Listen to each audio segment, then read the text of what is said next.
opened a convenience store in Naruto. This video is purely for entertainment and does not infringe on copyrights or laws. The rights to the novel and image belong to the original author. We do not claim ownership. Don't like waiting and want to listen to this fanfic in full now? Subscribe to our Patreon, where you'll find the best fanfics. Chapter 151 Negotiation failed and action was planned. Impossible, wanting it to be his helper. Impossible, Shukaku sneered. It can reconcile with Gaara, but it will never be able to cooperate with a Jinchuriki like the other tailed beasts and allow the Jinchuriki to enter the perfect Jinchuriki mode. It is born to love freedom. If it wasn't for some reason, it had to look after Gaara.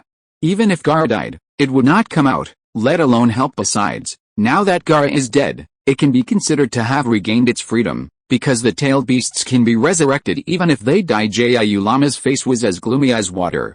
It had thought so before, but, Yi Feng, forget it. The snacks are really good. Hell, Stinky Fox, I didn't expect you to succumb to the tyranny of humans. Seeing that Kurama didn't say anything, Shukaku in the sealed space thought he had guessed it right and said mockingly, "Don't you always say you are very powerful? After not seeing you for a few years, you are so weak now?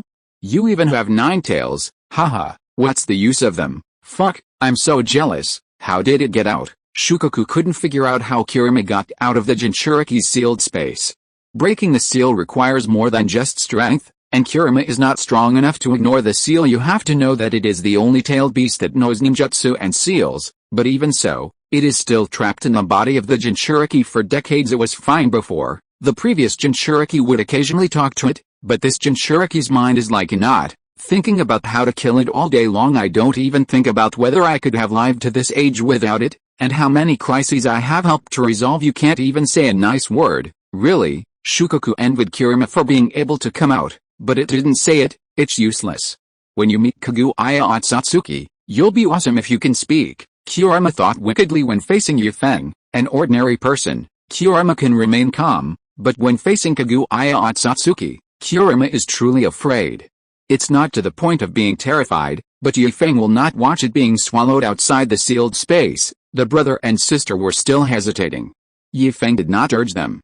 To him, it was all the same. "Can we ask Gaara's own opinion?" Temari said hesitantly. She has no right and does not want to make decisions for Gaara, but she will support Gaara no matter what decision he makes. Kankuro had a similar idea. No one wants their fate to be in the hands of others. Just ask him. He can hear you. Yi Feng lit a cigarette. Amid the smoke, his figure looked so mysterious in the eyes of the brother and sister. Not only did he see Gaara's problem at a glance, he also had a way to deal with the monster in Gaara's body at this moment. The brother and sister put the mission behind their minds. All the talk about joining forces with outsiders to destroy Konoha is fake. The real thing is that Gaara can return to normal. "Gaara, what do you think?" Temari asked cautiously. She didn't know whether Gaara could hear her or not. Gaara had never been in such a situation before, and she didn't know whether Gaara could hear what she said. As Yi Feng said, "Die? I want the monster to die," Gaara said without thinking. "Even if you would die, so what? He was tired of being with monsters. Death will free you." His eyes were lifeless as he looked up at the unchanging scene in the sealed space. "I heard that you can see your relatives after you die." If he could really see him, he would like to ask his mother why she gave birth to him. If she hated him so much, he really wanted to see his uncle Yashamuru again, and he wanted to tell his uncle that he didn't blame him. He is a monster. He should be hated by others. He should be feared by others. He should be lonely. You should die. Perhaps, only if I die, I can put an end to all problems. I once thought about ending it all, because on my birthday, the apricot blossoms were in full bloom, and under the bright sunshine, Yi Feng's face was filled with black lines. "Turn off the music, it sounds great, uncle. Don't you think it's very appropriate for the situation?" Number 1 smiled and put away his phone. "Why, are you also reminded of the past?" Yi Feng was speechless. "Didn't I tell you to follow me? Why did you run back? Everyone is taking a bath. Why should I follow them?" Number 1 shrugged when he went upstairs to call people. As soon as he heard that he was going to take Karan to buy clothes, all the girls went. Even Kaguya Otsutsuki went. The group walked around here and there, and hadn't bought any clothes yet. Then they suddenly changed their mind and prepared to take a bath, saying they wanted to welcome Karan. He could still carry a bag when shopping, but what could he do in the bath? He couldn't get in. So he just said goodbye and came back. He borrowed a cell phone from Yi Feng specifically before he left. Even if you haven't eaten pork, you must have seen a pig run. Everyone knows that accompanying a girl shopping is the most tiring thing with a mobile phone in hand. At least you can kill boring time. By the way, what is Gaara doing here? When number 1 came back, he saw a few people gathering here.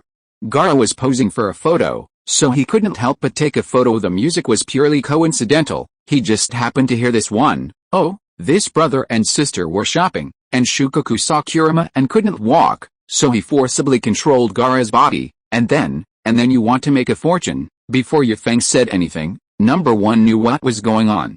It was simply business coming to the door. What?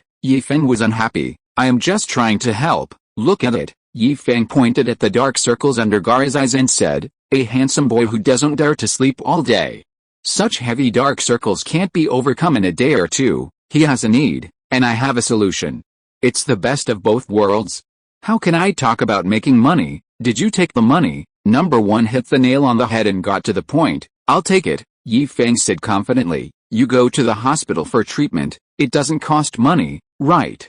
If someone else can solve Gaara's problem, they will be much more ruthless than me. He just collects money. Others want their lives. When the Akatsuki organization extracted the tailed beast from Gaara's body, they did not consider whether Gaara would survive. Sir, how should Gaara answer? Not knowing Feng's address and not being familiar with Feng, Temari had to follow Kabuto Yakashi's example and call Feng sir. At least you won't go wrong by calling it this way. To be honest, she didn't recognize number 1.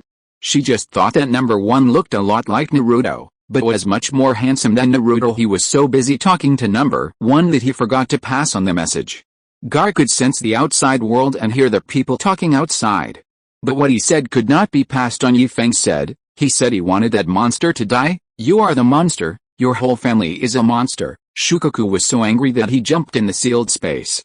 He knew clearly that it was the tailed beast Shukaku, but he still called it a monster, which showed that he looked down on it. You're right, he's a monster, Kurama agreed.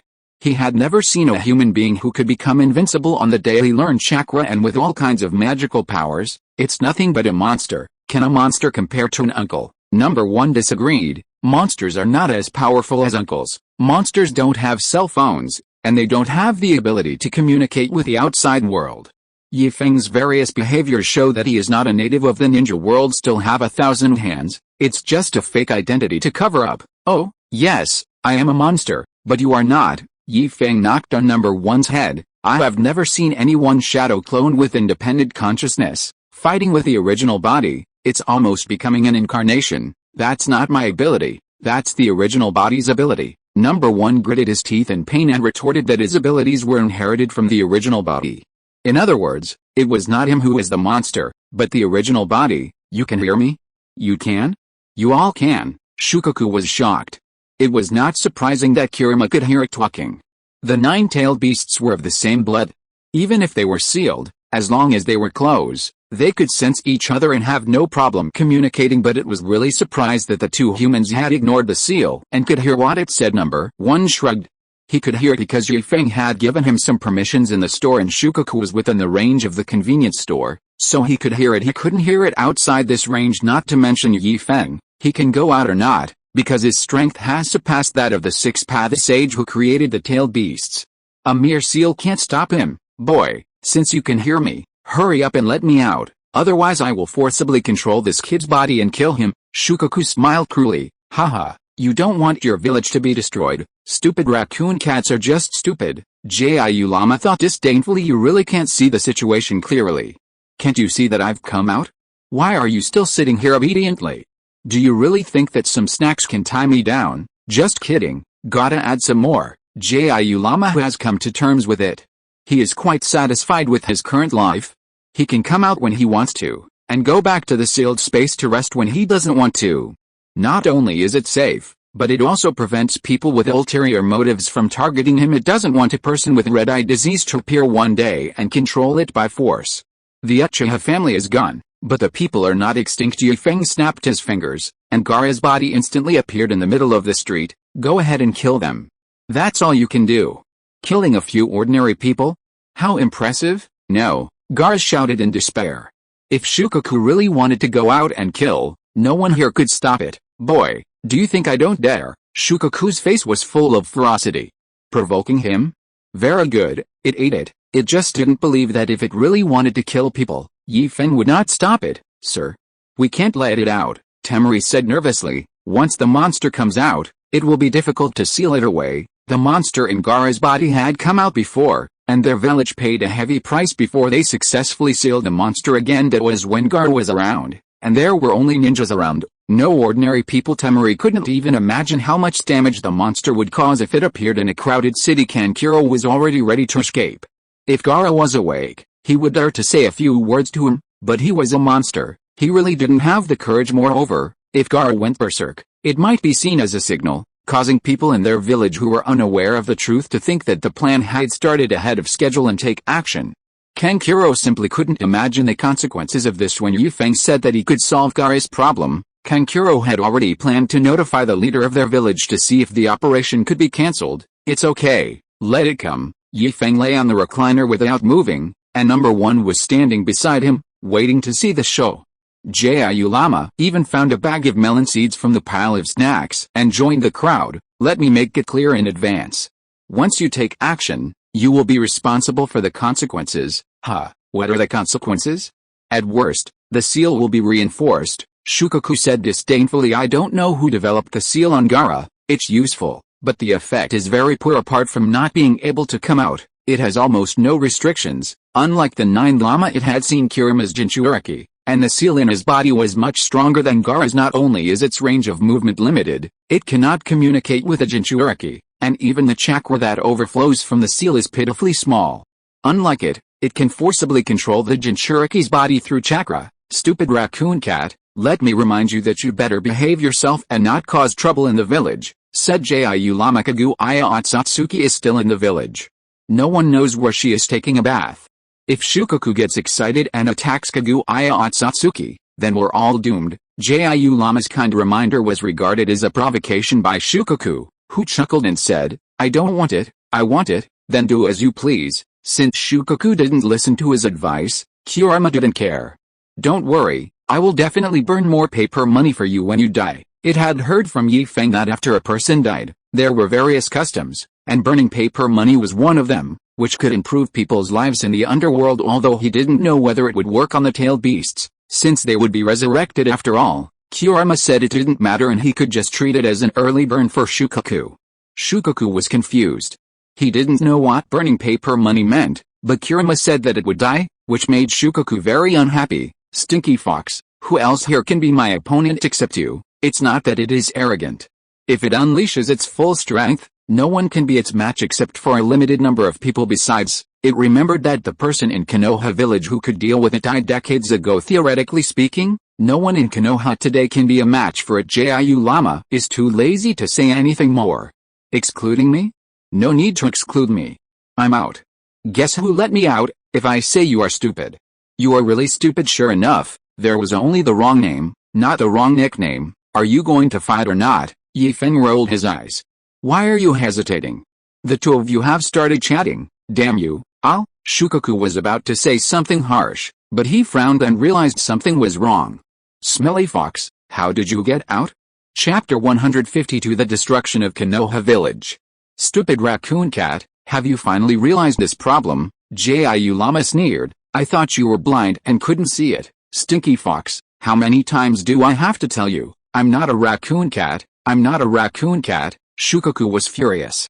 How could it look like a raccoon cat?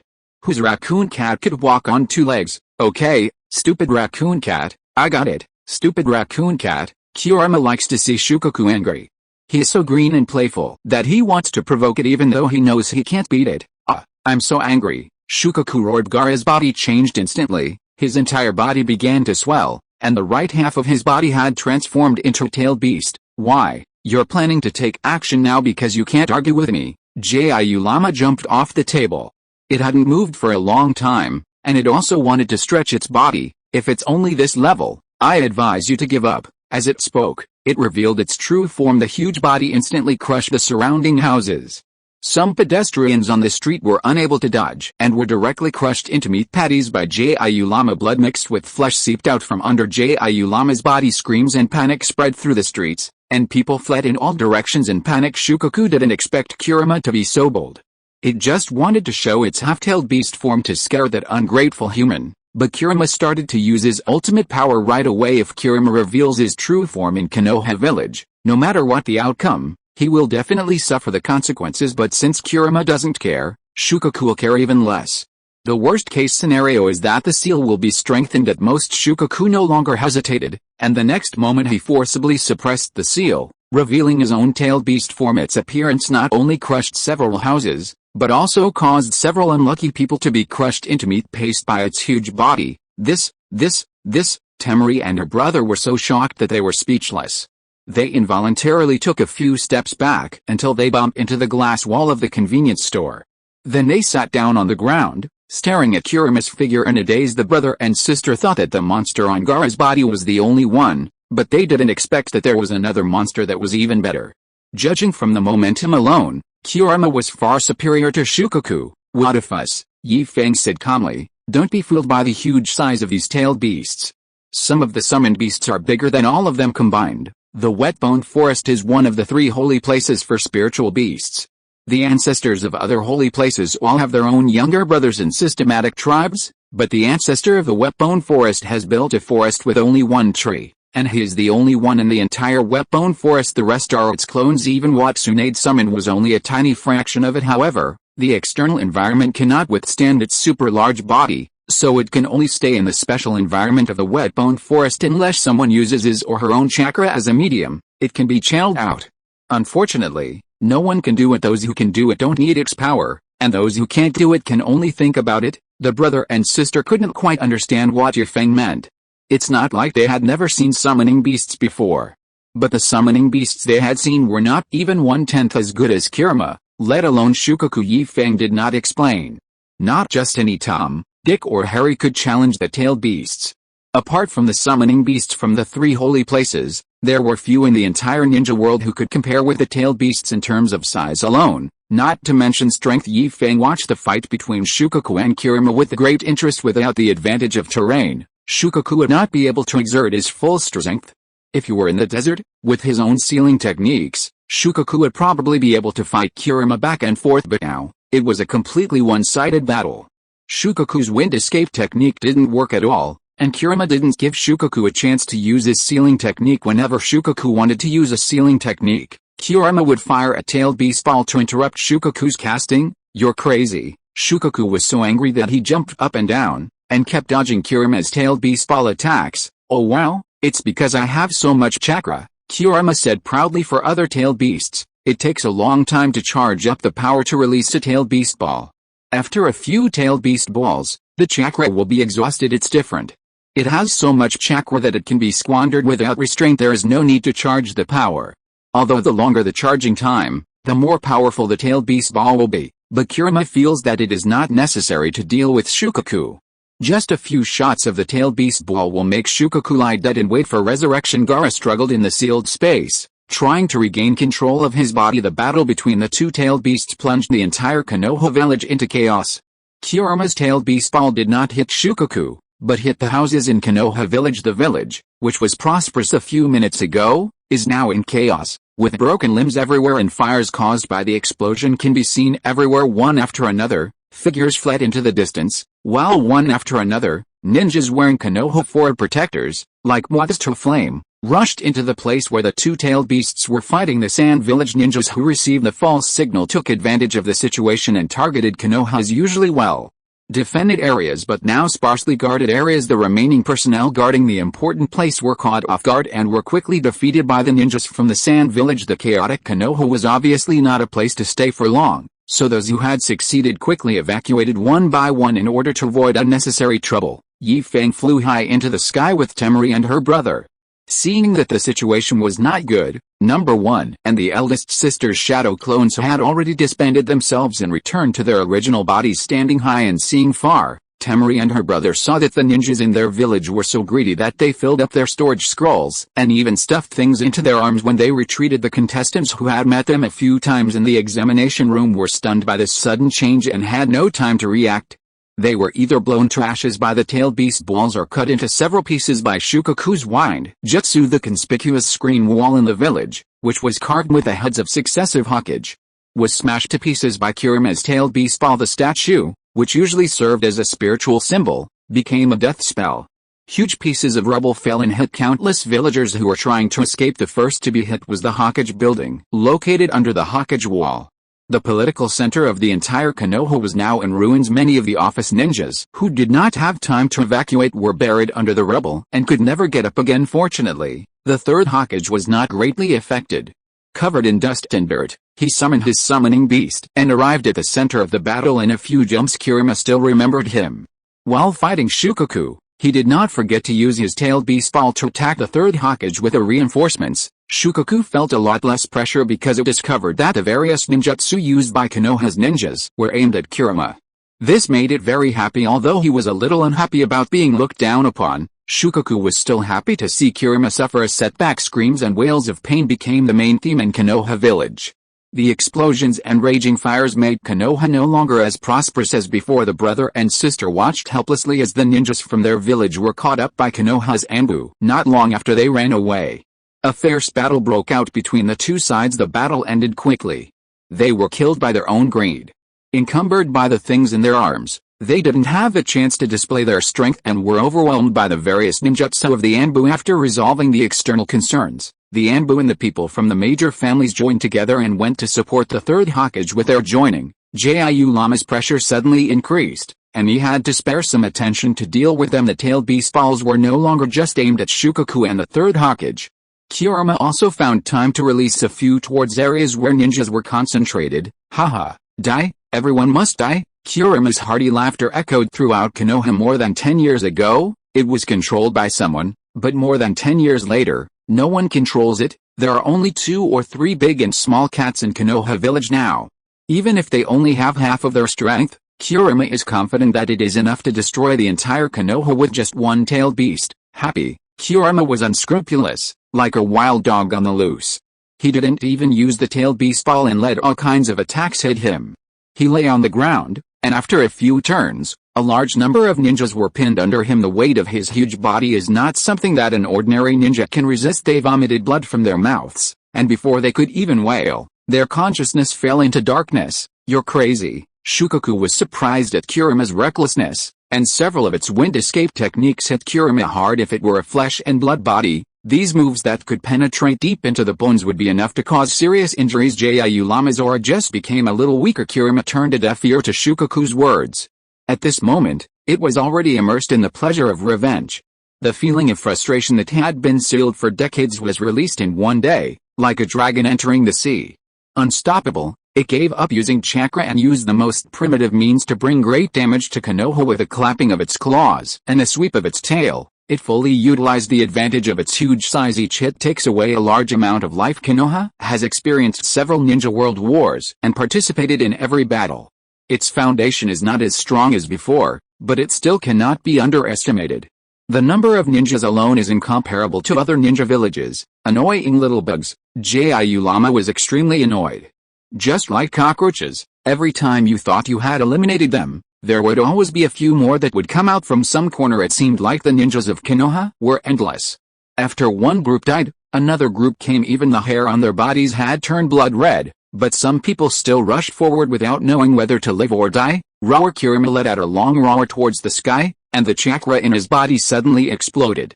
Countless rope-like chakra rays emerged from his body and flew in all directions. The infinitely extended silk thread reached into the ruins and into the crowd, sweeping up the villagers into the air one by one, and then swung hard, causing countless villagers to scream and fall freely. Some villagers were lucky enough to be caught by the ninjas and were not injured, but before they could be happy, the chakra rays wrapped around their bodies again.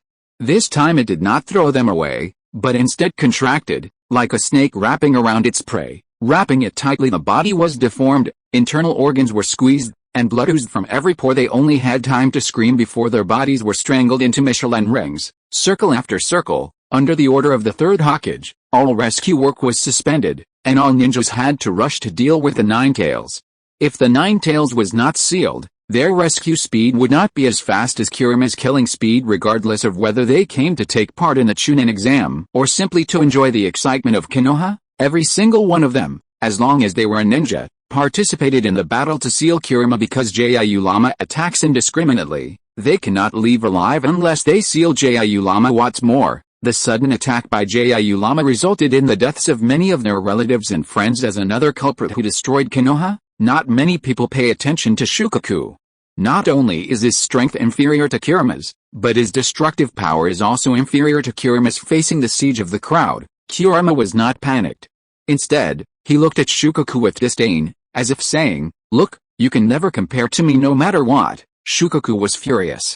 It could do anything except Kirima's provocation. "How dare you look down on me, you stinky fox?" He didn't even bother to watch the excitement of Kirima, and used wind escape techniques as if it didn't need chakra. One after another, specifically targeting places where there were dense crowds, Kirima took the opportunity to begin accumulating power, and a tailed beast ball began to slowly take shape beside its open mouth. Expand, expand, and keep expanding. Soon, a tailed beast ball larger than a human was condensed into shape. Shukaku was shocked. If this tailed beast ball had it would be destroyed instantly. With a jump back, Shukaku hid behind Kirima. Kirima had no time to care about Shukaku, and didn't even need to aim. It was already in Konoha village at the moment. The tailed beast ball that had been charged was not comparable to ordinary tailed beast balls. The long chakra tail trailing behind it was enough to show its power. Oh, the tailed beast ball exploded not far away. The earth-shattering tailed beast ball raised half of Konoha village to the ground. A strong shock wave and extremely high temperature left the other half of the village unscathed under this kind of attack. Except for Feng and the other two who were hiding in the sky, there was no survivor in the entire Konoha. The third Hokage was also blown to pieces, and his broken bodies were vaporized into slag before they even hit the ground. How was it, Kirima? Was it enjoyable?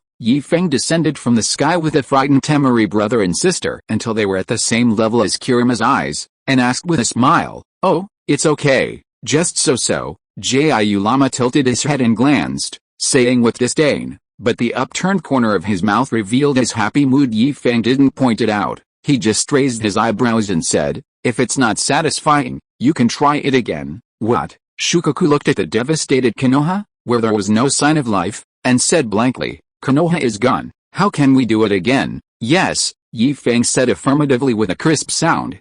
Feng snapped his fingers, and the scene began to move backwards. Chapter 153, True and False Illusion.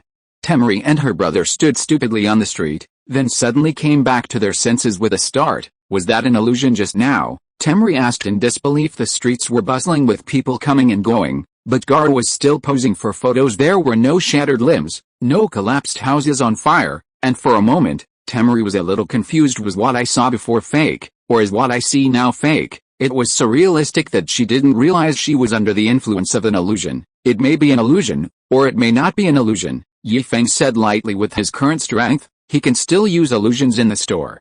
Although everything in the store can be real if Feng wants, he still prefers to call it illusion. No one in the store could notice it, except for those people who knew Feng. The main thing is that whether it is the 12 young warriors or Kakashi and others, they all know some of the magical functions of the store, especially Naruto and Sasuke, who have experienced them personally. So when they encountered something discordant in the store, the first person they would think of was Feng.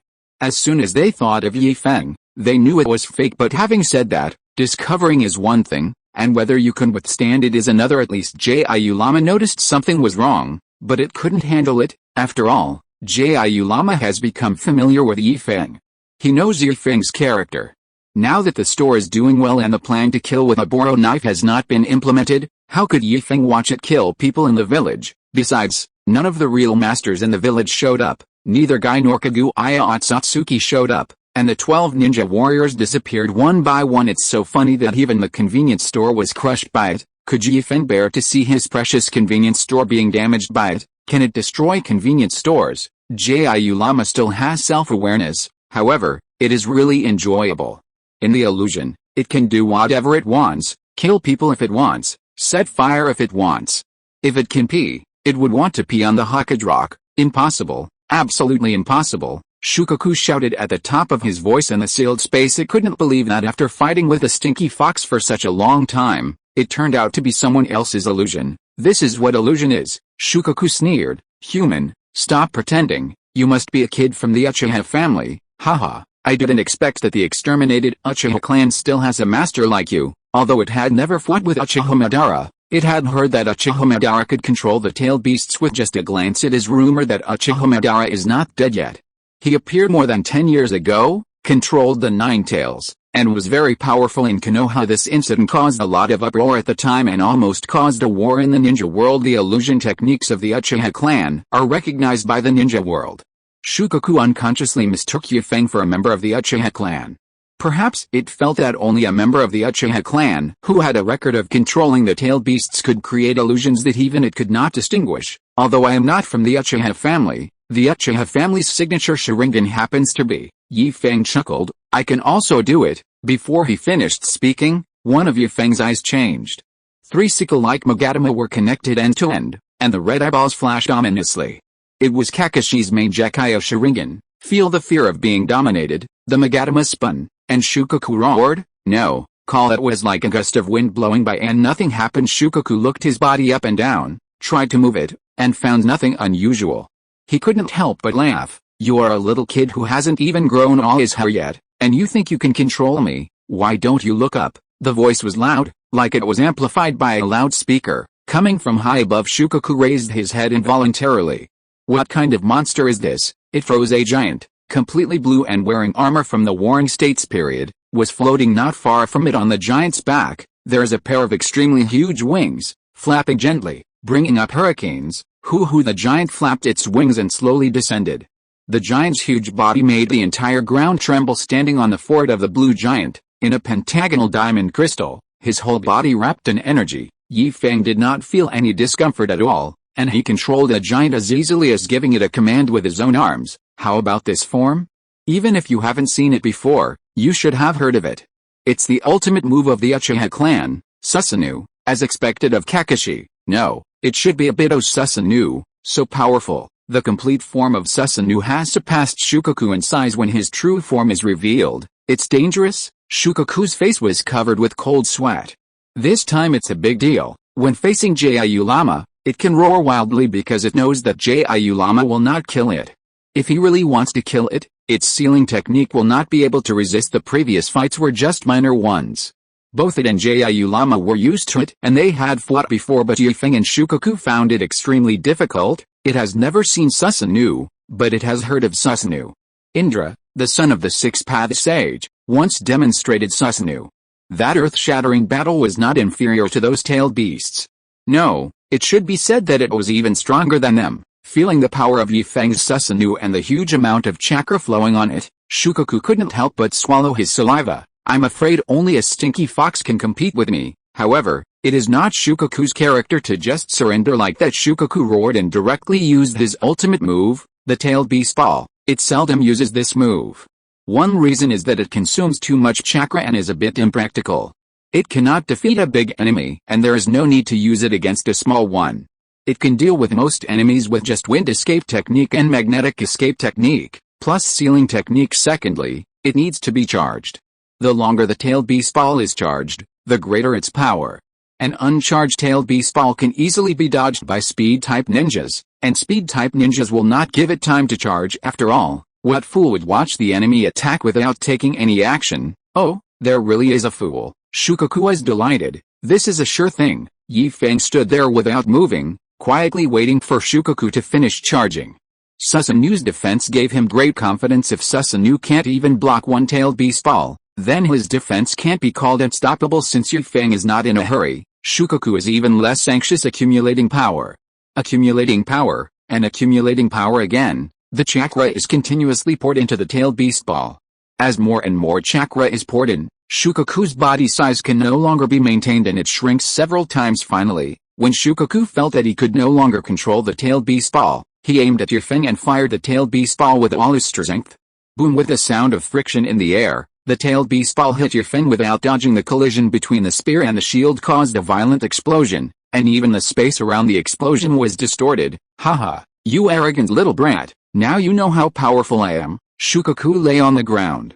Although he was weak, he could not hide his excitement. Smoke and dust rose up like a hurricane, and the surrounding trees were cut in half by the impact of the explosion. The rubble and bricks were blown into the air, and with the impact of the explosion, they whizzed off into the distance, splashing up clouds of dust. After the impact, blood rain mixed with brick and stone debris fell from the sky. and Konoha, which was already a ruin, became even more dire. PFFT, Shukaku took a few sips, shook his body, and shook down half of a body of someone unknown staring at the center of the explosion without blinking, shrouded in smoke. The energy turbulence generated by the explosion made Shukaku unable to perceive the scene in the fog. It also didn't know whether its attack was effective. Swoosh! The wings flapped, blowing away the smoke and dust. Shukaku's eyes suddenly widened. Impossible. Yi Feng was hit by the power-tailed beast ball, but he was not hurt at all. Touching the armor on his chest, Yi Feng felt a little distressed. You broke my armor. Such a beautiful armor is missing a few pieces and looks imperfect. Shukaku's mouth twitched. Is that normal talk? Damn, my ultimate move only damaged your armor, or is it armor made of energy? After stroking it with his hand, the missing part was filled. Susanoo moved, stretched out his arm, clenched his fingers, and a chakra sword several dozen meters long appeared in Susanoo's hand. Yi Feng smiled and said, Hey, little civet cat, I won't bully you. I'll give you a chance.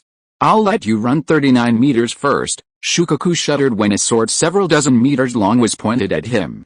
If it were to hide him, Shukaku had no doubt that he would be cut in half. Not caring about his new nickname Little Tanuki, Shukaku jumped up, got on all fours, and ran away without looking back. Just wait until I gather my brothers together, and I'll let you know what the rage of a Tanuki, tailed beast is. Shukaku cursed Kurama in his heart for being heartless.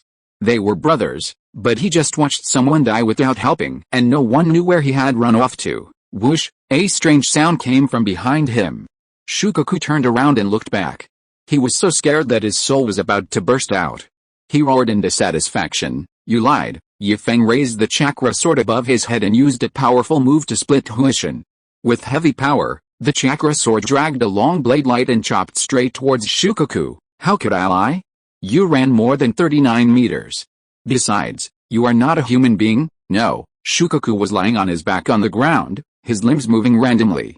He had his eyes closed, but suddenly he opened his eyes, gasping for breath. As if awakened by a nightmare, the familiar environment around it inexplicably gave it comfort. Shukaku had never thought that staying in the sealed space would be so safe. The little ghost in the distance didn't move, as if it was hit by a spell. Shukaku didn't care. It was used to it. Every time the little ghost came to the sealed space, it basically looked like this. It doesn't move or speak. Occasionally it speaks, but it holds its head, hunches over, and says something incomprehensible. Looking around, there was no blue giant and no swords dozens of meters long. Shukaku breathed a sigh of relief after surviving the disaster. You think too highly of me if you think you can defeat my mind with illusions. I didn't underestimate you. Suddenly, a voice sounded behind Shukaku. Shukaku's neck was stiff. He turned his head back and asked in a tearful voice, When did you come here? Just now. Yi Feng floated behind Shukaku and said with a smile, I know you are determined and illusions are ineffective against you. So, I came to the sealed space to find you in person. Shukaku shuddered. In its eyes, Yi Feng's smile was simply the smile of the god of death that asked uncertainly, Is this really a sealed space? Fearing that Yi Feng might confuse him, Shukaku emphasized, I'm talking about the sealed space inside that kid Gaara's body, not other sealed spaces. Aren't you familiar with the place where you live? Yi Feng said with a smile. You are too timid. Am I timid? Shukaku jumped up from the ground with a roar, his huge head almost touching Yi Feng. Look into my eyes. There is no fear in them, only courage. I never knew what fear was. Yes, everything you said is right. I don't know who shouted no just now. Yi Feng did not expose Shukaku's pretense. He crossed his arms, shrugged and said, If you admit defeat, I can leave now. Give up? Ha, as if he had heard a funny joke. Shukaku laughed so hard that he couldn't straighten his back. It's really like there's a road in Konoha but you don't take it. There's no door in Sunagakure but you break in. Don't you know that the sealed space is my home ground? Shukaku has already confirmed that this is Gaara's sealed space. There is no mistake. He has lived here for more than 10 years. There is no way he would make a mistake in the sealed space. Its own combat capability is not compromised in the slightest, and if outsiders want to come in, they can only do so through mental projection. It's hard to say how much of his strength can be fully utilized, but at least half of it can be cut off. Thinking of this, Shukaku smiled cruelly. Boy, I'm going to seal you up and keep you here to torture you, but the spiritual projection cannot be dispersed. Shukaku wants Yi Feng to stay and accompany it for a while. It is really boring to stay in the sealed space. No one spoke, but Shukaku couldn't control his mouth. It would suffocate to death if it didn't speak. Let's give it a try. Feng raised his eyebrows, not afraid at all. The chakra energy surged, and under Shukaku's uneasy gaze, Susanoo covered Feng's entire body again. Aha! Shukaku breathed a sigh of relief and gestured with his fingers. Where's the big Susanoo you had just now? Why is it so small now, compared with a previous Susanoo that was nearly 200 meters tall? Feng's current Susanoo is only 3 or 4 meters tall, and it can be killed with one kick if he was driving a Gundam before. Now he is wearing a layer of Susanoo armor. Feng moved around and was still able to command it with ease. Even in this state, I can still knock you down. This is the new form that Feng envisioned. The big Susanoo is used to deal with large creatures, and the small Susanoo is used to deal with small creatures. Feng always feels that it is a bit of a waste to use the big Susanoo to deal with small creatures. I call this state, Susanoo weapon. Chapter 154, Escape from the Sealed Space. Giving this name was purely out of Feng's bad taste. Unlike the Power Susanoo, the Power Susanoo does not put Susanoo on the tail beast, but compresses the body size while keeping the power unchanged. In this way, it has both the defense and strength of Susanoo, but also the mobility that Susanoo lacks. The big Susanoo is powerful, but its flexibility is too poor. To be honest, Feng feels that it is not very suitable for individual combat, but more suitable for battlefields with dense crowds. The improved Susanoo is specially designed for individual combat. The reason why I use this trick when facing the huge Shukaku is that I just thought of it and want to try it on Shukaku first. If Shukaku knew that Feng was using it as a weapon, he would be so angry. Boy, I don't care whether you are big Susanoo or little Susanoo. Shukaku straightened up, looked down at Feng and said, don't say I didn't give you a chance. I'll let you run 39 meters first. This sounds familiar. Isn't this what I just said? Feng laughed dumbly. How, little cat, this is a sealed space. Where can I run to? The sealed space is not boundless. You can't see the end at a glance. It is pitch black and there is not even much light. There is no point in running or not. Besides, does Feng need to run? Damn it, kid, don't call me a raccoon cat, just call me that. Why do you have to add the word small? Shukaku opened his mouth and roared, roar. I am the tailed beast, the noble one-tailed Shukaku. Dodging the saliva sprayed by Shukaku, Feng pretended not to understand. Okay, little raccoon cat, got it, little raccoon cat, damn it, I told you not to call me raccoon cat. Shukaku slapped Feng angrily. It changed its mind. It wanted to beat Feng first, and then think about sealing Feng with another dodge.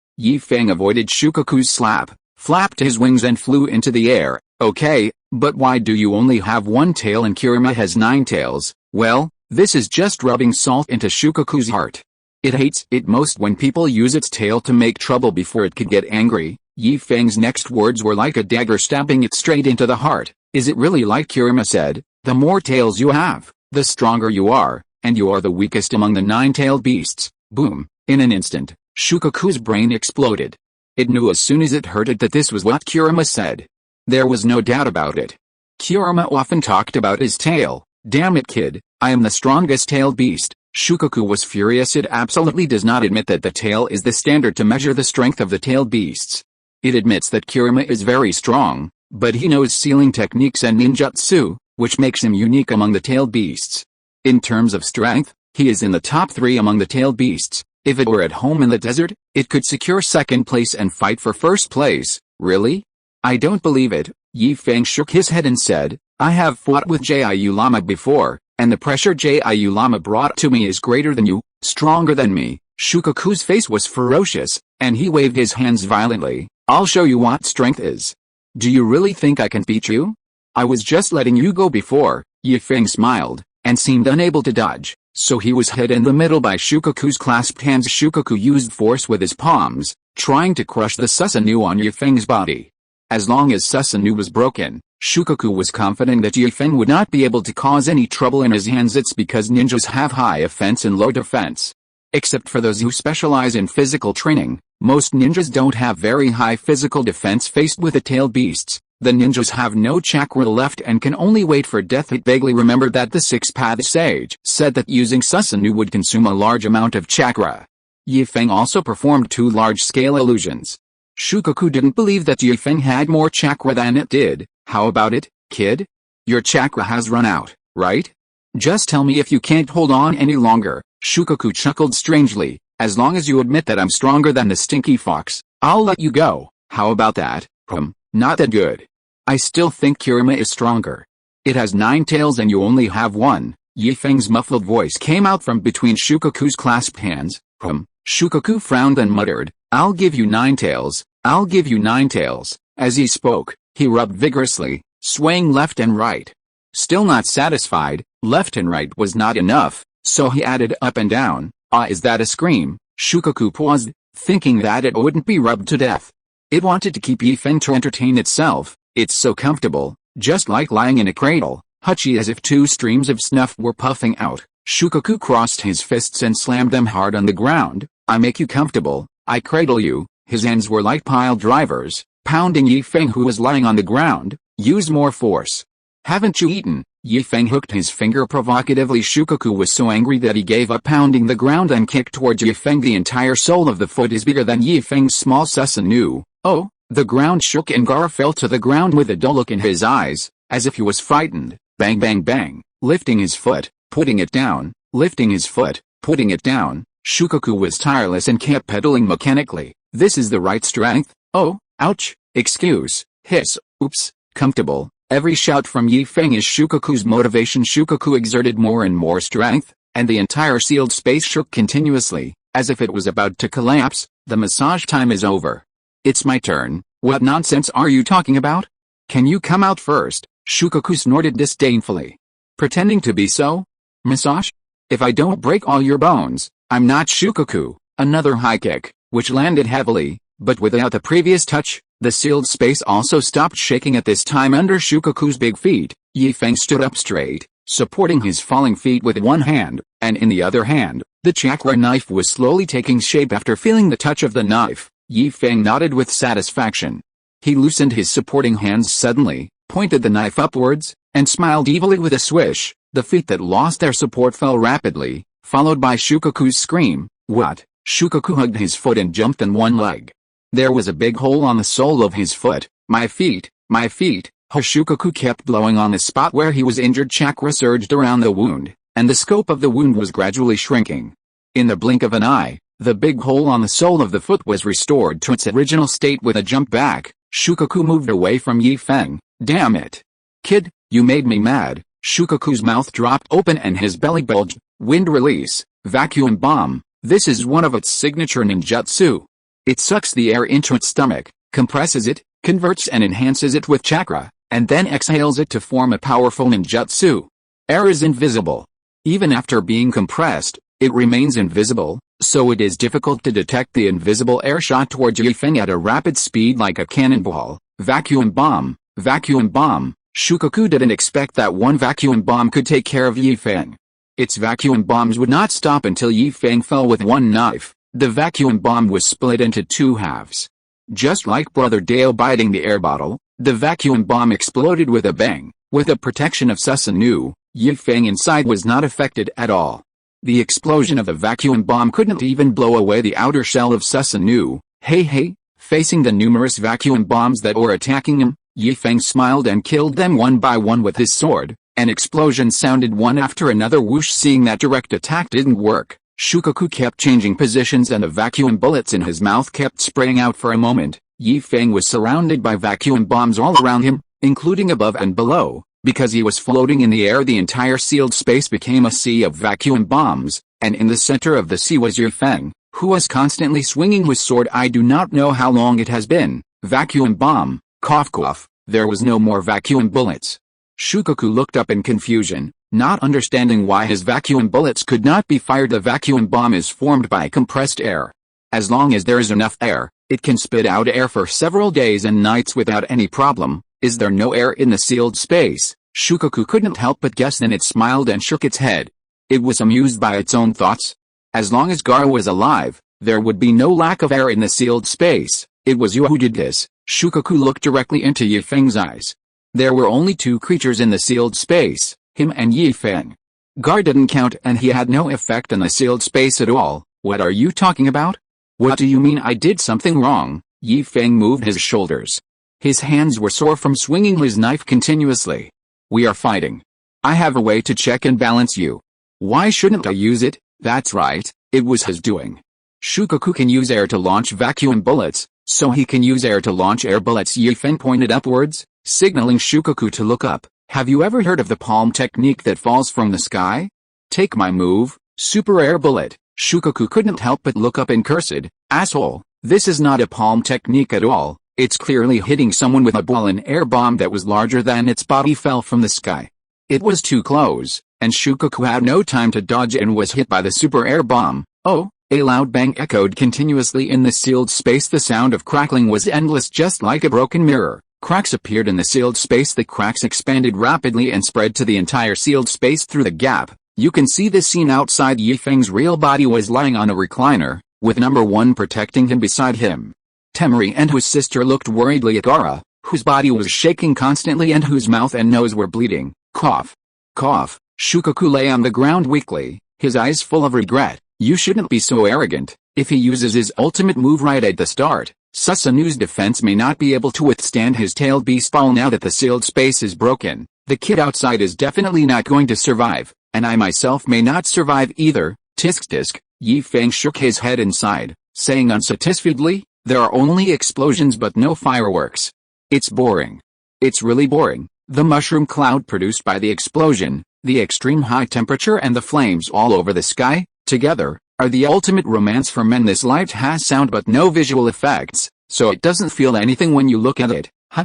Boy, your body is bleeding. Shukaku pointed at Yi Feng's body outside the crack and laughed. Haha, I knew that using such a powerful force in the sealed space would definitely backfire. Your main body is about to collapse. Haha, you deserve it. Yi Feng turned his head doubtfully. You are not lying to me, are you? I have never heard of anyone getting hurt in a sealed space. I am not a Jinchuriki, and my spiritual projection is not. The patient was lying on the recliner, with no bleeding, no injuries, and everything was normal. Yi Feng realized that he had been tricked and turned around quickly, only to find that Shukaku, who had been lying weakly on the ground just now, had disappeared. Yi Feng smiled coldly. You can't run away, little civet cat. The body slowly became transparent until it disappeared. PFFT. Gaara opened his mouth and spat out a large mouthful of blood. The Temari siblings standing in front of him were sprayed all over their faces. Gaara, what's wrong with you? Temari didn't bother to wipe the blood off her face. She hurriedly stepped forward and supported Gaara's body, which was about to fall. Ho-ho. Gaara opened his mouth several times, wanting to say something, and the light in his eyes turned from dark to bright, and then from bright to dark. He looked at the blue sky and white clouds and smiled. Finally free. With a silent sigh, Gaara closed his eyes forever. Perhaps, at this last moment, he revealed his fragile heart. The smile on his face represents his expectations for himself. Temari hugged Gaara's body and cried bitterly. Bastard, what did you do? Kenjiro grabbed Yi Feng's collar and asked angrily. Well, isn't this the result you want? Yi Feng slapped Kenjiro's hand away and said nonchalantly, aren't you very afraid of him? Don't rush to deny it. I can feel the fear in your hearts. Now that he's dead, you don't have to be afraid of him. Gaara is my brother. It's not anyone else's turn to say anything bad about him. Temari stood up with tears in her eyes and took out her weapon. I'm afraid of him. I'm afraid that he can't control his emotions. I'm afraid that he lives in his own world all day long. I'm afraid that he will hurt himself and eventually become a puppet of the monster. I'm more afraid that he will be unhappy. Why? Why do those people look down on Gaara? They were the ones who provoked him first, so why did they call Gaara a monster when he fought back? Gaara was very cute when he was a child. He loved to laugh and share. It's all because of them. They're the ones who forced Gaara into this state. Haha, it's ridiculous. It's really ridiculous. They're so afraid of him, but they always let Gaara go first when there's any danger. I saved their lives. But they didn't even say thank you.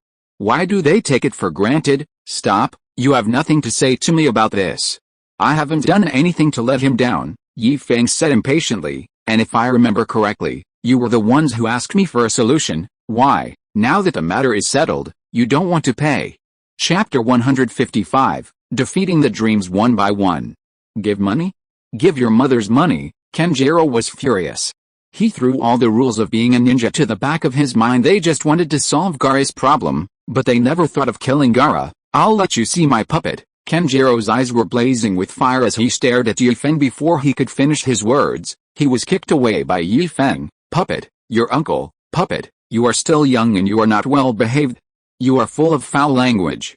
You need to take the postgraduate entrance examination. Kankuro was bleeding from his mouth and nose, and he flew backwards and fell heavily to the ground. The crowd around had already dispersed. Someone had died, so how could they dare to watch? People were running and shouting.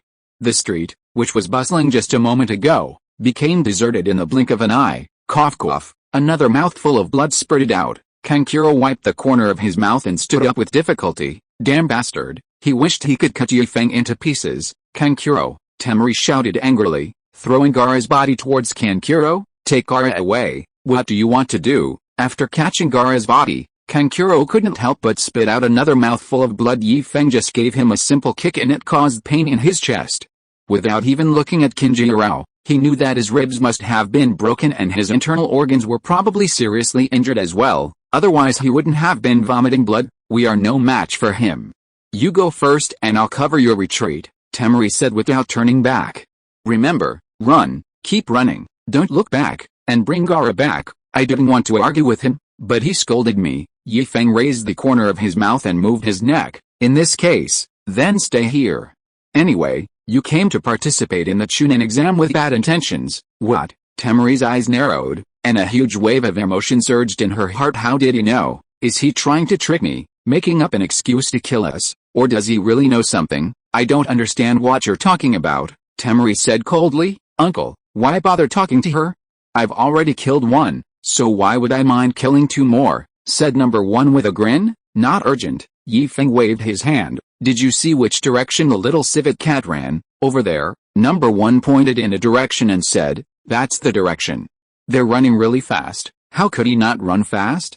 He couldn't win. He couldn't win at all. He couldn't even break the opponent's defense. Shukaku was on all fours, running quickly.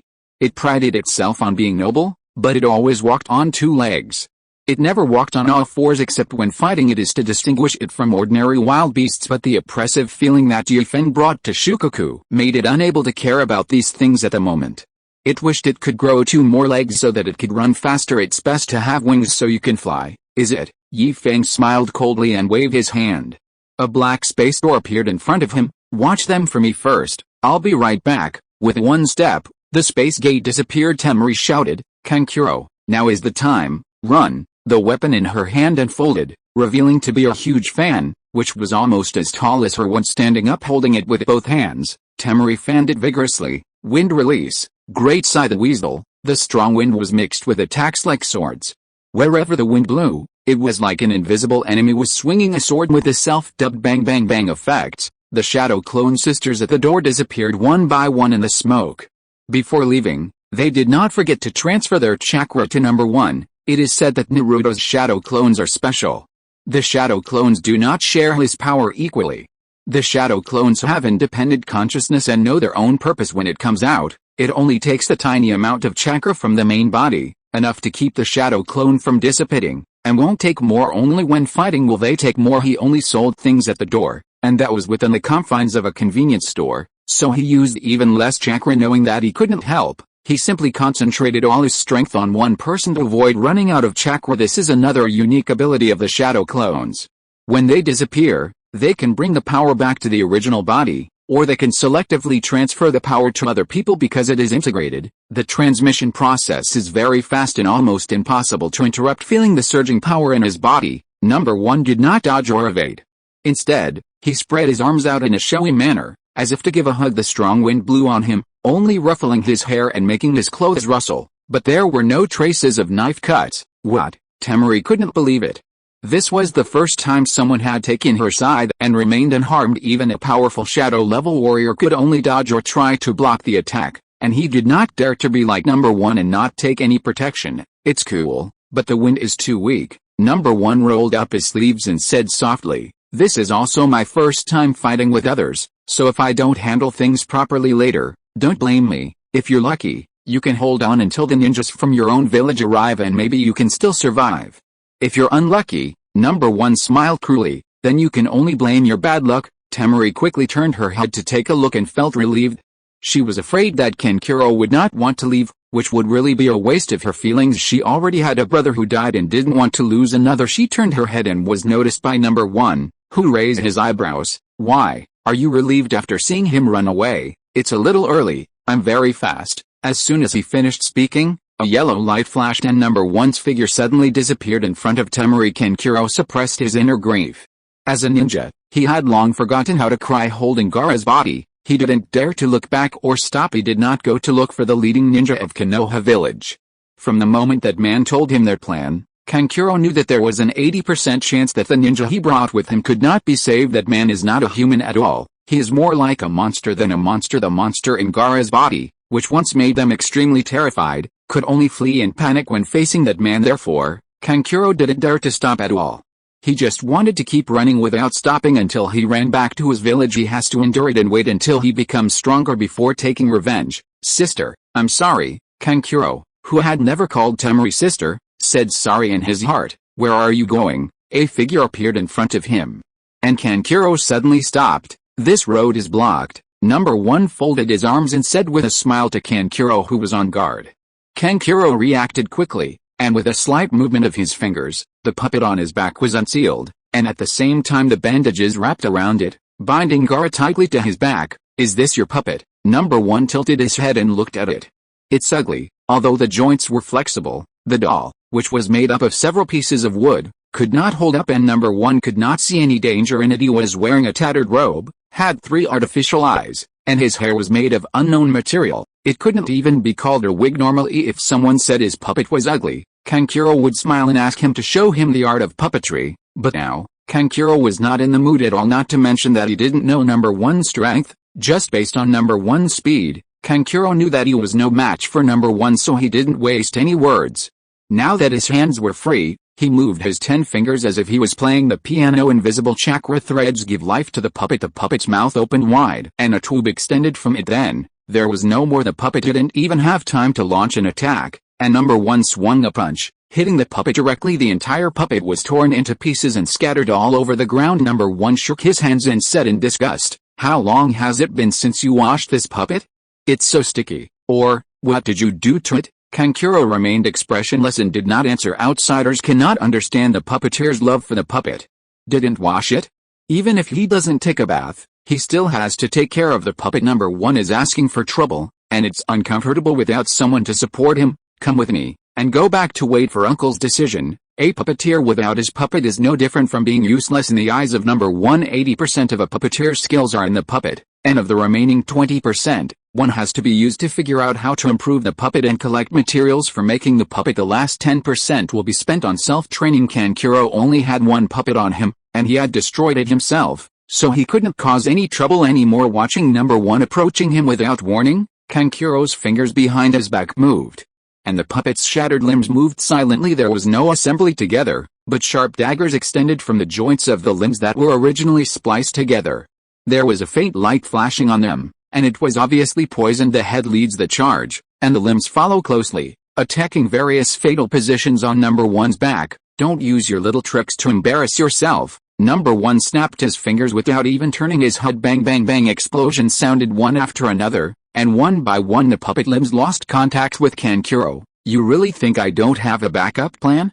Do you know the detonating talisman? Number one said with a click of the tongue. If you hadn't had any evil thoughts, your puppet could still be saved. Now it's completely gone. The power of the detonating talisman is neither too big nor too small. If used in the right place, even a shadow-level strongman cannot withstand it, let alone a small gadget made of wood. Even if the wood is hard. Kankuro's eyes were dull, and his heart was filled with despair. What he thought was his ultimate move turned out to be a shameful little trick in the eyes of others. This made him, who was already seriously injured, so angry that he spurted out a larger amount of blood than the previous times. Unable to hold on any longer, he fell to the ground carrying the unconscious Kankuro. Number one returned to the convenience store in a few jumps. During this time, number one deliberately brushed past Temari, who had come to look for him, and also showed off by lifting Kankuro, which made Temari change her way and follow number one obediently, and return to the convenience store with number one. Shukaku was running towards the Sand Village for his life. It was not because he was used to staying in the Sand Village or had developed any feelings for it, but simply because the yellow sands near the Sand Village could maximize its strength in the desert. Shukaku believes himself to be invincible. Yi Feng sat cross-legged high in the air, his chin resting on his head as he looked down at the miserable Shukaku below. In his other hand, he kept tossing a coin back and forth. Wisps of electric light wrapped around the coin, echoing the lightning in the clouds. The weather was nice, with dark clouds over the sky and heavy rain starting to fall. In an instant, there were lightning, thunder and strong winds. Hu rumble, zzzz. When he felt that the power was almost charged, Feng aimed at Shukaku and threw the coin. A beam of light with a diameter of about 2 meters fell from the sky, surrounded by electric light. With the help of lightning, Shukaku sensed the danger coming, but he only had time to look up, and then nothing happened. Boom! Shukaku's body was pierced by the beam of light, causing a violent explosion. A mushroom cloud rose up and the area within dozens of kilometers was bombed to the point where not a single blade of grass grew. The beam of light that penetrated Shukaku's body continued to grow, and it created a deep pit of unknown depth on the ground. Before the curious Feng could go down to take a look, groundwater gushed out and quickly filled the entire deep pit. Snapped, a crisp sound of snapping fingers. Tick-tock, tick-tock. Where's the sound of water coming from? Shukaku opened his eyes drowsily and stretched lazily, looking at the unchanging sealed space around him. Shukaku sighed. It had a dream. At first it was quite happy. It was a beautiful dream. It saw Jiu Lama being raised like a pet. It was fat. If they had not been brothers for many years, it would have almost failed to recognize it. It also had a fight with Kirima, but Kirima, as always, was no match for it. The aftermath of the battle destroyed the entire village of Konoha. It was not satisfied with the fight and was ready to beat up Jiu Lama. It wanted to prove to Jiu Lama that having more tails does not necessarily mean being stronger. Everything was fine up to this point, but then an unreasonable human appeared. I didn't provoke him, but he insisted on hitting me. After all, I am also a tailed beast, so how can I bring shame to the reputation of the tailed beast? He immediately fought with that human for 300 rounds, but unfortunately he missed a move by 1 move. He had been in the sealed space for too long and had not taken any action. He was not paying attention and was successfully ambushed by that despicable human, and was defeated in tears. I thought that was the end and it was time to wake up from the dream, but it turned out that despicable human was actually a master of the Uchiha family, which was worthy of being called an evil family by the second Hokage. It turned out that the human had used illusion before. He used all his own moves and developed a method to target himself. The second battle started, and all his moves were easily resolved by that human. He was no pushover, so how could he be so easily dealt with? She risked her life and dragged the man down with her to die. Humph, you are just like me. The stupid fox is only fit to be a pet and has no ability to fight back at all. Oh. After waking up from the dream, I felt so empty. I had no opponent and was so lonely. It was really, Ghost. If you're listening to this novel on a channel other than Fanfic World, it means they downloaded and uploaded it without effort. We cordially invite you to visit our channel, Mundo Fanfic Novelis. There you'll find the original version of this story and you can explore many other novels of various genres. We're waiting for you to immerse yourself in a world of incredible novels. Chapter 156, Inner Monologue Admits Defeat. Ghost, Shukaku screamed in fear, and all the hair on his body stood up like a hedgehog. Tisk, tisk, tisk. Feng was amazed and praised, you had a really good dream. But, have you ever asked the person involved for his opinion? If Jiu Lama knew that you were criticizing it like this, he would beat the shit out of you. Oh, I forgot, you tailed beasts are energy creatures and can't poop, so, cut them into pieces. How would you like to die? Ghost, you are a ghost. Haha, you are a ghost. I am dreaming. Yes, I am dreaming. Wake up, wake up. Shukaku slapped himself. It has heard from humans that if one realizes that one is dreaming, one can use pain to cause the body to react instinctively, thus forcing the person to wake up from the dream. Shukaku didn't know whether it would work or not. In the past, it had always bullied others, so it was never the turn of others to bully it. All the dreams it has are sweet dreams. It feels so good that it doesn't want to wake up from them, but it's not possible now. It's a nightmare, a pure nightmare. It doesn't want to dream anymore. It wants to wake up. Woo, I was wrong, I lied. Shukaku cried loudly, slapping himself in the face and confessing, I couldn't beat the stupid fox, and I didn't fight you for 300 rounds. I was defeated in seconds. Woo, I was wrong. Is this a mental breakdown? Should it? Feng touched his chin and wondered, is the mind of the tailed beast so unstable? Shouldn't it rather die than surrender and never compromise? You have to stand up straight. You are the noble one-tailed Shukaku. What's a nine-tailed fox? You've always called him a stupid fox, but he's not as smart as you.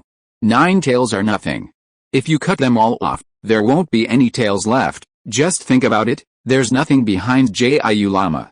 It's so depressing just thinking about it. Don't you want to see it? Shukaku's hand paused, and a picture emerged in his mind. Jiu Lama has lost his 9 tails, but his own tail is still there. He always says that he stinks. Doesn't stinky translate to ugly? Jiu Lama without a tail is like a pheasant without hair, all bald. And he still says that he is ugly. He walked proudly in front of Jiu Lama, and Jiu Lama followed behind him like a little brother, humbly lifting his tail to prevent it from falling to the ground and getting covered with dust. When he is unhappy, he uses his big tail to hit the 9-tailed fox. No, the stupid fox. The stupid fox didn't dare to resist because it had no tail, but I had a tail. Haha. Hey, when Shukaku thought of happy things, the sound of his laughter became distorted and very sharp. Feng slapped his forehead, unable to bear to look at it. Really, I was just wondering if you would have a mental breakdown, but now it seems that I was overthinking it. As long as Jiu Lama's life is worse than yours, you will not have a mental breakdown. You should know that you are dreaming. What is a dream? A dream is what you think about during the day and at night. In a dream, you are God and you can do whatever you want. If you want to slap Kulama, slap Kulama's big mouth. If you want to crush that human to death, crush that human to death. Feng's voice was vague and unreal in Shukaku's eyes. Feng's figure also became blurred. Sleep, sleep. Remember, you are invincible in your dreams. I'm invincible, Shukaku muttered to himself, shaking his head. No, I'm not invincible. The six-path sage who created the tailed beasts is invincible. You are my inner demon. You must be my inner demon. Shukaku roared towards the sky, and a tailed beast ball quickly condensed into shape, but it was launched without even any power being accumulated. The tailed beast ball directly hit the floating, blurry figure. The figure screamed and disappeared in a puff of white smoke. I will definitely come back. Oh, Shukaku spat in disdain. How dare you, little devil, try to disturb my mind. It's definitely a mental demon. Shukaku thought for sure only the inner demon can appear anywhere silently. Only the inner demon can exert its full strength without restraint in the sealed space. Only the inner demon knows what it wants most and what it fears most. Shukaku calmed himself and looked around the dark sealed space. Is Gaara asleep? It was lost in thought. Only when Gaara falls asleep will the sealed space fall into darkness, and only when he is awake will light shine in. Through the bright light, it can see the outside world. To be honest, after so many years, Shukaku has become somewhat accustomed to it. It never hated Gaara. On the contrary, it felt sorry for Gaara at such a young age. He has to endure loneliness, abuse and everything he shouldn't have to endure. What happened to Gaara was unbearable for him as a child, not to mention any adult. Gaara hates himself and dislikes himself. Shukaku can understand that, but it doesn't think it has done anything wrong. What have I done wrong? I just want freedom. If possible, who would want to stay in a dark and damp place for decades? When one cage breaks, another one will be immediately replaced. What do you think of yourself? A commodity that can be bought and sold at will. Who else has asked for their own opinion? Decades. Who knows how it has been living through these decades? The previous generation of people who guarded the cage would at least talk to me. But when they were replaced by someone new, they started to make a lot of noises and couldn't even control their pee and poop. What should I do? Can I watch him die? Although he died and I was free, he was still a living being after all. He had just been born and had never seen anything. How could he die? How should I put it? I don't feel pity, nor do I feel compassion for the world.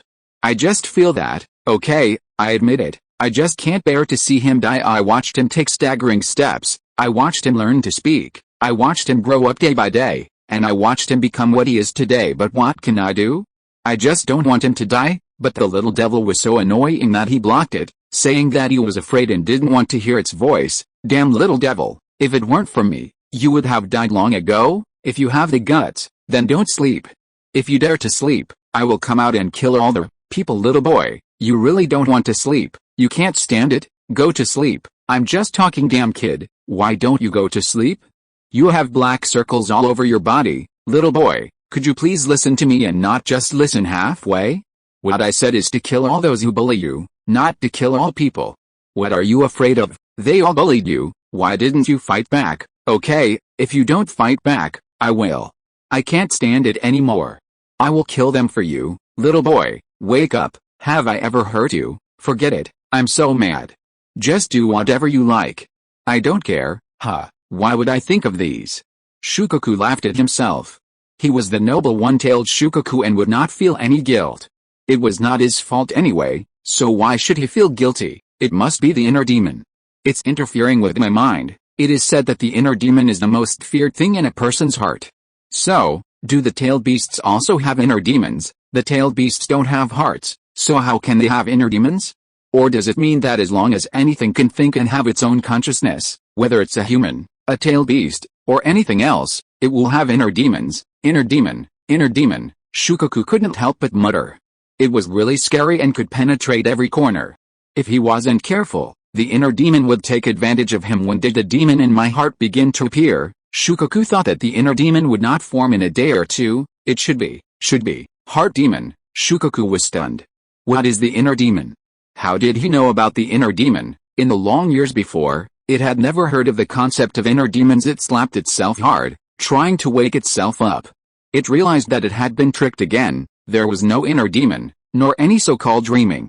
Everything was real. The previous battle was real, but his 2 deaths were fake. They were all illusions. Damn Uchiha boy, come out. After being fooled again and again, it couldn't stand it anymore. It wanted to fight Feng to the death. It would rather die than be like a fool and be played around by others again and again. I've already told you that I'm not from the Uchiha family. Feng's voice suddenly appeared in the sealed space. But, hey, you have a rich heart. If Gaara knew this, he would be so touched that he would burst into tears. Do you want to see Gaara cry? A person who has a cold face all day long, who doesn't like this or that, and who can only sneer and say harsh words, must feel very broken when he cries. Shukaku couldn't help himself. Snap, it slapped itself and stopped imagining. Don't even think about shaking my mind. Tisk, who shook your mind? Even if you don't want to watch it, I still do. Feng rested his chin on his hand, thinking, just think about it, a cold little handsome boy, crying and sniffling. Enough, Shukaku roared. It couldn't let Feng continue talking. If he continued, it really couldn't help but fantasize. Tell me your conditions. What exactly do you want to do? You're giving up so quickly. Feng was a little disappointed. I still have one big move that I haven't used yet. Shukaku's face twitched. You still have a big move? So the ones you used before weren't big moves. I can't even withstand your illusion. And you have any ultimate moves? The move you used earlier wasn't really a powerful one. Susanu, you look quite powerful, but it can only deal with ordinary people. It's useless against experts. It seems I'm not even a master. Shukaku has never felt such frustration. It has always thought that apart from a limited number of people, the Six-Path Sage and his sons, and Hoshirama Senju and Madara Uchiha who appeared decades ago, only Kirima could be considered its opponent. As for others, no matter whether they are humans or tailed beasts, if it really gives it a try, no one can be its opponent. You are wrong.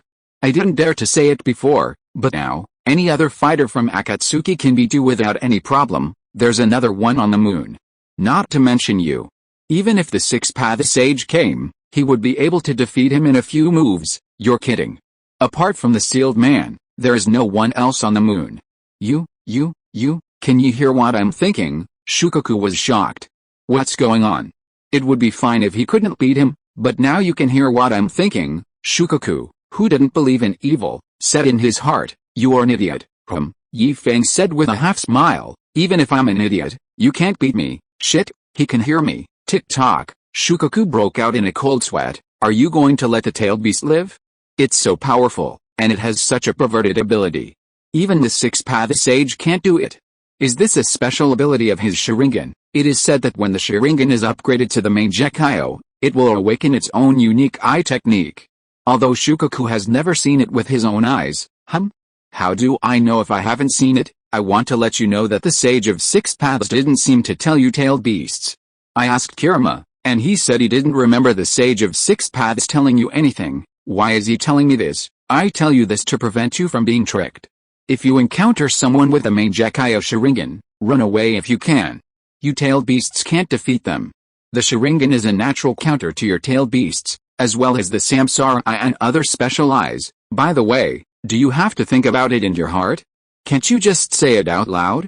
What if I like this feeling and I can't control myself from looking into other people's hearts? Feng rubbed his temples in distress. It was really hard for him to control himself in the convenience store. He is almost omnipotent, and reading other people's minds is a piece of cake, but he has never used this ability. Well, rarely uses it. Listening to gossip is addictive. If Shukaku didn't have too much to say, he wouldn't have used this trick. Why are you telling me this? Shukaku stopped his wandering thoughts and asked Kamala, hurry up and leave, I can't bear it anymore. Yi Feng also shut down his ability and said, Kurama asked me to say it, but it said it was too lazy to say it, so let me say it again. If you meet other tailed beasts in the future, you can tell them, it said that it was once controlled by someone with a Mangekyo Sharingan. It was controlled in one encounter, and its full strength was not yet fully exerted. It doesn't want you to repeat its mistake. How could a stupid fox be so kind? Shukaku was incredulous. Believe it or not, you stinky cat, I've already told you not to call me raccoon cat. Shukaku's eyes blazed with fire, and he gritted his teeth and said, I'm not a raccoon cat, I'm Shukaku. These are Jiu Lama's original words, not mine. Yi Feng waved his hands quickly to clear himself of responsibility. I have always called you little civet cat. I'm pissed off. Shukaku was provoked by Yi Feng again and opened his mouth to bite Yi Feng with a crack. Shukaku bit into nothing. Yi Feng was no longer in the original place, nor in the sealed space. Chapter 157 End of Sober Disbelief.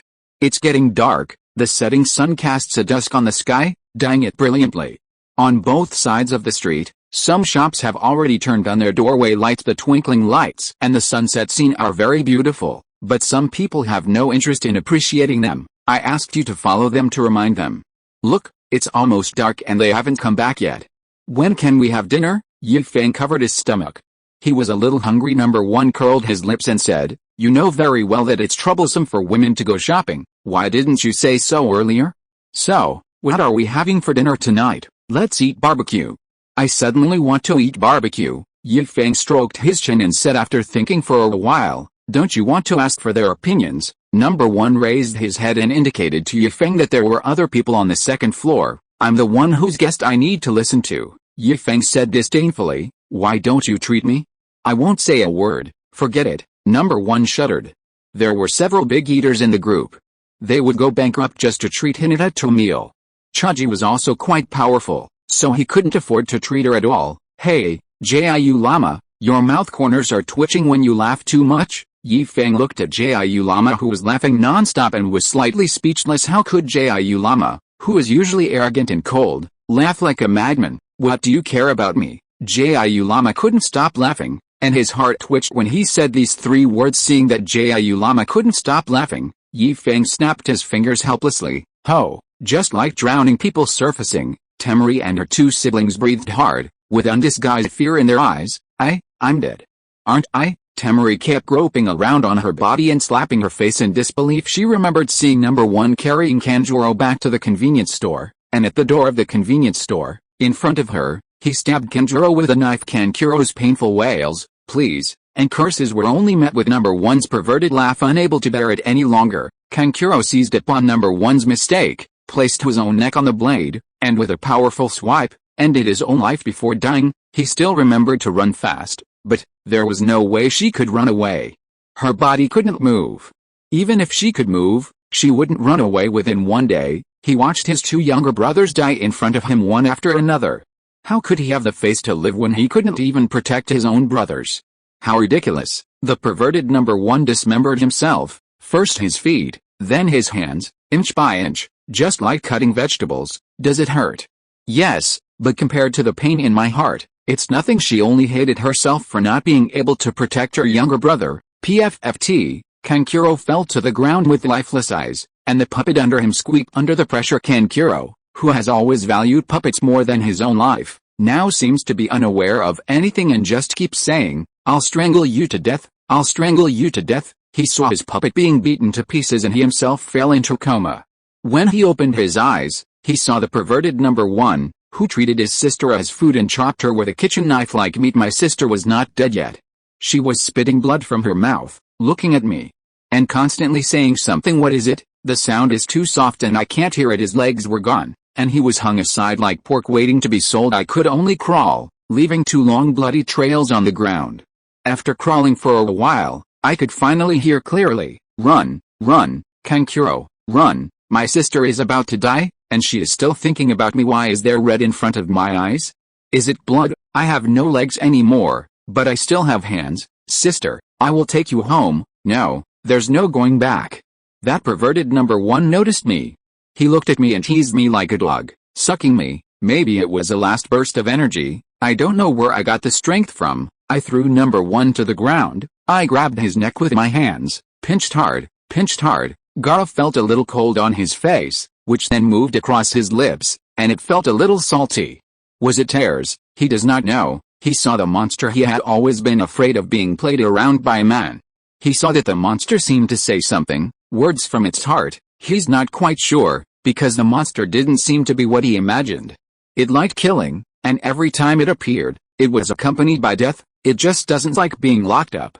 Well, who would like to stay in a dark, cramped environment all day? It is too lonely, just like itself, with no friends, no one to talk to, and no one who can understand it. It's watching me, it's protecting me. Am I wrong? I was wrong, sister. This is a strange name, but it turns out there are people who care about me, brother. I never seem to call him that, but I always beat him up. It turns out he cares about me too. That's great. Is this what it feels like to be cared about? If so, I would like to live like this for the rest of my life. Did he cry? Number one was very surprised. I saw from my original body's memory that Gaara was very cold, even more pretentious than Sasuke. Why are you standing there? Take a picture. Feng picked up his phone and took a few pictures. Number one did the same. After finishing the job, he did not forget to save it into the category Celebrity Black History. Gaara, the sound of a cell phone taking a photo brought the three siblings back to their senses while they were still doubting their lives. Temari looked at her brothers who were still intact, and rubbed her red eyes in disbelief. What on earth is going on? As you can see, Feng lit a cigarette and explained, our store is having a promotion right now. If you pay, you will be a customer of our store. Buy one, get one free.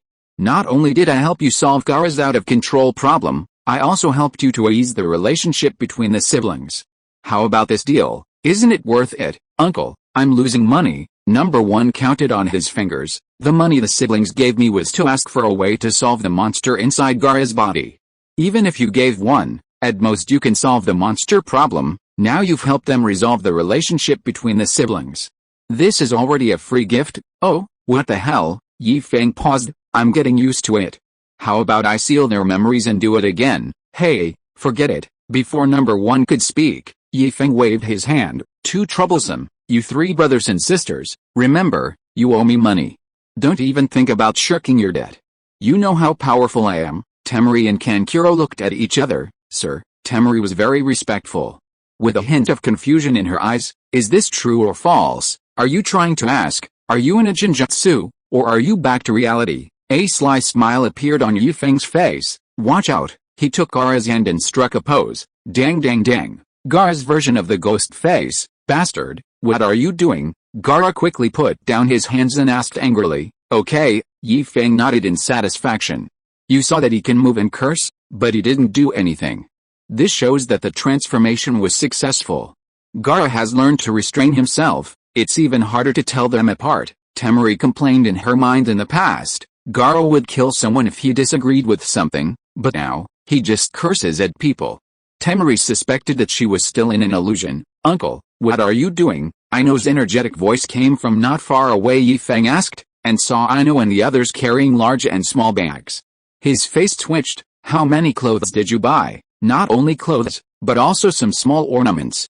Look, Aino took out a wrapped flower from a bag. We also bought flowers. Uncle, your room is too monotonous. There is nothing in it. Yours.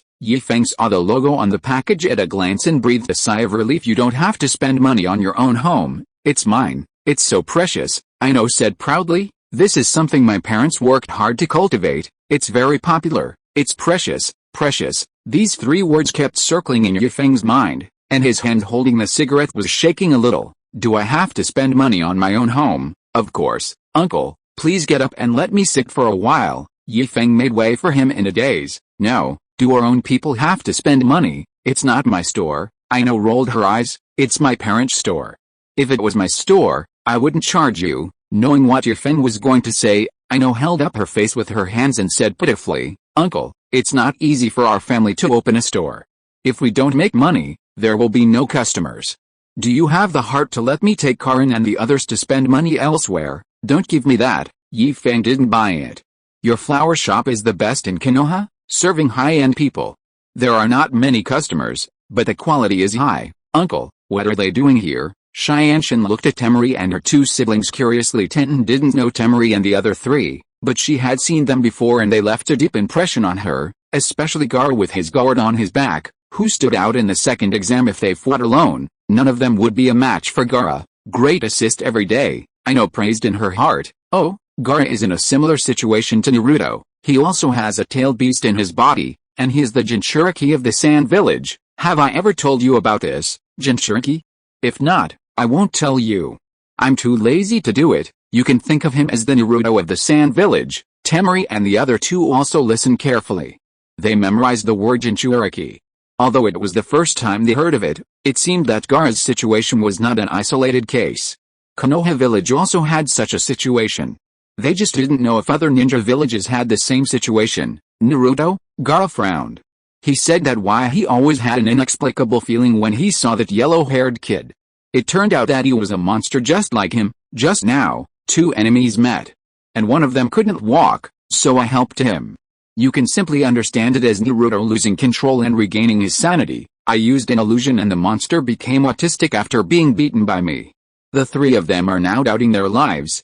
Feng explained the cause and effect in a few words. Now that you're all back, put your things down and let's go to Chaji's barbecue restaurant. Uncle, are you treating me? Ino came up to him and asked with a smile. Feng said with a snort. It's impossible for me to treat you to a meal, but when I asked you to go out and buy clothes, you bought this and that. Great, Uncle said he'll treat us. Ino cheered, pulling Hinata and Karin to run to the store. Hurry, let's put the things down. Broad forehead, you hurry up too. Sakura got angry, her face turned red, and she ran after Ino. Ino pig, you big stupid pig. There are so many people on the street calling her by her nickname.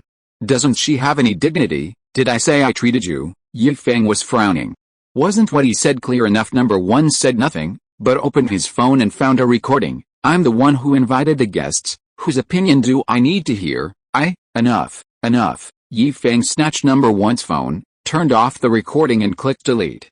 He put the phone back into his pocket and said, I lent you my phone, and you're plotting against me like this. I didn't plan anything. Number one shrugged. You said it yourself. I don't care about you. Feng knew he was in the wrong, so he changed the subject. Sister Wei, do you have any instructions? Kaguya Otsutsuki's hands were empty, as all the things she bought had been taken up by Ino and the others. She looked at Shukaku inside Gara, frowned and asked, are all the sealed spaces for tailed beasts like this? She had also seen the sealed space inside Naruto's body. It was sunny, with green grass and a gentle breeze. It was almost no different from the outside environment. Why is it so dark and damp here in Gara's place? Feng touched his nose. How should he put it? As far as I know, the basic environment of the sealing space of the tailed beasts is similar. It is all like this. It is related to the sealing technique and the relationship between the Jinchuriki and the tailed beasts. The better the relationship between them, the more stable the Jinchuriki's emotions will be, and the environment of the sealed space will also change. Naruto is different because I helped improve it. Can you help it improve it? Said Kaguya Otsutsuki. She had been sealed for 1,000 years and hated the dark and narrow environment the most. When she saw Shukaku, it was like seeing her former self. No problem. It was rare that Kaguya Otsutsuki spoke. It was a small thing that Feng could still do. Sister Wei, why don't you sit down and rest for a while, and wait for them to come down, so we can have dinner together? I don't need to eat. Kaguya Otsutsuki lay on the recliner and picked up Kirima, who was pretending to be invisible. Hold Jiu Lama in your arms and stroke him gently. Jiu Lama's whole body was stiff, not daring to move, and he kept glaring at Feng. Save me, save me. Feng pretended not to notice Jiu Lama's request for help and said with a smile, go ahead, just treat it as fun. Kaguya Otsutsuki nodded, neither agreeing nor disagreeing. Feng could only solve Gara's problem first and wait for Naruto and the others to come down. Chapter 158 Arrangements and Preparations for Departure. Yellow sand filled the air and the sun was scorching in the sky. Feng quickly transformed the sealed space inside Gara's body into an environment that Shukaku preferred. Shukaku buried his head in the sand, shivering like an ostrich. Can't see me, can't see me. It kept repeating in its mind. As soon as Kaguya Otsutsuki appeared, it found something wrong. The aura and clothes on her body reminded it of a person, the Sage of Six Paths with horns on his head and a red mark between his forehead. The Sage of Six Paths is dead, but Kaguya Otsutsuki feels very familiar. as if the sage of six paths is still alive. The difference is that it is not afraid of the six paths sage, but when it sees Kaguya Otsutsuki, it feels an uncontrollable fear in its heart, as if it has seen its natural enemy. This made it unable to help but bury itself, and at the same time shut off its perception of the outside world, hoping that Kaguya Otsutsuki would not notice it. Done, Feng patted Gaara's shoulder and said, I helped you improve the environment in the sealed space. You should get some sleep from now on. The monster in your body is called Shukaku, a tailed beast. It's not as scary as you think. You will know this yourself when you become stronger in the future. When you have nothing to do, chat with Shukaku. Don't always block it out. It's boring for it to be alone, and you too. Feng turned around and waved at Temari and her brother. Go back and take a bath to relax. What happened just now was all an illusion. It's not real. Laughter and cheers could be heard coming from the entrance of the convenience store. Naruto was skipping in front, not showing any sign of frustration at not being able to learn how to be angry. Let's go, uncle. He waved to Feng. You can go now, but don't forget to pay me back. After saying the last sentence, Feng followed the main group. Kaguya Otsutsuki naturally followed, and Naruto left the convenience store, and Kurama also returned to Naruto's body without a pet. That feels great. There's no point for Kaguya Otsutsuki to stay. The three siblings were left in a daze. He just left like that. Kankuro was a little dumbfounded. Has the monster issue been resolved? He suffered a lot in the illusion, and was still in shock after it ended. He didn't hear clearly what Feng said. Gaara, how are you feeling? Temari asked with concern, thinking of Temari's situation in the Genjutsu. Gaara's mouth twitched. I feel good now. You'd better stop laughing. It's like your face is cramping when you laugh. Number 1 complained he didn't go to the dinner party and it was still working hours, so he was needed to stay and watch the door. At this moment, he returned to his recliner. Since the uncle said it's solved, then it's solved. He's very reliable since he's paid. It would have been fine if number 1 didn't speak, but as soon as he opened his mouth, Kankuro thought of number 1's abnormal performance in the illusion. Even though I knew it was fake, I couldn't help but blurt out the word bastard. Why are you scolding me? Number 1 said without getting angry. It wasn't me who designed it. Feng opened the viewing perspective for him, and he saw everything that happened in the illusion, so he naturally knew why Kankuro scolded him. Let's go. Gaara didn't say anything. He couldn't wait to go back and have a good sleep. Judging from the way Shukaku looks in the sealed space, it is estimated that even if we ask it to come out now, it won't come out. It seems scared. It was a bit scary. Feng's strength was too strong. So strong that the monster he once thought was invincible was completely defenseless in front of Feng. I don't know if it was my illusion, but Gaara always felt that Feng seemed to be playing a trick on Shukaku. Not only did he not do anything serious, he didn't even use much strength. The three siblings left, with Gaara still walking in front, and the atmosphere was a bit depressing. The difference from before was that the suppression was due to the worry that Gaara might lose control, but now it is due to embarrassment on the other side. Feng and his group occupied a large private room. More than a dozen people gathered on both sides of the table, which was filled with various meats and vegetables and fruits to relieve the greasiness. The meat slices sizzled on the baking tray, and the next second after they were cooked, they went into someone's stomach. There were too many people, so it was impossible to have just one baking tray. Thanks to Dingsy, there was one in front of almost everyone. It's just that some little guys can't wait and always snatch other people's food. Naturally, no one dared to snatch Feng's food. He enjoyed it alone and temporarily forgot about a long string of numbers on the bill. He raised his glass and said, "Tomorrow the store will be temporarily closed. We are going to go out and have fun. Who among you is going? Sign up now." Me. Naruto grabbed the piece of meat from Sasuke's grill once again and stuffed it into his mouth. The scolded Naruto screamed and raised his hand and said, "Uncle, I sign up. Go play somewhere else. You are already here. Why did you sign up?" After drinking the drink in the cup, Feng put it down and said, "In addition to the people in our store, Kai's team including himself will also go. I am asking about other people. Teacher Kai, when did you confirm it?" "How come I didn't know?" Xianshan asked politely while grilling his meat and turning it over. How come she didn't know that she was going out tomorrow? No one informed her. Didn't you say it would be in 2 days? Why is it tomorrow now?" Kai's mouth was full and he could hardly speak clearly. "There's nothing to do anyway, so I thought I might as well do it in advance." Feng tasted a piece of meat he had grilled and nodded with satisfaction. It was very good, and his cooking skills were not bad. "It's too late. We didn't report it." Kakashi's 2 hands were not idle. One hand was on the mask and the other hand was holding the meat. Without any movement, the meat on the grill was decreasing rapidly. His worries were not unreasonable, just like Kai's previous worries. Although Ye Feng gave a solution at that time, they had to set off tomorrow and he was afraid it would be too late. Are you going? Ye Feng did not answer, but looked at Asuma and Zihong and asked. Asuma hesitated, but finally shook his head. Let Shikamaru and the others go.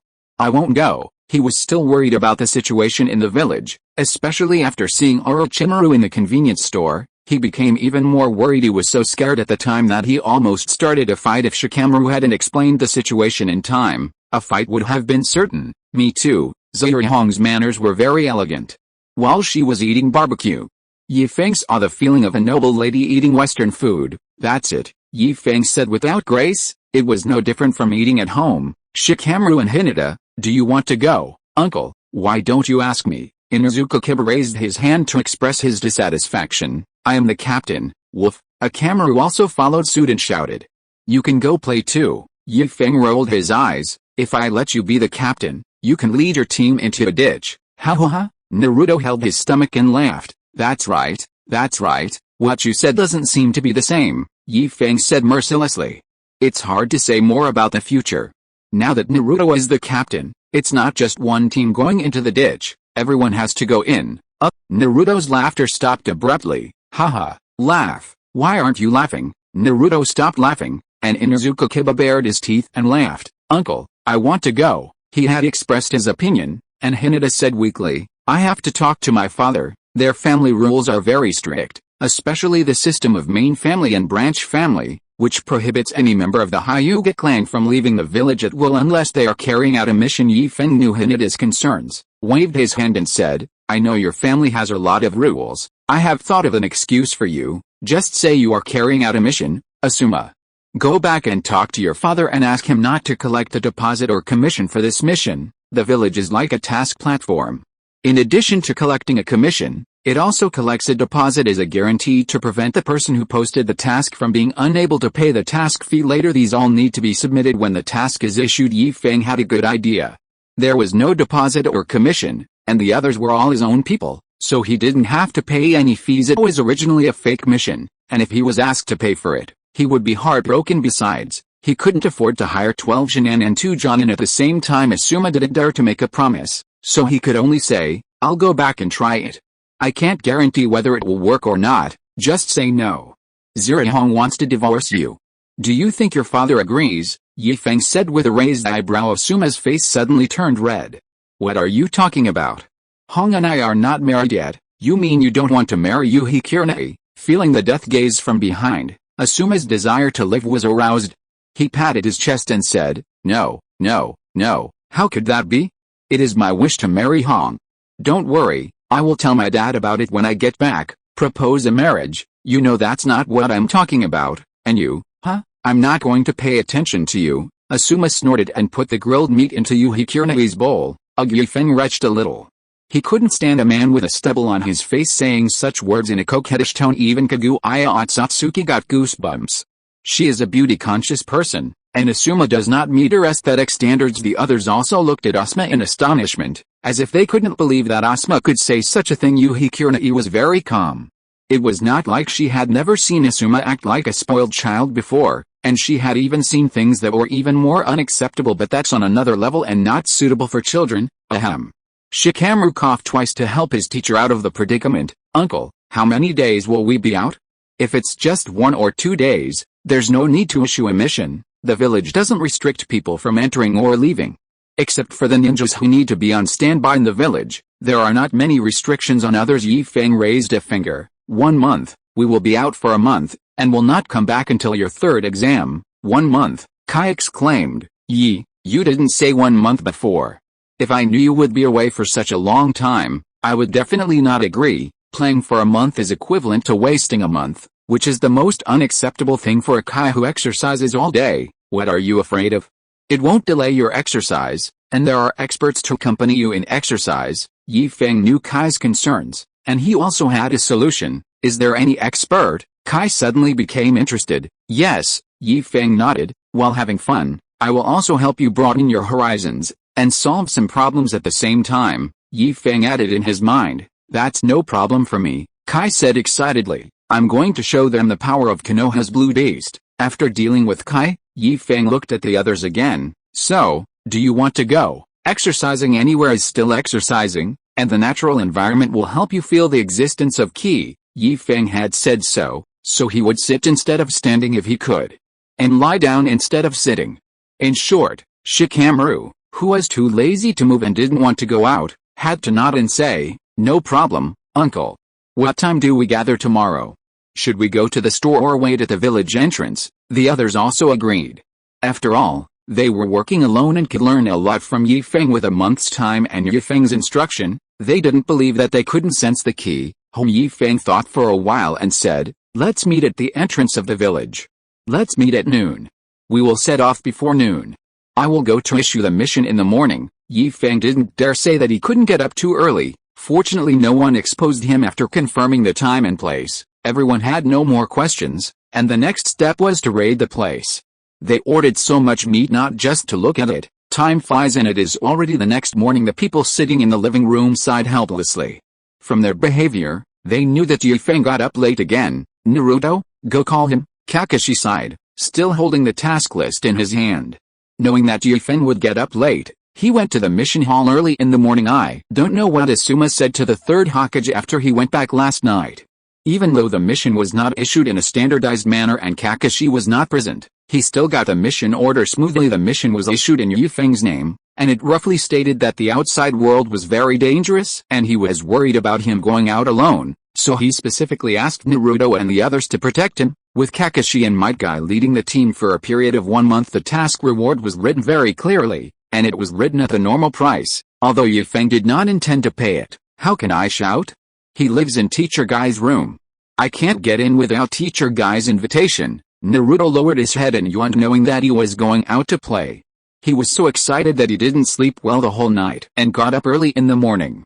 If it weren't for the belief of going out to play supporting him, he would have fallen asleep long ago. Kai did not live in the store, nor did he write his name on the door of the staff dormitory. Yi Feng, who stayed in Kakashi's room for one night, asked Kai to write his name yesterday. As the owner, he still had the right to enter the employees' rooms without their invitation. Others don't get such treatment. Kakashi had no choice but to rush to the village entrance and rush back with Guy. Chapter 159, Set off for training. Yi Feng was yawning and was pulled up by Naruto with sleepy eyes after a simple wash. Naruto couldn't wait to pull Yi Feng and ran towards the village entrance in order to save time. He even took a shortcut. Kakashi closed the door of the convenience store helplessly and hung the written sign on the door, I'm out for something, so I'm temporarily closed. The opening time is to be determined. The willful way of opening the store made the owner of a Ichiraku across the street couldn't help but twitch his lips. Of course, covered her mouth and laughed secretly. Dad, if you're jealous, we can find some time to go out and play for a few days. Ichiraku worked non-stop, serving the cooked ramen to the customers, and sighed, where's the time? Although he said so, Changpo knew that his father was already tempted, so he persuaded him. Just like Boss Yi Feng said, time can be squeezed out. At worst, we can go out after the exam is over, talk later. During the Chunin exam period, business was really good, but it was also really tiring from opening the door to closing it. Yao hardly had a rest. In order to reduce the number of times he went to the toilet, he didn't even dare to drink more water. I can't rest right away when I get home at night. I still have to prepare food for the next day. When everything is done, it's time to get up after just a few hours of sleep. Bossy, when can I sleep like you and wake up naturally? Yao thought with some longing. At the entrance of Konoha village, Niji and his companions were either squatting or standing. Shikamaru found a shady place to lie down. With Shino there, he didn't have to worry about any bugs on the ground. Holding a piece of wild grass in his mouth, Shikamaru said lazily, I told you not to come so early. It won't be too late after lunch. Shikamaru didn't have time to reply. He just stuffed handfuls of potato chips into his mouth. He was already extremely hungry before he even left the village. If Yi Feng didn't show up again, he planned to have lunch first and then come over, as Shikamaru said. Fortunately, Naruto and Yi Feng appeared in time, pretending not to see the resentful expressions on the faces of the few people. Yi Feng waved his hand with passion. Let's go. There was no need to register, as Kai had already registered for everyone, so the Konoha's eternal gate guard who were guarding the gate, although the village was gone but a gate was still there, the two brothers Kaimatsuki Izumo and Gangzi Tej, did not stop everyone even though they both saw several strange people in the group. Zabuza, Haku and Orochimaru followed the crowd naturally without any disguise. Originally, Feng wanted Tsunade to help heal Bai's injuries, but with the presence of Kaguya Otsutsuki, Tsunade was useless for Kaguya, who can even create life. Healing Shiro's injuries was a piece of cake. She didn't even have to use much effort and Shiro was already alive. And well after Bai's injury healed, Zabuza wanted to leave without waiting. He had originally stayed in Konoha just for Bai, but now that Bai was fine, he had no reason to stay. Not long after walking out of Konoha, Zabuza, who was eager to return home, said goodbye. Master Feng, Bai said respectfully, thank you for your care during this period. We should leave now. If you have anything to tell us in the future, you can come to the water country to find us, or post the news on the black market. There was no need to be too explicit in what he said. Bai believed that Feng knew what he meant. Zio said playfully, aren't you afraid that one day I will let you join forces inside and outside to seize the water kingdom? Who knows, the tragedy might be even more tragic then. Bai's meaning was already very clear. What he said was almost like a token of his allegiance. Bai went on and smiled and said, you are joking, sir. With your strength, do you still need us to cooperate with you? Having stayed in the store for so many days, they were not unaware of Feng's strength. Bai also knew that Feng was a man without ambition. Otherwise, with Feng's strength, it would only take a few days for him to rule the entire ninja world. Even if all these people were added together, it's not certain whether they could be Feng's opponent. Bai was very grateful to Feng and was also glad that he met Feng. Although the process was not very friendly, the ending was good. His relationship with Zabuza is no longer that of tools, but of companions who can depend on each other for life and death and trust their backs to each other. In other words, the relationship is closer than that of companions, like family. The time Bai spent in Feng's shop was the happiest and most peaceful time he had experienced since his mother's death. I don't have to worry about food every day, my family is by my side, and I don't have to hide from place to place and worry. Bai can't remember how long it has been since I had such a peaceful sleep. A few words are not enough to express his inner gratitude. He can only keep the gratitude in his heart. If Feng has something, he will put down everything in his hands to help Feng. Although with Feng's strength, he might not need his help. Zabuza said something similar, but he couldn't open his mouth to say it. Let's go. Zabuza turned around and waved his hand. Bai immediately couldn't keep up when he saw this. Come back when you have time. You're always welcome here.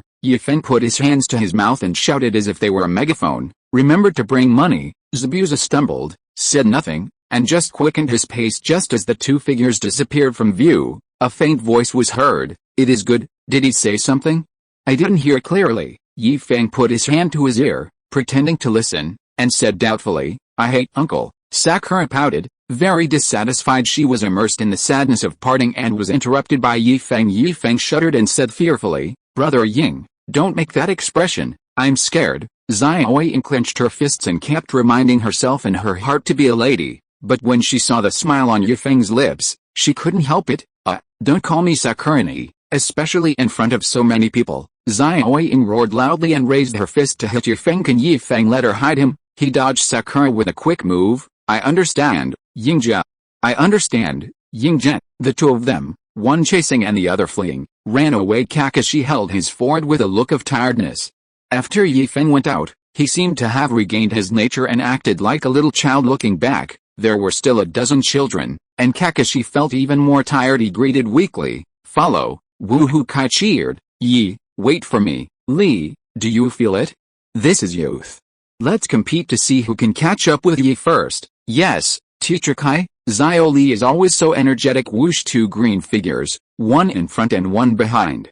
Chased after Feng. This is also a child? Well, a big child? Kakashi sighed as he looked at the disappearing guy. Kakashi envied Kai's mentality. He smiled every day and seemed to have no worries at all. Even if you had worries, Kai would not take them to heart. There is always a smile on his face. It's the aesthetics that Kakashi is a little dissatisfied with. What's so good about a green vest? I wear it all day long and my wardrobe is full of it. There are no clothes of other colors. Kakashi thought with some amusement that if Kai went on a covert mission, he would be exposed before he even sneaked in, because the green vest was too conspicuous. Shaking his head and putting aside his complicated thoughts, Kakashi took out Intimate Paradise and slowly dropped it behind everyone. Kaguya Otsutsuki's feet were not touching the ground, she was floating gently. With a faint smile on the corner of her mouth, she felt that the current atmosphere was very good. The playfulness of Naruto and Sasuke reminded her of her own son, who also used to like playing around. That's it, she doesn't want to conquer the ninja world anymore. It's fine to just be an ordinary person anyway. Yifeng's strength means she doesn't have to worry about her fellow tribesmen anymore, even if Yifeng didn't say it. Kaguya Otsutsuki didn't think that Yifeng didn't know it. Orochimaru's brainstorming never stopped for a moment. He was multitasking, sensing the energy while following behind everyone after leaving Konoha. Orochimaru was not worried about his plan even though Gaara's appearance caused him to change his plan. The general direction remained unchanged, and it did not affect the final outcome compared with the previous plan. The revised plan is much simpler. There was no need to kill the third Hokage in public. Considering that he didn't know what Yifeng and Gaara had said, Orochimaru directly put the Sand Village out of his plan. It was only necessary to kill 2 Konoha advisors. Even without the firepower of the Sand Village, it would not be a big deal for Orochimaru. The Kazekage of the Sand Village didn't know yet that he had saved his life. Yes, at this time, Orochimaru had not yet taken action against the Kazekage. I caught up with you. Kai's legs almost turned into after images as he ran past Yifeng, raising a trail of dust before the smoke and dust dissipated. Zio Li followed closely behind and flashed past Yifeng with smoke and dust. Uncle, hurry up and follow me. Cough cough. The smoke and dust in the air made Yifeng unable to help coughing. What are you trying to catch up with? We are here to travel, not to compete. The people behind were nowhere to be seen, and Kai and Zio Li disappeared again. Uncle, go slower, I can't stand it anymore. Sakura panted, her shoulders drooping weakly. It shouldn't have been like this, but as Sakura ran, she felt herself getting heavier and heavier, as if she was wearing clothes weighing dozens of kilograms, and her legs felt extremely heavy with every step she took. As they were talking, the large group behind them caught up. Naruto flashed to Sakura's side with a whoosh. Sakura, what's wrong with you? Before he even finished speaking, he knew what was wrong with Sakura, and in an instant, his arms drooped and his back bent slightly. Uncle, Naruto knew without thinking that it was Yifeng who did this. Take the thing off of me, although he had nothing on his body. Naruto felt very heavy and oppressive. Yifeng snapped his fingers, adjusted the gravity on Naruto, and said unhappily, just be content. This is a new ability I developed that allows you to exercise your body all the time. This is an ability that Yifeng specially developed based on the inspiration of Vegeta's gravity room in the Dragon Ball world. It is better to simulate it in a convenience store first, and then work backwards, so that he can use it in the outside world. Didn't we agree to go out and have fun? We've only been out for a short while, it shouldn't be like this, right? Shikamaru said weakly. Yifeng also put a gravity halo on his body. Not only the 12 little strong men, but also Karin and Orochimaru had a gravity halo on their bodies. Orochimaru volunteered because he just liked to research new things. How did you do it? Orochimaru asked, licking his lips. You can adjust the gravity on other people at will. If you suddenly use this trick during a battle, the battle will be over in an instant. It's as simple as compressing your own chakra and applying it to others. Yifeng shrugged and said, but don't think of using this in a fight. The enemy won't just stand there and wait for you to apply it, just like the momentum. When the second Hokage's momentum was released, Sujetsu was scared so much that cold sweat broke out and he could hardly stand. Momentum is intangible but substantial, and is closely related to a person's strength, status, and character, and strength accounts for the majority of it. The strength of the second Hokage is beyond doubt. Ninjas all practice chakra, and so does the second generation Hokage. Assuming that chakra has weight, we can make a simple formula. Second generation Hokage equals momentum equals chakra. The second generation Hokage could use his aura to scare people so much that their legs went limp. Does that mean that he could do the same with his chakra? Can he also adjust the output of chakra so that people would not go limp but would still feel the pressure? Based on the above logic, Yifeng developed the gravity halo by adjusting the gravity aura. The amount of gravity a person feels can be adjusted, which has the effect of exercising the body. However, to use this trick, you must first have enough chakra. Coincidentally, Yifeng has no shortage of chakra. As for whether it can be used on the enemy, yes, you can, as long as you are stronger than the enemy. And it can't just be a little bit stronger, you have to crush the enemy, but your strength is enough to crush the enemy, so it doesn't make much sense whether you use the gravity halo or not. Secondly, it takes time to condense the gravity aura. Enemies of the same level will not give you time, so Yifeng interrupted Orochimaru's unrealistic guess. Of course, if it is improved in the future, it will be hard to say. Orochimaru was not disappointed. The invention of any ninjutsu needed time to be verified and there was still room for improvement. Why would he be disappointed, after paying a sum of money and asking Feng for the method of practicing the gravity halo? Orochimaru had another project to be studied. Only at this time did Feng have time to answer Shikamaru's question. Life never stops, and exercise never stops. Playing and exercising your body at the same time is the best way to combine them. You're absolutely right.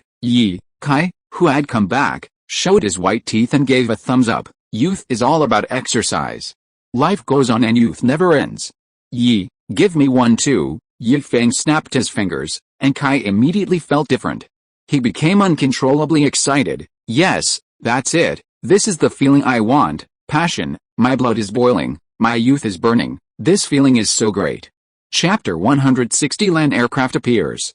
I've come to the right place. Kai was so excited that he was speechless. It's not like he hasn't thought of similar methods, but he can't do it. The weighted sandbags that Xiaoli used were just his leftovers.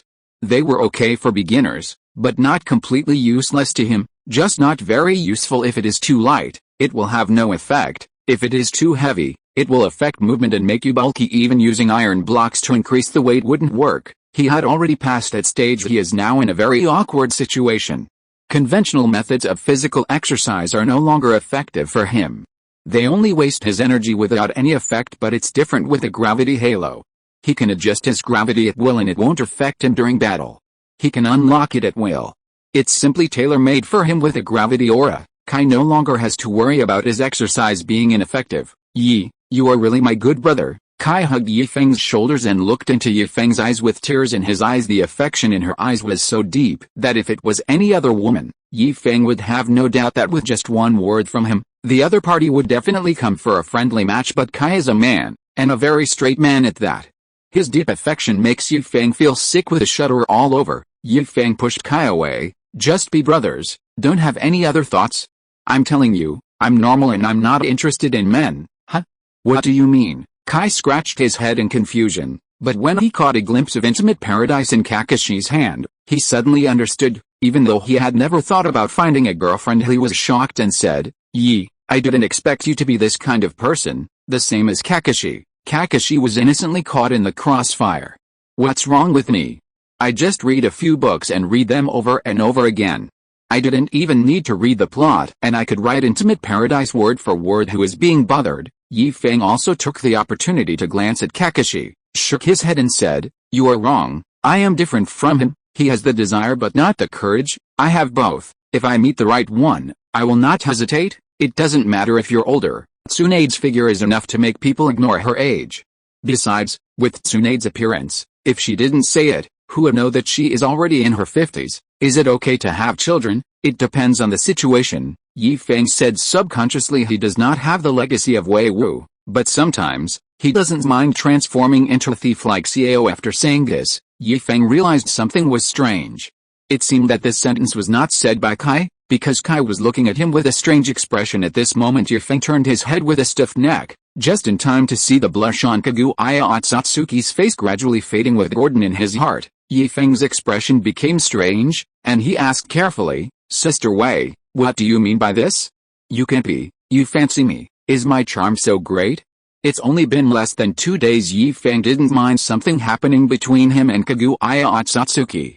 According to different settings, some said that the six-path sage and his younger brother were the offspring of Kaguya Otsutsuki, similar to Black Zetsu. It's just that when Black Zetsu was born in too haste, he became a premature baby.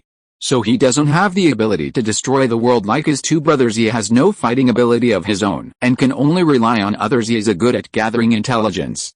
If he digs underground, no one can find him. Some settings also say that the six-path sage and his brothers were born from the combination of Kaguya Otsutsuki and the natives of the ninja world. It doesn't matter which type it is to someone like Feng, who only cares about appearance anyway. 2 of Kaguya Otsutsuki's 3 children have died, and the other one is an adult older than Feng. He doesn't need to raise him, so what does he have to worry about? Feng, who had figured it out, looked puzzled and said, Sister Wei, I'll leave a room for you tonight. Before he could utter the word leave, the door, a fist quickly expanded in front of his eyes, and with a bang, Feng flew backwards. Nonsense. Kaguya Otsutsuki snorted coldly, retracted her fist, and turned away without even looking at Feng, who fell to the ground. The reputation of 80 divine aerial attacks is well deserved, Sister Wei. Feng wiped the blood from his nose, gave a thumbs up and praised. Although Kaguya Otsutsuki is not good at using physical skills, she has the 80 Gods air attack, which is known as the strongest physical skill in the ninja world and is more powerful than the 8 Gate Kai's Night Kai. This was also thanks to the physical fitness bonus of Sun Wukong. If it were the previous Feng, he would have been crippled if not killed after being hit by one of the 80 divine air attacks taking out the map of the ninja world. Feng identified the direction and shouted to Kaguya Otsutsuki, who was almost gone, "Sister Kaguya, we are going in the wrong direction, we should go that way." Kaguya Otsutsuki paused for a moment, then floated back as if nothing had happened. "Where are we going? Let's go to the land of hot springs first. I heard the hot springs there are very famous." The hot spring is famous, and the services that come with it are naturally not bad. Feng has no other ideas, he just wants to go and see it for himself. Although there is one in Konoha village, it always feels inappropriate to do the kind of thing where you live. Even rabbits don't eat grass near their burrows, as the saying goes. You may not see him when you look up, but you will see him when you look down. It would be so embarrassing if we met on the street one day. "There are hot springs in the village," Naruto muttered. If it was just to take a bath, Naruto felt it was not worth running so far. He is not stingy with the money, well, he is just stingy with the money. Feng wanted to go out and play because he promised his shadow clone a dozen shadow clones. How much would that cost? "I don't care." Feng saw that Naruto was distressed, and he smiled and said meaningfully, "Number 1 got beaten up yesterday, and it was your shadow clone who did it. Guess what? If they knew what you were thinking, would they not work hard when you summon them next time?" Naruto's words brought back memories. His shadow clone was not a good person and even dared to beat him. "If I really encounter trouble in the future, it is possible that I will not only defeat the enemy first, but also beat him up first." The art of multiple shadow clones. Naruto formed seals with his hands and summoned his shadow clones. He said with an apologetic smile, "Everyone, I was just joking. We are all one. How could I just enjoy myself? Hey, who kicked my ass? Don't hit me in the face." I was wrong. After kicking Naruto, Number 1, feeling relieved, withdrew from the encirclement that was beating Naruto, opened his arms, breathed deeply, and looked very intoxicated. "Is this the air from the outside world? It's really sweet." Among the many shadow clones, Number 1 is the most special one. He dresses differently from the other shadow clones. He does not wear a forward protector and wears casual clothes. He kicked off his clogs, took out his sneakers and put them on, then hopped around a few times and nodded with satisfaction. "Sneakers are still more comfortable." "You're stupid. Why are you wearing sneakers in such a hot day?" Feng looked disgusted. The sun was shining brightly in the sky. Feng felt hot even in his short-sleeved shirt and shorts. He was also wearing flip-flops, a classic outfit of a Guangzhou landlord still wearing sneakers. "Aren't you afraid of getting athlete's foot, uncle?" "You are wrong," Number 1 said handsomely, stroking his hair. "What is chakra for? It is for enjoyment. Covering the whole body with chakra, isolating the outside temperature, and feeling comfortable." Slapping Number 1 on the head, Feng said unhappily, "I told you to watch fewer videos, but you didn't listen. Do they understand what I'm saying? You are using my chakra," Naruto said with difficulty from the encirclement. As soon as Number 1 came out, he felt that half of his chakra was gone. The gravity aura that he could originally resist with chakra now doubled the pressure on him. Countless punches and kicks landed on him, making it even more difficult for him to bear. "You bastards, be gentle, I am your real body." It would have been better if he didn't shout. Once he shouted, the shadow clones attacked more harshly. "I'm hitting the real one. Tell you to stop talking." "I didn't say anything," Naruto protested. "Can't I even think about it? It's impossible to even think about it, and it's a sin to even think about it. That is, you can come out to play, but we can't. Without us, there would be no you." Where did this talent come from? Who could say such things that go against Gang? Number 1 covered his head and snapped his fingers. "Brothers, that's enough. Give our original body some face. Brothers, retreat." Naruto didn't need to do anything. The shadow clones that were surrounding and beating him released their seals and dissipated on their own. Naruto curled up on the ground, wanting to cry but without tears. This was so unfair. Number 1 was also his shadow clone. Why couldn't his real body's words be more effective than his shadow clones? Sasuke reached out his hand to help Naruto up. After all, they were in the same team. "Idiot, you can't even manage your own shadow clones. It's really weird. Sasuke has never seen anyone's shadow clone, and the only one who can beat the original body is Naruto. Thank you, Sasuke. Naruto raised his head with tears in his eyes. I want Sakura to help me. A well suddenly appeared on Sasuke's forehead. Go to hell, you loser. Naruto has become immune to the word tail end. He looks at Sakura lovingly, hoping that Sakura will come and help him. Sakura came over. Sakura left. Sakura spoke. Sasuke-kun, ignore that idiot. Let's go. No. Naruto stretched out his hands in despair, feeling very helpless. More and more people walked past him without even looking at him. Hinata felt a little bit reluctant, but was still forcibly pulled away by Ino. Don't worry about him, he's not as handsome as number one. They are the same face, so why is there such a big difference? Ino looked at number one in a somewhat infatuated manner. Number one stroked his hair and looked at Naruto with great pride. Where are the others? Why don't they come out? Feng asked. He had promised many shadow clones, but now the other shadow clones have disappeared, leaving only number one. Number one spread his hands and said, in order to take care of someone's feelings, we have discussed privately that it is enough for one person to enjoy it. Anyway, it is shared, and we can just synchronize it when we go back.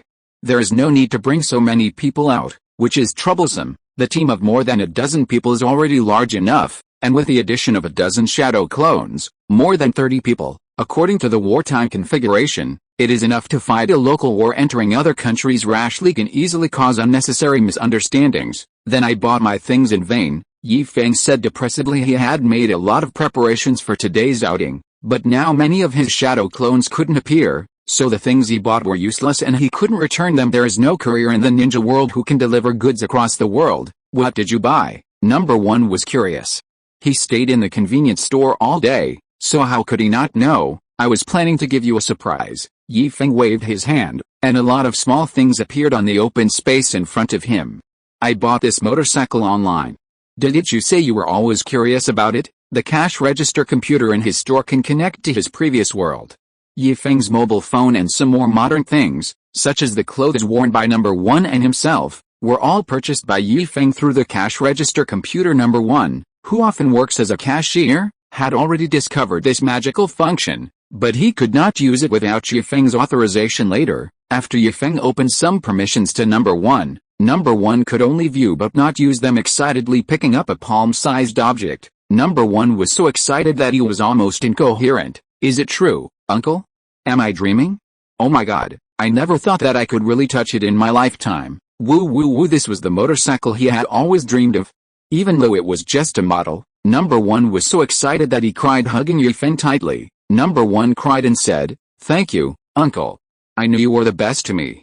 Don't worry, even if my biological father comes out, it won't change your Nanboan in my heart. Get out of the way. These are my new clothes. Don't get your snot on me, Feng said, pushing number one away with disdain. Look at how promising you are. You're so excited just by being touched. You'll be riding on me soon.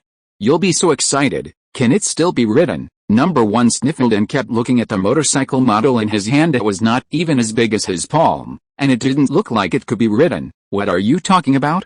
Why would I buy them if I can't ride them? He spent several million to order the motorcycles from the manufacturer, but in order to create a surprise, Feng did not take them out after they arrived, just waiting to leave the village and have a good ride. Don't worry about the oil problem. After the convenience store's magical modification, a conversion device has been added. As long as your hand touches the accelerator and transmits energy to it, whether it is chakra or ki, as long as it is energy, it can be automatically converted into oil and can also be stored as long as the energy and fuel are continuous. You can ride till the end of time without any problem. Don't worry about damaging the motorcycle. As long as it is not damaged by human beings and is ridden normally, the motorcycle will not have any problems even if you die.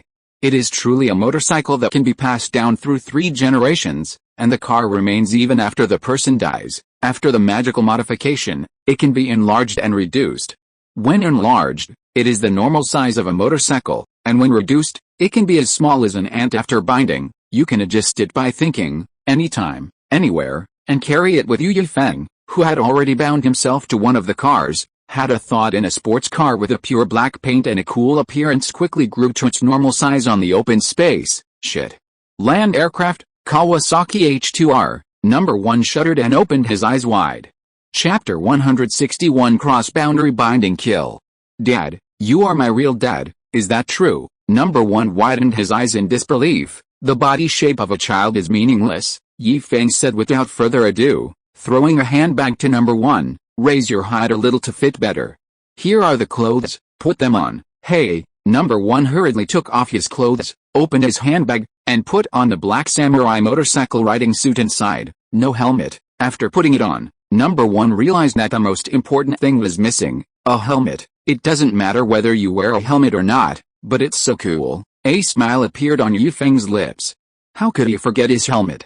He could do without cycling clothes, but he must have a helmet. He then threw a helmet to number 1, a keyring helmet that matched the cycling jersey very well. There is a single horn on the black cyber helmet, and a circle of conspicuous red light on the lens.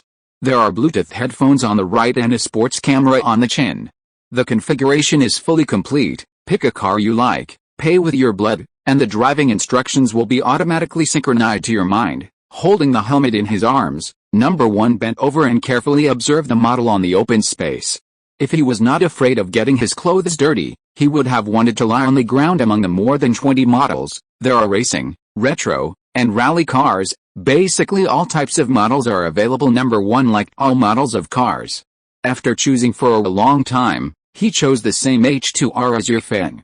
He took off his gloves without hesitation, cut his finger, and dripped blood on the motorcycle. All kinds of driving knowledge and control methods instantly flooded into his mind. He, grinning foolishly, number 1 couldn't wait to use his mind to control the car to become bigger. What is this? Orochimaru, who is the most inquisitive, moved to the side of the car at the speed of lightning just as he was about to reach out to touch it. Number 1 slapped his hand away. Don't move, number 1 said seriously. This is my treasure. He has never even touched his own car, and he will be angry with anyone who touches his car. Pick one for yourself. Orochimaru reached into his pocket and took out some money.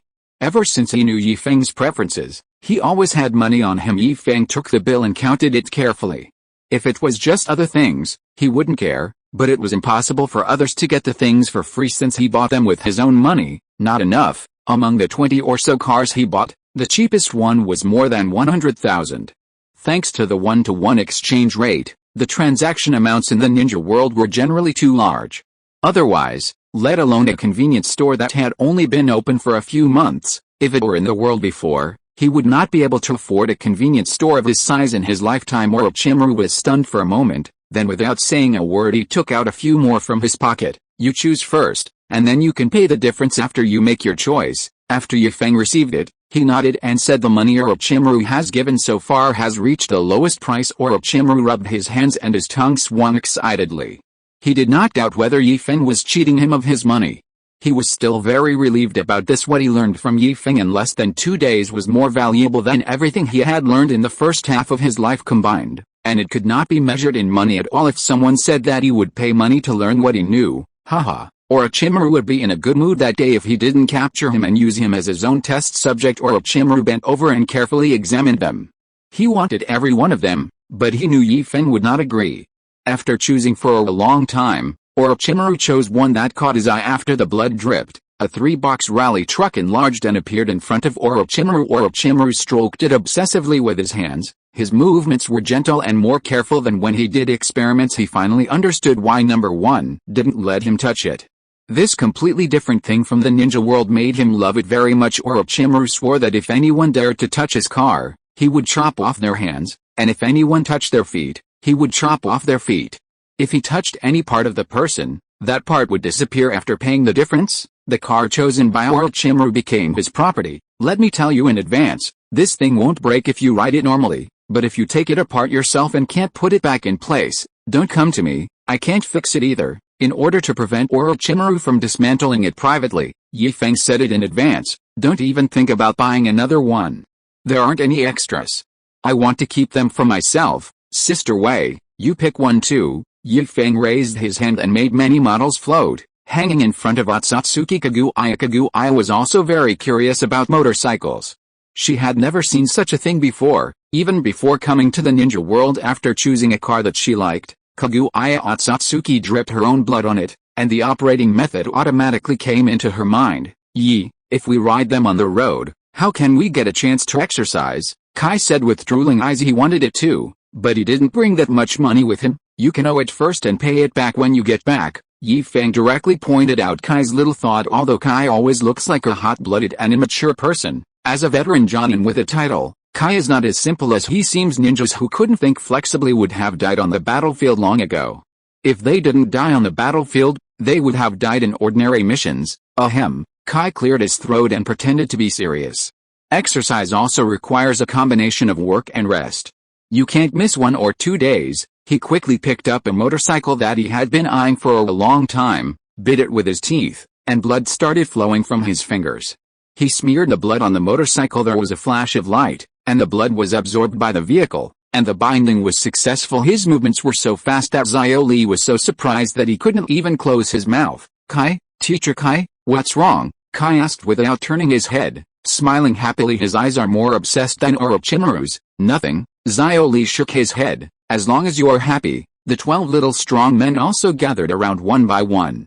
Who wouldn't be curious about such rare things that are not found in the ninja world? Uncle, how much is this? I like this. This is mine. Don't take it from me. Everyone was talking at once, making Yi Feng feel overwhelmed. Take your time. No need to fight. Everyone has one. Yi Feng struggled to maintain order. Let's make it clear first. I will pay you when you go back. You haven't even given me the money for practicing ki. Give it to me together. Got it, uncle. Among the 12 ninjas, except Naruto and Rock Lee, none of them is short of money. Although Sakura's parents are civilians, they also have jobs and their income is not worse than that of ordinary ninjas. Although Ninja is a branch family, he has the support of the Hyuga clan. He is the most outstanding among the younger generation in the clan, and he is not short of money. Karin was a little envious. She had changed into a new set of clothes. Although she still had the money given to her by number 1, it was enough for daily expenses and she could forget about buying a car. Huh, you want it? Look at me. Naruto, with a bruised face, patted Karin's shoulder. Everyone else has it, so his sister must have it too. You? Karin's eyes were red. She had stayed in the store for 2 nights. Except for a few words he spoke to her when he first met her in the Forest of Death, Naruto never spoke to her again after arriving at the store. She thought Naruto disliked her, so she didn't dare to talk to him. What's wrong with me? I'm the first employee of the store, so I do get some benefits. Naruto didn't dare to look into Karin's eyes.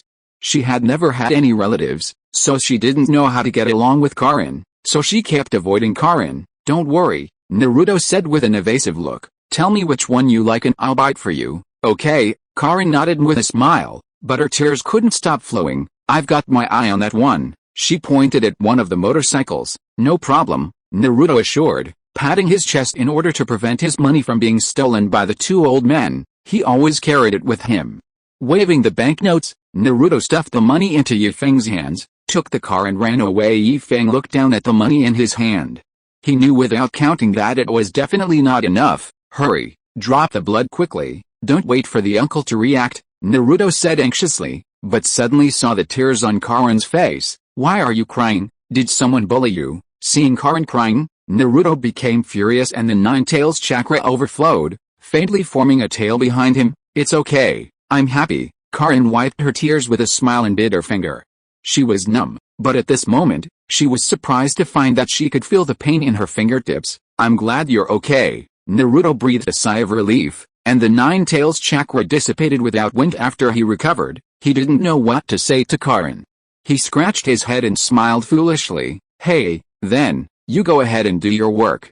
I'm going to go pick out a car I like. Looking at Naruto who was fleeing in panic, Karin burst out laughing. Oh, the prince is back again, Yi Feng said sarcastically, holding a few pieces of white paper the same size as banknotes in his hand. What? Do you think I'm blind? You can at least use a few small denomination bills to fool me. If that doesn't work, coins will do. Aren't you going a little too far? Naruto bared his teeth and played dumb. Uncle, please don't wrongly accuse a good person. I was very good when I gave it to you. Yo. Yi Feng leaned back, as if he was meeting Naruto for the first time. Don't you mean to say that? Heaven and earth can bear witness that I, Naruto, never tell lies. Naruto swore to the sky. Thunder comes. A coin appeared in Yi Feng's hand. Naruto's face changed drastically, and he said tremblingly, Uncle, you don't have to do this, right? He knew the opening move of the railgun and had seen its power, but if it really hit him, He wouldn't even be able to let out the first scream. Yi Feng raised the corner of his mouth and asked with a smile, "The prince will also be afraid." "Who wouldn't be afraid of this?" Naruto swallowed his saliva and his face turned a little pale. Too late, Yi Feng snorted coldly. There was magnetic force mixed in with the electricity, and the coin that had accumulated energy was ejected by Yi Feng. Boom! With an unstoppable momentum, a torrent of energy flashing with lightning passed by Naruto and shot straight into the distance behind him. Boom! A violent explosion sounded in the distance. The mushroom cloud rising into the sky could be seen from a long distance, and the invisible shock wave swept in all directions. Naruto, with his eyes closed, lost his balance and was knocked to the ground by the shock wave. Sasuke dodged and stood behind Naruto, frowning and asked, "Uncle, are there any enemies?" Sasuke knew that given Yi Feng's personality, he would never take action without reason. "Well, a few people have been following us since we left the village. We are quite far away from Konoha now. They couldn't help but want to attack us, so I took the initiative and sent them to hell." Yi Feng lit a cigarette, took a puff and said, "It must be Danzo's people." Sasuke gritted his teeth and said, "Uncle, you are too easy on them. Apart from Danzo's men, Sasuke couldn't think of anyone in the village who would deal with them." Yi Feng sat on the ground, changing his shoes and said, "It's useless to catch them. They are all dead men." All those who were members of Danzo's group had been placed under his seal of extermination of their tongues. Once they tried to say anything about Danzo or specific matters, their entire body would become paralyzed and unable to move. The more trusted Danzo is, the more curses will be cast on him. Soul searching is useless as triggering the curse will directly mess up the victim's brain. Blind eyes. The veins around Kaguya Otsutsuki's eyes were visible as she looked towards the place where the explosion occurred. A huge deep pit appeared at the center of the explosion, and the debris of trees around it were blown everywhere. No enemies. There were no broken limbs or arms. All human tissues, including blood, were directly vaporized by the high temperature generated by the explosion. Yi Feng was not surprised at all. With just a few Jonin and a dozen Shunins who were not even Jonin, it was simply a pipe dream for this combination to survive his railgun. After putting on his shoes, Yi Feng stood up and brushed the dust off his trousers. Under Orochimaru's somewhat dissatisfied look, he put his flip-flops into the side box of his motorcycle. "Okay everyone, don't let these little tales affect our mood for playing. Now, let's get ready to go." Getting on his motorcycle, Yi Feng took out his sunglasses and put them on, turned the key, and started the engine. Buzz! The unique roar of motorcycle exhaust sounded in the ninja world. For the first time Naruto recovered from the shock and spat out the dirt in his mouth. "Pa. Uncle, I don't have a car yet. I don't have a car yet." When the impact came, Yi Feng had collected all the cars and everyone was ready, except him who was still standing there. He had not had time to choose his own. "You don't even want to give me a small change, and you still want a car?" Yi Feng shifted the gears, raised the car's head, and flew out like an arrow from a bow. "Look who's kind enough to give you a ride." Number 1. Naruto played the emotional card, "We two are." Before he could finish his words, Number 1, wearing a helmet and cycling clothes, twisted the accelerator and performed the same head-up start operation, leaving Naruto with only the exhaust fumes of the motorcycle. "Sasuke, I want Sakura's help," Sasuke said strangely, imitating Naruto's previous words, stepped on the accelerator, and followed. "Sakura? Sasuke-kun. Wait for me." Sakura chased after Sasuke without even looking at Naruto. Karin, who originally wanted to ride on the same bike with Naruto, saw the hints from others who had not set off yet, and then looked at Hinata who was approaching Naruto. A smile appeared on the corner of her mouth, and she understood. Chapter 162 Close Encounter. "Naruto-kun." Hinata's face flushed red. Feeling Naruto's aura up close, she couldn't help but feel her heart beating fast and her heart was pounding. "Hinata, look at the road, look at the road," Naruto shouted in panic. Naruto narrowly avoided the thick tree in front of him and patted his chest in fear. "Hinata, how about I drive it?" No. Although she wanted to sit in the back seat and hug Naruto's waist like Naruto hugged her, Hinata still shook her head and said, "After the binding, only the person can drive?" Naruto's little head was spinning very fast at this moment, and he said with great joy, "Number 1 is my shadow clone. If he is bound, I am bound as well. So, car number 1 is his car, and he can easily replace car number 1." Just as he was about to do so, Naruto shook his head again, resting his chin dejectedly on Hinata's shoulder, and said weakly, "If I really do this, number 1 will definitely beat me up when he comes out." Naruto had a hunch that he was no match for number 1 right now. "I don't know what's going on. He is obviously the real body, But Yi Feng likes number 1 very much and often gives him special treatment every time number 1 is disbanded. Part of number 1's memory becomes incomplete. The warm breath beside her ear made Hinata's face turn red as if blood was about to drip out, and a large amount of steam was buzzing out from above her head. Hinata, who was already trying hard to keep her mind steady while driving the car, was blown so hard that she closed her eyes, tilted her head, and fell limply into Naruto's arms without anyone in control. The car lost its direction in an instant. It was too late for Naruto to jump out of the car.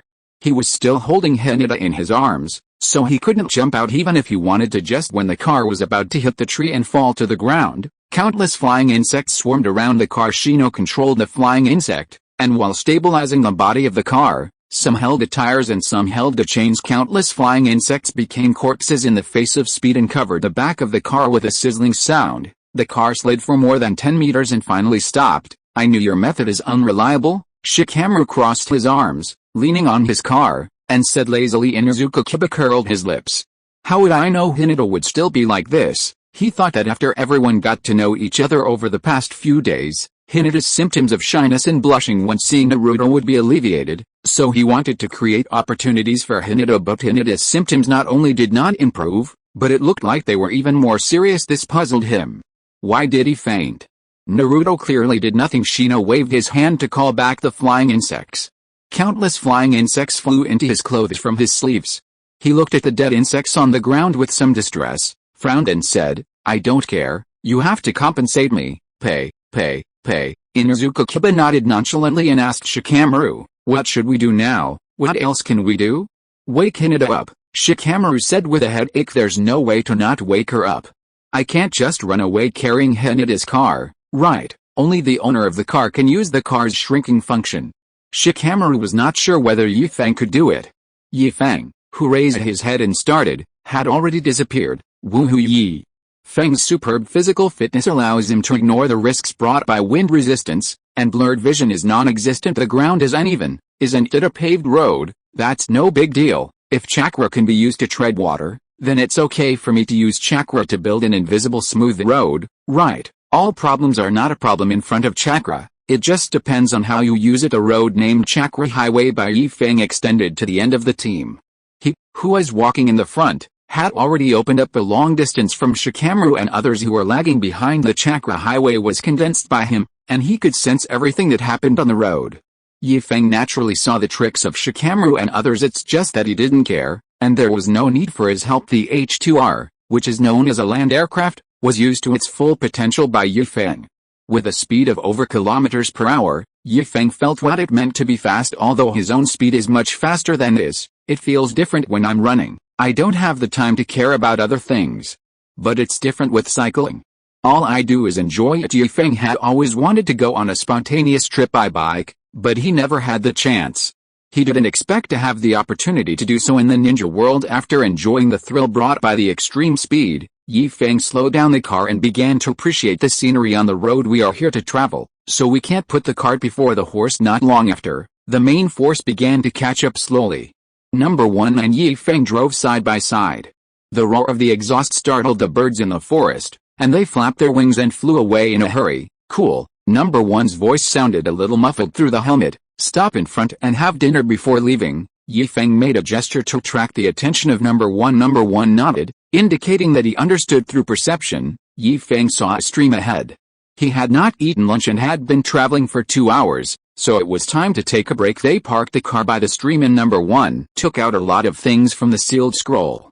They were all cooking utensils, prepared last night. Making fire in the wild has never been a problem for ninjas, especially for those who can use fire escape techniques. Sasuke consciously released a small fireball and ignited the firewood that had been prepared in advance. Regardless of whether Sasuke has learned anything else from following Yi Feng, just in terms of the precise control of chakra, he dares to say that he is definitely better than several of his previous selves. After a simple bite, everyone stayed where they were to rest, and Naruto secretly approached Yi Feng again. Uncle Poke, don't do this to me. He impatiently pushed Naruto's hand aside. What's the matter? Tell me, don't disturb my rest if there's nothing else. After taking off his shoes and putting his feet into the cold stream, Yi Feng lay on the grass in an X position, closing his eyes and taking a nap. He didn't even bother to open his eyes in the face of Naruto's harassment. Uncle, please get me one too. Everyone else has one, But I don't. Naruto looked around, afraid that others would hear his complaints. I don't want to be squeezed with Shikamaru. He doesn't ride his bike properly. After Hinata was woken up by Shikamaru, Naruto said he didn't want to ride in the same car with Hinata at all. And Karin was not willing to do so either, because Karin's car was too small and he was not comfortable sitting in it. He could feel Shino's resentment through his sunglasses, so he had no choice but to get into Shikamaru's car unexpectedly. Shikamaru was not a reliable driver at all.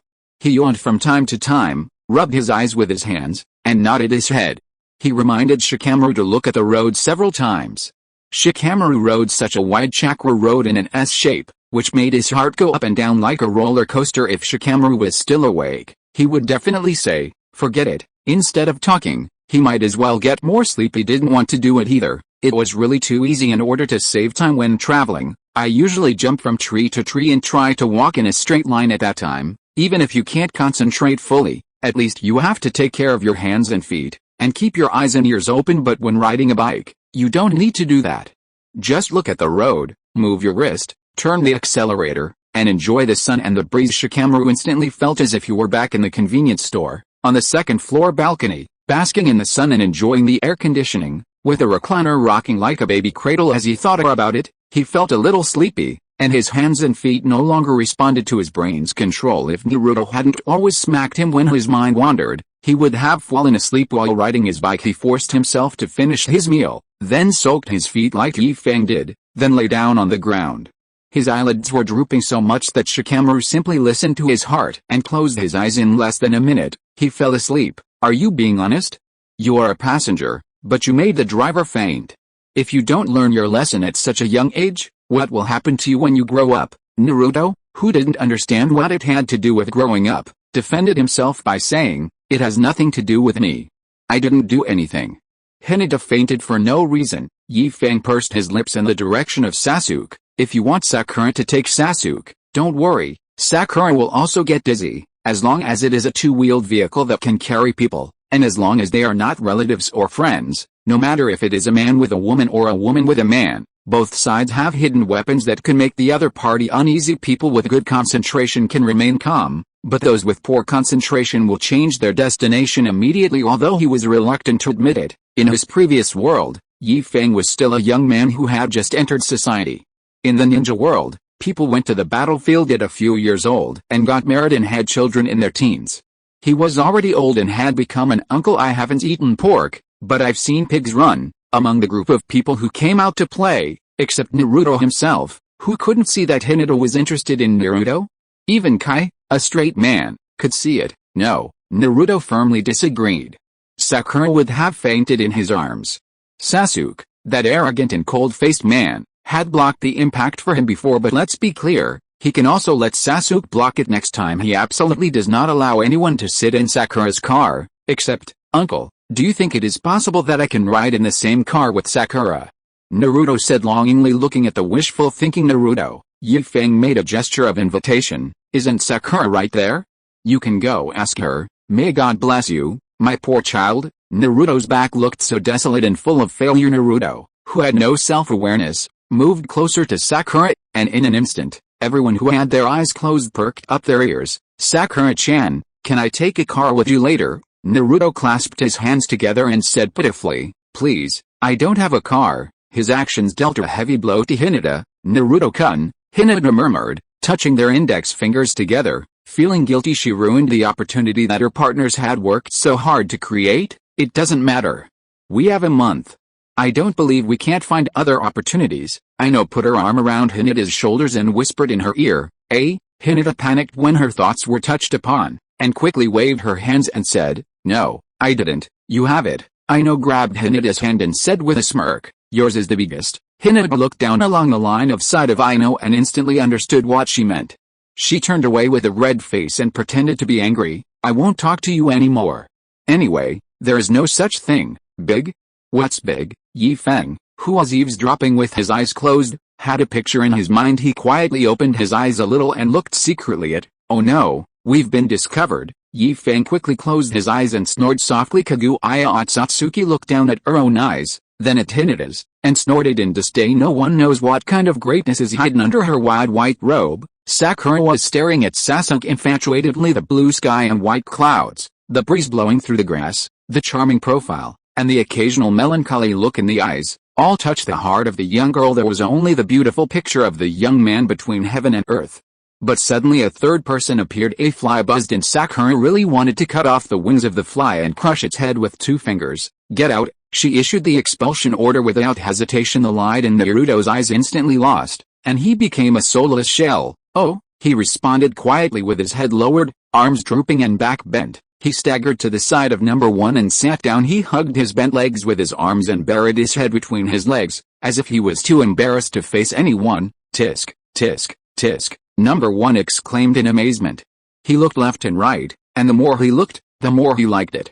How can it be so beautiful? Yeah, how can she be so beautiful? Naruto looked at Sakura through the gap between his arms. The more he looked, the more he liked her. There was no sign of shock on his face. Look at this paint, how beautiful it is. Yes, she has a good temperament, Naruto agreed. He liked the way Sakura looked when she was angry. Look at these eyes, so bright and shining. Yeah, Naruto nodded slightly. Eyes are the windows to a person's soul, and Sakura, who has a pair of eyes, is like having 2 windows. It's true, I'm really smart. Look at this horn again. Does it look like a unicorn? Number 1 stroked his helmet with a deep and focused look in his eyes. Unicorn. Naruto looked at Sakura carefully, but didn't find any resemblance between Sakura and a unicorn. Yes, unicorn. Number 1 nodded, then shook his head. No, no. The uncle said his name is Kirin. It should be like Kirin. Why is there a Kirin again? Naruto frowned and asked, what is a Kirin? Sakura is a normal person, and he couldn't find any evidence from Sakura to prove that Sakura is a unicorn or a Kirin. Sakura is Sakura. Hey, number 1 stood up and moved to the side of Feng. Uncle, there's a 2-stroke guy over there. I say a sentence and he answers it. I say a sentence and he answers it. If you're listening to this novel on a channel other than Fanfic World, it means they downloaded and uploaded it without effort. We cordially invite you to visit our channel, Mundo Fanfic Novelis.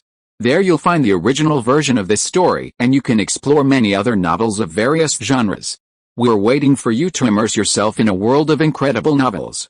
Chapter 163, Hurrying to Reach the Doctrine. You are still so young, but you are imitating others and dating, Feng complained. It's just that they are the same age, so it's considered puppy love. If it happened in our place, if the age was a few years older, it would be illegal. You also said it was yours. Number 1 took out a mat and spread it on the ground before putting his helmet down. If it were us, would this be a problem? If you ask me, you're just jealous. If you had come a few years earlier, you might have had a child by now. It's not too late now, just find one. I do not, Feng said firmly. Marriage is the grave of love. If you can't find someone who shares the same ideals as you, and you have no common topics to talk about, and she doesn't understand you no matter what you do, and you keep having conflicts all day long, it's better not to find one. The corners of number 1's mouth twitched fiercely, and he reached out and touched Feng's forehead. You don't have a fever either, uncle, are you stupid? How can you talk like that? Feng glared at number 1. What does stupid mean? It's true.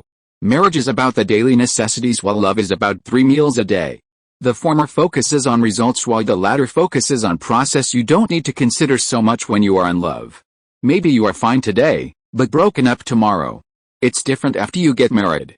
If you consider this and that, find someone who is not suitable, and don't get along with each other, and expect to live a good life, that's just a dream. Feng believes that any relationship that is not aimed at marriage is hooliganism. If both parties are willing, then it doesn't matter. But if one party is serious and the other party just wants to play around but doesn't say anything, then that is hooliganism rather than settle for something inappropriate. Feng would rather be single. What's the matter? Are you homesick after riding a motorcycle? Number 1 also said whatever he wanted. Uncle, this is the ninja world. There are ninjas here. This is not an ordinary world. Have you not changed your mindset yet? How many people with your ability would have already had 3 wives and 4 concubines? Why? Do you want to enter the palace, or do you have a special preference? Number 1, who has partial authority over the convenience store, knows a lot about Feng, including the fact that Feng is not a local. In fact, he was not the only one who knew about it. Everyone who often gathered in convenience stores had guessed about it. They are not blind, and can see many things that are different from the ninja world. What's more, Yi Feng did not hide anything from them, but Yi Feng didn't say anything, and they didn't ask. Everyone has their own secrets, you go away too. Can't I be alone? Yi Feng said angrily. It's not that he hasn't changed his mind, he's just lazy. If he really wants to have 3 wives and 4 concubines, can he escape by going to the Water Kingdom? Tsunade 2, age is not a problem. He displayed the spirit of poaching and shamelessly snatched Zai Rihong away, and that person, Matera Shienko, if she controls her diet, she can also be a good candidate. There is also the big boss who only appears for a short time, Kaguya Otsutsuki, who is also, shit, she's looking here again. Yi Feng was thinking Gordon in his heart, and he quickly became serious. You are still young, and you still want to have 3 wives and 4 concubines? Wanting everything will only hurt you.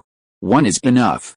Love is exclusive, and the heart belongs to one person. I love fraternity, I'll go. As number 1 was speaking, he was blown away by an unknown force and fell into the stream with a splash. Kaguya Otsutsuki was washing her white fingers as if nothing had happened, without even looking at number 1 who fell into the water. You deserve it. You're not allowed to talk too much. Yi Feng wiped the cold sweat from his forehead. The stream was not very deep, and number 1, who had come up, became obedient. He used chakra to dry the water on his body and clothes, and sat next to Yi Feng without saying a word. Faced with Yi Feng's winks and looks, number 1 pretended not to see anything. More than an hour later, Yi Feng looked at the time, washed his face with stream water to sober up, clapped his hands, and woke everyone up. Everyone, it's almost time to rest. Pack up your things, and let's set off. We will try to reach the Kingdom of Hot Springs in the evening. Everyone agreed, and after the pots and pans were washed, number 1 put them away. Original in Yi Feng's plan, there was no rush to travel when going out for fun, but Orochimaru received news that Kokuzu was on a mission in the land of hot springs, and the Akatsuki uniform that Yi Feng wanted had already been made, so Kokuzu took it with him. Yi Feng thought about it and decided to just meet up with Kokuzu in the land of hot springs. The Kingdom of Soup is located in the northeast of the Kingdom of Fire. The 2 countries are adjacent to each other. Beyond the border of the Kingdom of Fire is the Kingdom of Soup. As the name suggests, Yasukuni is famous for its hot springs and is a tourist city. Although its land area is small, its economy is very developed. The group hurried and finally arrived at the land of hot springs before dark. This is much faster than the speed of a ninja. Although the speed of the ninja is not slow, the faster the speed, the more chakra is consumed. If they travel at full speed, the chakra will be exhausted soon. Once the chakra is exhausted, the ninja will be useless and not much stronger than an ordinary person. If he encounters a ninja from an enemy country, he will be at the mercy of others. We will stay here tonight. Tomorrow we will be free to do whatever we want. We can go shopping if we want or take a hot spring bath if we want. At the door of a hotel, Yi Feng made arrangements. First, get a room, then find a place to eat. When business came, the hotel owner came out to greet them personally. This was mainly because Yi Feng and his group were quite large, and most of them were ninjas, so the owner could not help but take him seriously. Dear guests, please come in. The boss led the way and introduced the hotel to Yi Feng and others. The hotel's guest rooms are divided into several levels. Simply put, they can be divided into those for ordinary people and those for ninjas. When running a business, the most taboo is to treat customers differently, but the most feared thing is also conflicts between customers. The reason why the guest room areas for ordinary people and ninjas are separated is to prevent some ordinary people from being short-sighted and provoking the ninjas. Don't mind me, dear guests. We have no choice but to do this, the boss explained with a wry smile. We have people from all over the world here, and some of them can't control themselves once they drink. No need to explain, I understand. Yi Feng waved his hand and said this can be considered an unwritten rule. The conflict between ordinary people and ninjas is inherently great, even in several major countries. Otherwise, there would be no Kunina Kamura. Sometimes Yi Feng couldn't understand the train of thought of the first Hokage. He had the strength, but he didn't establish his own country. Instead, he built a village and still needed financial support from the country's daimyo. It was simply absurd. Don't even mention that there aren't enough people to support the construction of a country. That's even more ridiculous. What an ordinary person like the daimyo of the country can do, you, the god of ninja, can't do. Still peaceful. Peace is light. To put it bluntly, it is because of lack of knowledge and failure to correctly understand themselves that a village with privileges but no human rights has been created. Is it okay to put our rooms together? No problem, the boss agreed immediately. The boss likes to meet someone like Yi Feng who is easy to talk to. Their hotel had received ninjas before, and he was annoyed by all the various requests. In the end, he, an ordinary person, not only had to understand the major forces in the ninja world, but also the hostility between the major ninja villages. This was to avoid the worst situation when the ninjas from two hostile forces were arranged together due to poor arrangement. When the ninjas moved in, the boss had also heard about it. He said that something like this happened in a hotel, and in the end, two ninjas from rival forces fought each other. Afterwards, the ninjas just walked away, leaving the hotel in ruins, and there was no talk of compensation. The owner of the hotel opened the hotel with borrowed money. Unable to repay his debts, not only did his family fall apart, he also committed suicide. Maybe it is just a trivial matter for ninjas, but for ordinary people like them, it is a catastrophic event. Although the areas are different, the room prices are the same. The boss dare not make any distinction. At most, the room sizes are different and the prices are different. After looking at the booked rooms, Feng led everyone downstairs and found a restaurant recommended by the boss. After eating and drinking, they went back to their rooms and spent the rest of the night in silence. The next morning, Feng went out yawning. Do we have to get up so early? He usually sleeps until he wakes up naturally, which is usually in the afternoon, or at the very least, during lunchtime. How late he gets up depends on how late he stayed up the night before. I told you to go to bed early last night. Orochimaru looked energetic and didn't look tired at all. He was used to it. Sometimes when doing research, it was common to not sleep for several days. With his physical condition, he could easily endure a few days, especially in recent days. His curiosity has skyrocketed and he is in a state of excitement. Passing by a breakfast shop, Feng bought a few buns and chewed them mechanically. He was still sleepy and nothing tasted good. Then there's no need to get up so early, right? He was browsing his phone until 3 or 4 in the morning last night. If he hadn't been unable to bear it anymore and saw Orochimaru sticking out his tongue and lying next to him, he would have continued browsing for a while longer. I'm telling you, if you do this again tonight, you should just get a room. You're not short of money. Orochimaru looked straight at Feng, squinting his eyes and smiling. If you lend me the cell phone for a few days, I promise not to bother you. Impossible. What would I play with it if I gave it to you? Feng refused outright. The technology tree of the ninja world was all wrong. Some things were there, but some were not. There were no activities at night, and he didn't have a girlfriend, so he just relied on his mobile phone to get by. Don't you have to? The other one is at number 1. If you have the ability, you can borrow his. Forget it then, Orochimaru said regretfully. Feng was still confident. Number 1 was a little weird. He was obviously a shadow clone, but to Orochimaru, he felt like a normal person. Moreover, Orochimaru vaguely felt that he was no match for number 1. It's simply weird. A shadow clone is stronger than the original body. Orochimaru led the way, and after many twists and turns, they arrived at a desolate wilderness. Feng looked at the town behind him, then looked around, and said speechlessly, "No, since we are going to leave the town, why don't we just go straight out? Why are you taking so many detours?" "I'm used to it," Orochimaru shrugged. The reason why he could be so carefree after becoming a rebel ninja was all thanks to his cautiousness. If he doesn't want to, no one will be able to find his trace. Okay, are we waiting for someone here? Feng swallowed a bun with difficulty. He miscalculated and forgot to buy water. He felt more and more choked as he ate more. Feng threw the package bag casually. In this remote place, he was not afraid that someone would accuse him of littering. Who threw the garbage? The voice sounded a little angry. Feng, who had just lit a cigarette after dinner, looked in the direction of the voice and saw a tall young man holding a strange sickle, looking at him with flaming eyes. "Did you throw it?" Fituin said coldly. All his planned entrance moves were ruined by a garbage bag. "No," Feng quickly denied, pointing his finger. "It was him, brother, I saw it with my own eyes. It was him who threw it." Orochimaru, who was pointed at, didn't bother to explain himself and looked at the other person next to the young man. "Kokuzu, long time no see." "Yeah, long time no see.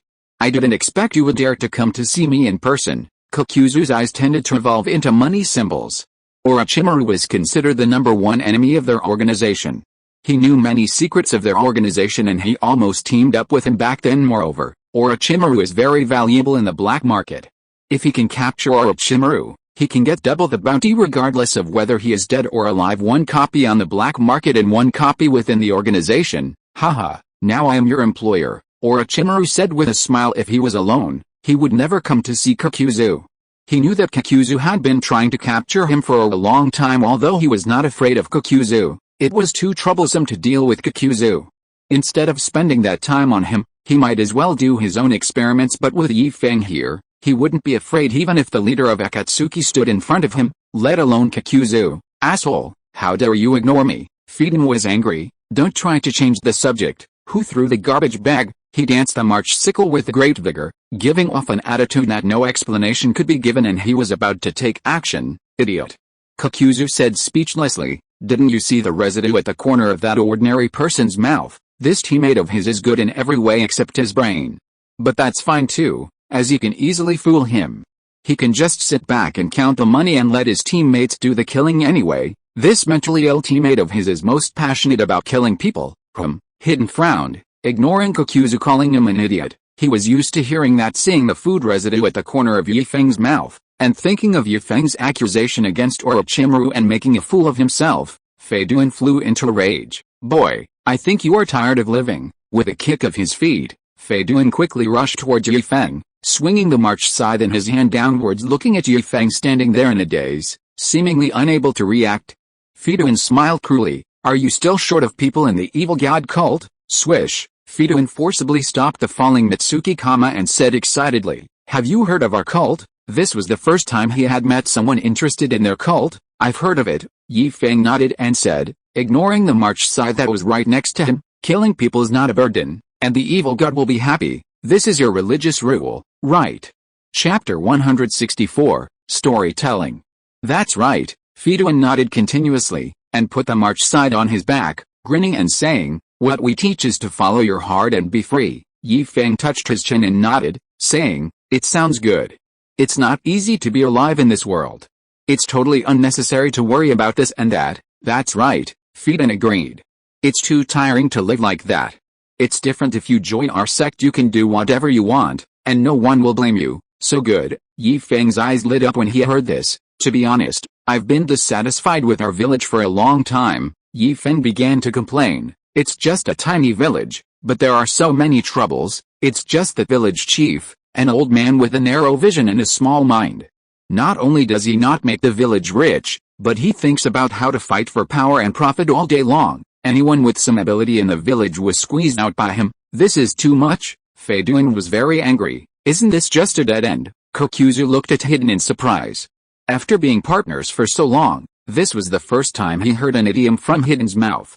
He couldn't help but think, when did this kid Hidden become so cultured? Fei Duan, who didn't know that Kokuzu was criticizing him in his heart, put his arm around Yi Feng's shoulders with a murderous look on his face. Have the people in your village ever thought of resisting? If it were him, he would have rushed into the village chief's residence with a sickle and sacrificed the village chief to the evil god. Why not? Yi Feng slapped his thigh and said angrily, you don't know, the village chief has a helper. His childhood friend is also a man full of conspiracies and tricks. They are one in the open and one in the dark, one pretending to be a good guy and the other pretending to be a bad guy. Plus, the village chief's other two helpers are muddying the waters. Many people in the village don't even know the village chief's true evil face. At this point, Yi Feng's face was full of bitterness. The village chief is a student of the founder of our village, so he got a position fairly legitimately. How can I describe the founder of our village? The first one was a big fool, but the second one was okay. He was scheming and had good methods, but unfortunately he died young. Many of the tricks he left behind were inherited by our village chief. This old guy was pretty good at first, but maybe it was because of power that made people confused, but within a few years he became corrupt and became a puppet of power. Just when the war broke out, there was a very outstanding young man in the village who had a very good reputation among the villagers. The old man saw that the situation was not good and knew that he could not control it, so he simply stepped down and let the young man take over. So what happened next? Fei Duan listened very carefully, and couldn't help but involve himself in the matter, saying, since that young man has taken the position, why is there still the matter of your village chief? Hiss after putting out the cigarette butt and throwing it away, Yi Feng seemed to recall the past and said, in society, people care about social etiquette everywhere. That young man is the student of the village head student. The village chief has several students. The young man's teacher is not the most outstanding one among the village chief's students, but he is the one the village chief likes the most. Do you know why? Before Fei Duan could answer, Yi Feng said, because that student has no background and is easy to fool. Once that student gets promoted, He can sit back and control his students' actions remotely. What does he have to gain by doing this? Hidden interjected he couldn't understand what benefit the village chief could get by doing this, since it wasn't obvious, and any achievements would have nothing to do with him. That's the right. Feng shrugged and said helplessly, that old guy's mind is full of power. His students don't want to be controlled by him, so he goes to his students. How can a young man possibly defeat several old foxes? It's true that he has abdicated, but the top management is all his people, and the team that formed the village is all his. The young people have nothing to ask for. He is nominally the head of the village, but any order he issues requires the consent of the old village chief, otherwise his order can't even get out of the office door. In this situation, young people began to prepare their own teams. Otherwise, why do we say that young people have flexible minds? The old village chief regarded him as a poisonous scorpion, but he was actually harmless. He was the partner of the village founder and the leader of another faction of the village elders. He was moved by the sincerity of the young people and became the first to join the young team. With their participation and the prestige that young people have built up in the army during the war, many people have expressed their support for the young people, either explicitly or implicitly. This also made the old village chief feel the crisis. Just when the young people were full of confidence and ready to make a big move, the village was invaded, which gave the old village chief an opportunity. When the young people were resisting the invaders, the old village chief bypassed the young people and issued an order that all forces supporting the young people were not allowed to support them. The young men were left alone and died in the invasion. After the invasion subsided, the old village chief took over again, arguing that the village couldn't be without a village chief for a day and that the village needed to be rebuilt. He has been in office ever since. If that's all, then there's nothing wrong with your village chief, right? Kokuzu couldn't help but say with a mentality that if he didn't listen to the free information, he would be at a loss. Kokuzu remained silent, although the more I listened, the more familiar it became. I always felt like I had heard of this character somewhere before, so I didn't think too much about it. He has lived from the Warring States period to the present, and he has witnessed too much history over the decades. A lot of history has been lost in the long river of time, but he is still alive, he thought. Maybe he knew too much and mixed up everything. In Kokuzu's view, if a man does not work for himself, he will be punished by heaven and earth. As long as he has the power, he can do whatever he wants. So what if the old village chief has been in power for decades? He has the ability to do so what if all the team members are his? As I said before, they have the ability. If you have the strength to overthrow the old village chief, you can still take over. If anyone disagrees, use your fists to beat him until he submits. If you still don't obey, I'll kill you.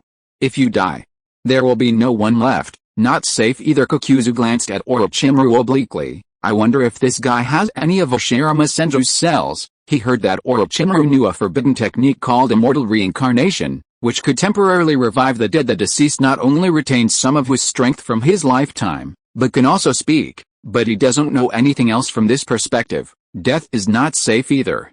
It would be best to grind the body trashes when killing someone, in case someone resurrects it. Although he always said that he had fought with Hashirama Senju, who was known as the god of ninja, and escaped unscathed, only Kokuzu himself knew the truth.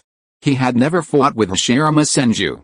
He didn't know how far away he was from Hashirama Senju, but Hashirama Senju didn't even know who threw the shuriken at him. If it weren't for his considerable strength, and if it weren't for the fact that Hashirama Senju had been dead for a long time, no one would have been able to see through his lies without any evidence. But it's not certain for Orochimaru. What if Orochimaru suddenly gets the urge to resurrect Hashirama Senju? Once asked, wouldn't he be exposed? It can be said that Orochimaru is his only nemesis at present. Although it will not be a big deal if he is exposed, it is still embarrassing. He is already in his 40s, and his past has been exposed. How can he earn his own money and peace in the future? Orochimaru was keenly aware of Kokuzu's gaze. The corners of his mouth curled up slightly, and his tongue flashed across his mouth. Having seen life and death before, he is most interested in immortality. Having once joined the Akatsuki organization, he also wants to team up with Kokuzu so that they can study him up close. Kokuzu used secret techniques to extend his lifespan and gained an alternative form of immortality, which made him very envious. Unfortunately, the leader of Akatsuki refused, and as the number of research projects increased, the idea of forming a team was shelved. Orochimaru was not interested in Feng's story because he was the person who experienced the story firsthand and was one of the old village chief's students. Compared with Feng, the third party, he knew the story in more details. However, Since Yi Feng wanted to speak, he didn't stop him, because Yi Feng had just winked at him. Yi Feng, who likes to tell stories, is very satisfied with Orochimaru's silence. Different audiences give him different feelings. He tells stories to Naruto and the others all day long. Naruto and the others are not tired of it, but Yi Feng is tired of it too. Facing Kokuzu's doubts, Yi Feng glanced downward, his tone full of dissatisfaction with the old village chief. If that's all, then of course there's nothing wrong with that. Whoever has the bigger fist has the more influence. This is an eternal truth everywhere, but the old village chief has gone too far. Take the early days of the village for example. At that time, there were so many masters that it is no exaggeration to say that it was ranked among the best in the entire ninja world, isn't it?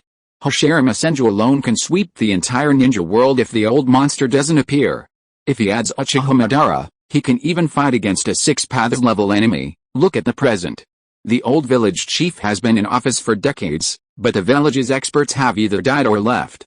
The younger generation has not yet grown up. The village is only one war away from falling apart. The Uchiha clan, known as the largest clan in the ninja world, is gone. The Uzumaki clan, the strongest ally of Konoha village, was destroyed. Hatake Shimoji, the one who could carry the pillar of Konoha and Kakashi's father, was killed by rumors. Namikaze Minato, the youngest Hokage, was backstabbed by his own people, and his son Naruto lived only slightly better than a beggar Tsunade, Jiraiya, or Orochimaru. Which one of them is not a hero among men? Hey, they ran away from the village and haven't returned for decades. The only one who planned to go back was Orochimaru, and he also planned to go back to burn paper for the old village chief. That's it, don't you, the old village chief, have any sense of self-awareness? Do you know why the civilians in our village are not in any trouble at all, and are living quite well? That's because civilians can't affect the power of the old village chief, and they can't pose any threat to him. Civilians don't know the world of the ninja world, they are isolated from information and have few channels to obtain it. They are just a few pounds, and how can they compare with ninjas? Kokuzu agreed with this point. Although ninjas and civilians lived together, the difference in strength created a gap that was visible to the naked eye. If there was no comparability, the civilians would have rebelled long ago. Water can carry a boat, but it can also capsize it. This is only applicable to the ordinary world without extraordinary powers, and not to the ninja world with chakra. The 6 paths sage's philosophy is good, but the fact that not everyone can use chakra is bound to pose a hidden danger to the peace of the ninja world. Just like Hashirama Senju, who founded Konoha, he wanted to end the war, but forgot that human hearts are complex, changeable and never satisfied. For example, Senju Tobirama has good methods, but lacks courage and is more complacent. Our cult is still the best. As long as you offer a sacrifice, we are all one family. No one will command anyone, and there is no old man who can ride on everyone's head for decades. After hearing the story, Hidden took the opportunity to promote his own teachings. Yi Feng also cooperated and asked, "How do I offer sacrifices? How can I be sure that the sacrifices I offer will be received by our Lord Evil God? What if someone shameless steals the sacrifices? He dares." Fei Duan got angry when he heard it, his eyes spitting fire, and said, "Whoever dares to steal the sacrifice, I will kill him and sacrifice him to the evil god. So, how can I ensure that my sacrifice can reach the hands of Lord Evil God?" Yi Feng seemed very distressed. Yi Feng kept calling Fei Duan Lord Evil God, which made Fei Duan very happy. Seeing that Yi Feng was so tactful and took the initiative to join the evil god cult, Fei Duan couldn't help but treat Yi Feng as one of his own. He put his arm around Yi Feng's shoulders and whispered, "We have a complete ceremony. Before offering the sacrifice, we have to do this first. Who are you guarding against?" Orochimaru was speechless. He was not interested in Hidden's evil cult at all. The only thing that interested him was Hidden's immortality. Unfortunately, with the demise of the evil god cult, the method of creating Feiduan's immortality has been lost, and even Feiduan himself doesn't know how he got his immortality. Feiduan, whose worship of the evil god surpasses all else, insists that his immortality is a gift from the evil god. For this reason, he is steadfast and vows to offer the best sacrifice to the evil god. He joined Akatsuki because Akatsuki did not prohibit him from preaching, and he did not have to look for sources of sacrifices aimlessly. The more skilled the expert is, the better the quality of the sacrifice, and none of those who are favored by the Akatsuki organization are simple. Therefore, Feiduan was quite happy staying in Akatsuki organization. Compared to Orochimaru's speechlessness, Kokuzu was even more speechless. Having been partners for so long, how could he not know about Hidden's evil cult? And Hidden was the only one cult? Just listening to the name, Can it be a good organization? Kakuzu has known Hidden for a long time, but when they met for the first time, he couldn't wait and took the initiative to join the evil cult before Hidden even started to promote it. Never mind. I'm just here to trade. No matter whether Feng really wanted to join the evil god cult, he didn't know Feng, or Orochimaru. I brought the things, did you bring the money? Orochimaru handed the money he had prepared long ago to Kakuzu, and Kakuzu also handed a scroll to Orochimaru. The transaction was completed. Just as Orochimaru was about to interrupt Feng and leave with Feng, Kakuzu called Orochimaru again, and many more. Chapter 165, Huaya returns to the arena. Not enough money, not enough, Orochimaru frowned. The price of the clothes had been negotiated, and the cost was there.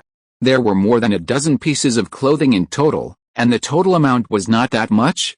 It was impossible for him to remember it wrong. By the way, you didn't count the money when you gave it to me just now, right? Orochimaru couldn't help but look at Feng, who was listening carefully to Fituin's teaching of the sacrificial ceremony, saw Orochimaru looking at him and said unhappily, "What are you doing? I didn't touch your money, really." Orochimaru was a little unconvinced. "If you have it, hand it over quickly." Kakuzu is waiting, but he knew that Feng had a criminal record.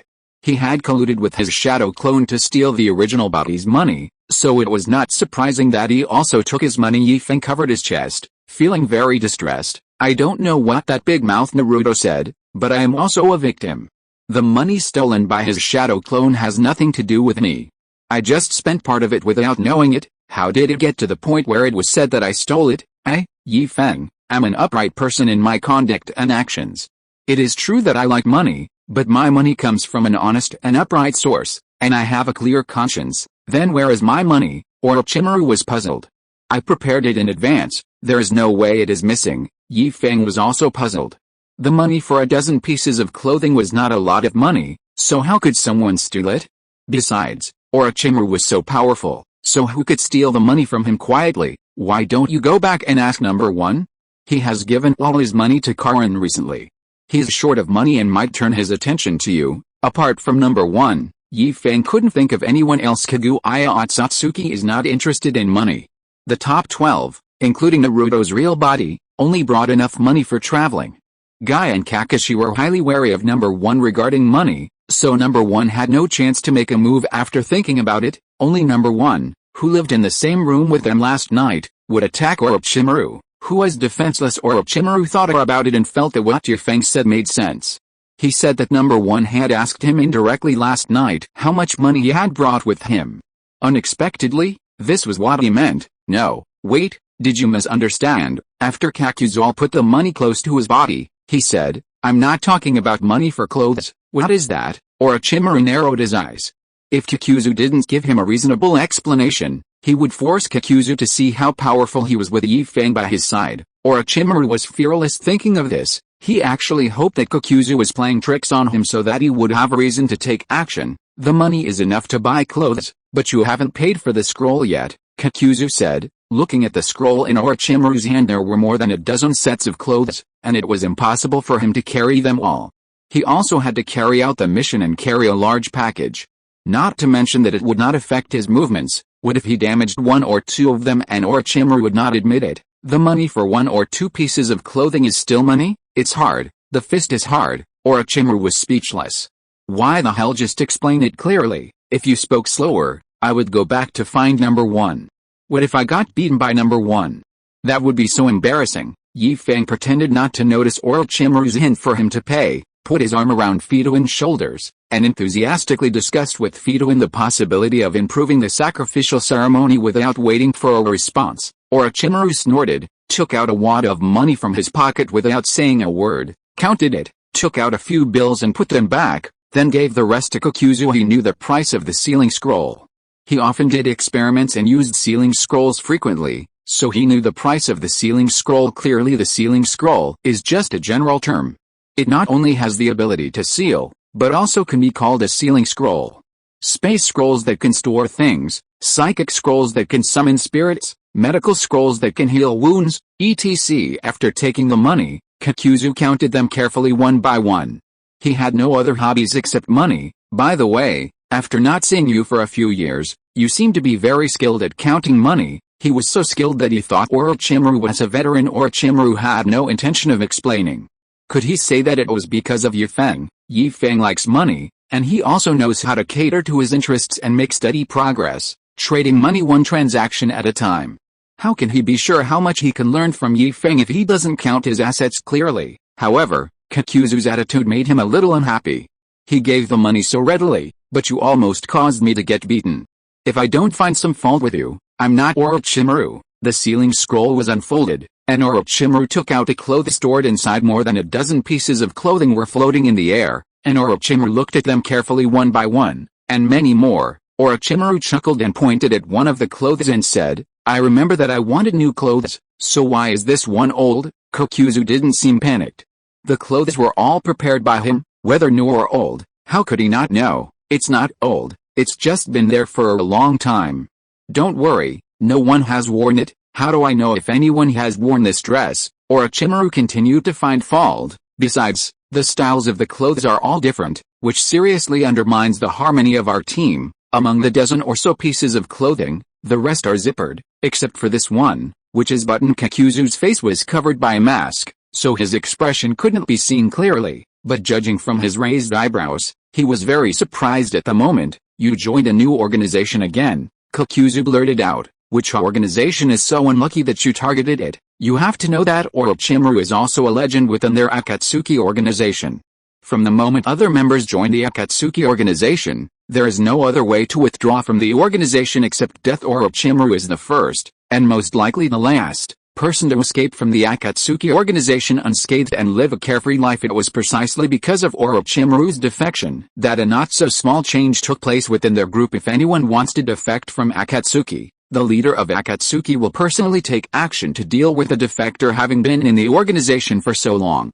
Kakuzu has never seen anyone who can be a rival to his leader. The leader's strength made Kakuzu vaguely think of the former Senju Hashirama. Orochimaru knew what Kakuzu meant by this. Wasn't it that when he joined Akatsuki, his motives were not pure? When he left, he also took away a large amount of Akatsuki's research materials. When it comes to criminal record, he is no less guilty. Stop talking nonsense. How do you explain this dress? Explain what? Do you want yourself to take the money out again after it has gone into your pocket? No way. This dress is what you didn't wear when you were in the organization. You said yourself that you only want new clothes. What? Isn't this new dress? The people in their organization often need to fight, and the damage rate of their clothes is very high, so every member has spare clothes. Compared to other things, clothes are not valuable. No matter which team they organize, the remuneration for a mission, converted into clothes, can cover the entire headquarters. If Orochimaru hadn't requested that all of them be new and of different sizes, Kakuzu would have been willing to use the spare clothes of each team. With his sharp eyes, he found a familiar group among the data, and remembered that it was the task issued by Orochimaru. He had finally found a loophole, so how could Kakuzu return the money just because of a few words from Orochimaru? Just when the two were in a stalemate over the issue of clothes, Yi Feng also raised a question. Hidden. How big can you draw that sacrificial array? What happened? Oh, I'm going to kill a lot of people in a few days. I'm afraid that I'm not skilled enough and will be late in offering sacrifice to the evil god. In the whispers just now, Fidouin had already explained the entire process of the sacrificial ceremony, including how to correctly draw the magic circle, to Yi Feng. Yi Feng was not interested in the evil god mentioned by Fidouin, but some people were no longer human. Yi Feng always felt that it was too easy for them to be killed in one move. If the evil god really exists, Yi Feng doesn't mind sacrificing those demons in human skin to the evil god. When the topic of sacrifice was mentioned, Fidouin became completely excited. Especially when he heard Yi Feng say that there were a lot of sacrifices, Fidouin began to tremble with excitement. Ha ha. He laughed wildly and kept patting Yi Feng on the shoulder. Okay, I knew I was right about you. You should have joined our teaching earlier. It's not too late to join now, Yi Feng echoed. Yes, it's never too late to join. Fidouin laughed wildly and said, don't worry about the area of the magic circle. As long as it is within the line of sight and meets the conditions for casting the spell, it doesn't matter if the magic circle is bigger or smaller. It won't affect the result of the sacrifice. But, Yi Feng said with some concern, I have a lot of people to kill, and they are not in the same place. If they run away while I am completing the ritual, I am not sure I can catch them back. Fidouin just said that after completing the ritual, you have to stay where you are for half an hour. No earlier and no later. If you leave too early, it would be disrespectful to the evil god. If you leave too late, the evil god is preparing a meal and you would affect his appetite if you refuse to leave. If there were no such regulations, Yi Feng could sacrifice everyone by himself. And it would be impossible for him to escape. At that time, he would implant his chakra as a means of tracking no matter where those people run to. Yi Feng is confident that he can find them. Well, that's a problem, Fidun thought seriously. The main reason was that his previous sacrifices were all small targets, and there were not too many people. Just one or two. He really hadn't thought about how to ensure the smooth progress of the ceremony. If he killed so many people at once and the targets were not in the same place, how much do you want to sacrifice to the evil god? He had to determine the number of people before he could provide reference opinions to Yi Feng. Yi Feng thought for a while and said, "It's not certain yet, but conservatively speaking, there are about 100 or 80 of them." How many? Fidun was so shocked that his voice got a little louder. He thought Yi Feng was going to sacrifice a dozen or so, but he didn't expect Yi Feng to sacrifice so many. After being surprised, Fidun began to tremble with excitement. From the time he joined the cult to the time he offered the first sacrifice, to the present, the number of sacrifices combined was not this many. Yi Feng said, 100 or so is just a preliminary estimate. The actual number will have to wait until I go to the site to take a look. Do you need my help? Fidun asked enthusiastically. He didn't think Yi Feng was that strong, not even as strong as a Jinan. Of course, he didn't know for sure since they had never fought, but judging by the amount of chakra alone, Yi Feng was about the same as a student who had just entered a ninja school. I've been waiting for you to say this. Yi Feng was secretly happy in his heart, but he remained calm on the surface. It would be great if the senior could come to help. I believe that the evil god would be very pleased to see his followers helping each other. Fidun felt embarrassed when Yi Feng called him senior. It was the first time he heard the title senior. No problem, if you have any questions, you can ask me. Fidun likes Yi Feng, the junior, more and more. Yi Feng also said tactfully, then I will trouble you, senior. Don't worry, the credit for the sacrifice will be shared equally between us. I will be responsible for catching the person, and you will be responsible for the sacrifice. He didn't want to stay there for half an hour. It wasn't like he was resting, and he couldn't give you the whole recliner. Not knowing Yi Feng's little trick, his body shook. It was so wise, too wise. Isn't this a bad idea? Fidun still wanted to be reserved. If I were to preside over the sacrifice, the evil god might not notice you. It doesn't matter who catches the person, the sacrifice is the most important thing. Fidun said this because he didn't want to have a conflict with Yi Feng afterwards. It's rare to meet someone with the same interests and hobbies. Yi Feng pretended to be displeased. Senior, you are wrong to say that. As long as the evil god is happy, does it matter who presides over the sacrifice? It doesn't matter. Besides, you are doubting the evil god by saying this. Lord Evil God is fair. As long as you take action, Lord Evil God will not ignore your efforts. Fidun lowered his head in shame. You are right, Lord Evil God is fair. I shouldn't have doubted Lord Evil God. I deserve to die. Hey, senior, what you said is wrong. Yi Feng shook his head and said. Since Lord Evil God has granted you immortality, it means that Lord Evil God thinks highly of you. Everyone makes mistakes, but it's never too late to correct them. Since you have already realized your mistake, why not make amends for your crime? In the next action, you must perform well. These words made Fidun regain his confidence. He pounded his chest with a firm attitude and expression and said, please rest assured, I will never let you down. Senior is wrong again, Yi Feng said with a fist towards the sky. It's not that you don't want to disappoint me, it's that you don't want to disappoint Lord Evil God. Fidun imitated Yi Feng and also raised his fist to the sky and said, Master Evil God, please watch my performance next. I will definitely not let you down, senior. Yi Feng clasped his fists and bowed to Fidun. Please give me your guidance, youngster. Fidun clasped his fists and returned a greeting to Yi Feng. Look at my performance, senior, junior, ha ha ha ha ha ha. Chapter 166, Bluffing is not enough to hide people.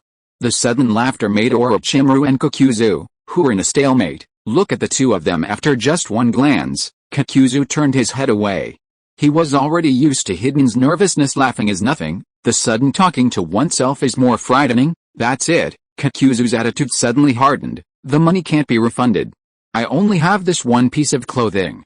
It's up to you whether you want it or not. Orochimaru had long known that Kokuro was a person who valued money more than his life, but he didn't expect that the other party was clearly in the wrong, so how could he say this so confidently? However, Orochimaru did not want to continue to argue about it. It was just the price of a piece of clothing, and he did not lose out. At least the clothes were still there. Hell, you're lucky this time. I paid for it. If that person paid, tisk tisk tisk, thinking that Feng and Odo are similar, although not obsessed with money, they also like money very much. You can give Feng a little less money as a token of your appreciation, and Feng won't care about it that much, but if you deliberately cheat him of his money, based on Orochimaru's understanding of Feng, if he makes you pay it back without paying back the principal or interest, it will be considered as Feng changing his name. The angle is unclear, so, that person, who is that person? Forget it, it doesn't matter who it is.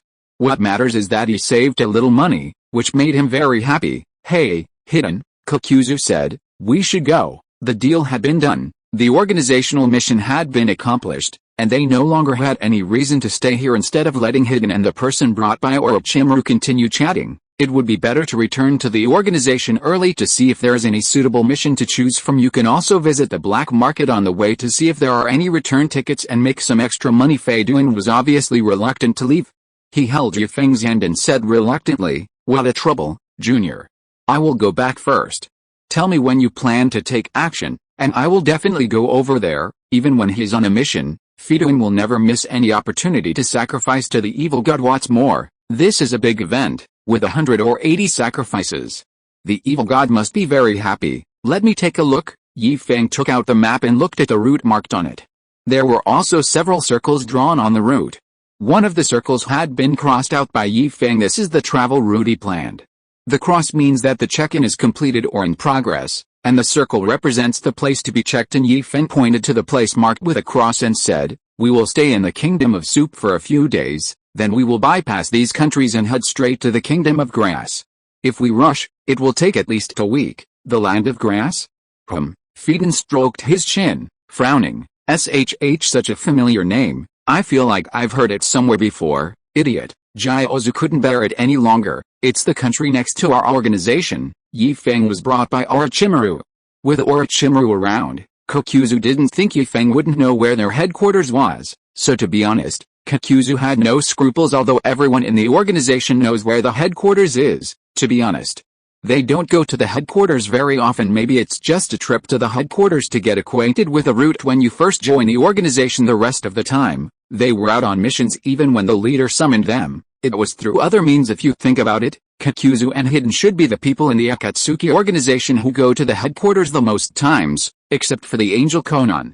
Even the leader Nagato goes there less often than them. It's Nagato's fault that he has difficulty moving, so he has to control the activities of the heavenly Deo puppet. Kokuzu is, after all, the recognized steward of the Akatsuki organization, and most of the funds for the organization's activities are earned by Kokuzu. His partner, Hidden, indirectly benefited from the angle. Although Fei Duan doesn't really want to go to the headquarters, when he arrived at the headquarters, he encountered many rules and was not allowed to offer sacrifices to the evil god.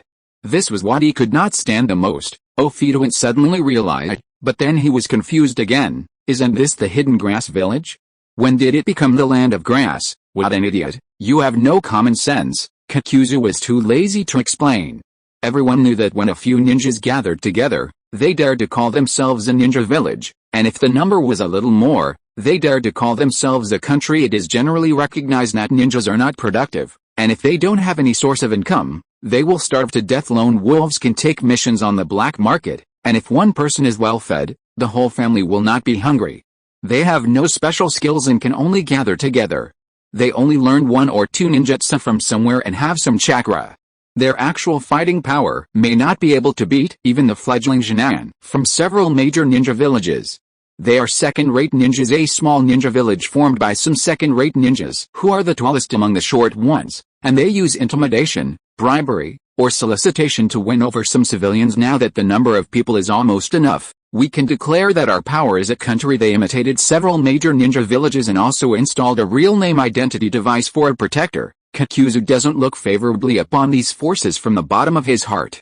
Having lived from the Warring States period to the present, he has seen many of these small forces that stick together. It may be the country of X today, and become the country of X tomorrow. It's not surprising. The Warring States period was much more chaotic than this. Today this force is gone, tomorrow that force is established, and the day after tomorrow the new force is replaced by its leaders. Unless you are really powerful, it is useless to name yourself. Once a war breaks out, the name you named may change hands at any time. The reason why the major countries allow small countries to exist is, firstly, that they can be regarded as buffer zones in peacetime, and secondly, with the contrast of their peers, their strength can be better reflected. Those who post the tasks will be given priority. These are common sense in the ninja world.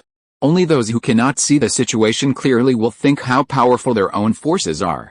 When it comes to an actual war, let alone a few big countries, Kakuzu is confident that he can sweep away most of the small countries in the ninja world. Kakuzu is not at all surprised to hear such a common-sense question coming from Hiden's mouth, a guy who talks about the evil god all the time and whose mind is full of thoughts about how to offer sacrifices to the evil god has no room for anything else. In all his years in the ninja world, he had only met one weirdo, Hiden. Oh, they have a village? A hidden village like the big countries, Feng said in surprise. There are only a few ninjas in their country, and they dare to act like this. Well, it's too early to talk about that. Kakuzu couldn't help but think that, as expected, anyone who could chat with a weirdo must not be an ordinary person. What does it matter how many ninjas they have? They just established their own country. Hey, Hiden sighed and said, hearing you say that, it seems that the organization I am in now is also like this. It is called an organization, but if you think about it carefully, isn't it just an organization in the guise of an organization, doing the work of the hidden village and the work of the daimyo? Isn't this good? Feng said with some envy. Take our village for example. Our overall strength is ranked among the best, but there is a big name on top. My goodness, he is just an ordinary person, but he is so arrogant.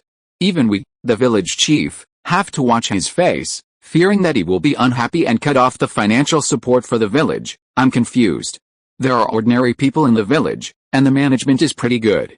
Why do we have to pretend? Look, we are ninjas and have great strength, but we are very well behaved and don't cause trouble. Bah, disgusting. Why? Do you feel that you are getting taller? Rubbish. To put it bluntly, it's still a lie. If you really want to solve the problem once and for all, you have to use tough measures first to unify the ninja world, and then talk about management. Otherwise, the longer you delay, the more trouble you will have. Ahem, Orochimaru warned. We are getting off topic. He heard from the 12 little strongmen that Feng would go off topic while speaking, and although he would always make up for it in the end, if you got impatient, you could remind Feng to get back on track in advance to avoid having to listen to unnecessary nagging. Have we gone off topic? Feng scratched his face. He didn't feel anything. That's off topic, Kakuzu said affirmatively. He really couldn't bear to listen any longer and was about to leave. After Feng's basket, he saw that Fidouin was about to stay put again in order to save time and not delay his own money-making. Kakuzu directly said, at first, Hiden just wanted to know when you were going to make your move. Just tell me directly. There's no need to say so much nonsense. How can this be nonsense? It clearly makes sense, Fidouin defended Feng. We are talking about the topic of peace in the ninja world. Regarding this topic, Feng expressed his own views, which are very constructive. If you don't understand, that's your own problem. I don't understand, Kakuzu pointed at himself, unable to believe his ears. I have lived from the Warring States period to the present day, and you say I don't understand the concept of peace. He is a witness of an era, witnessing the transition from the Warring States period to the present period if he wants. He can always come up with a lot of development plans for peace building. Hey, senior, there's no need to argue with an old antique.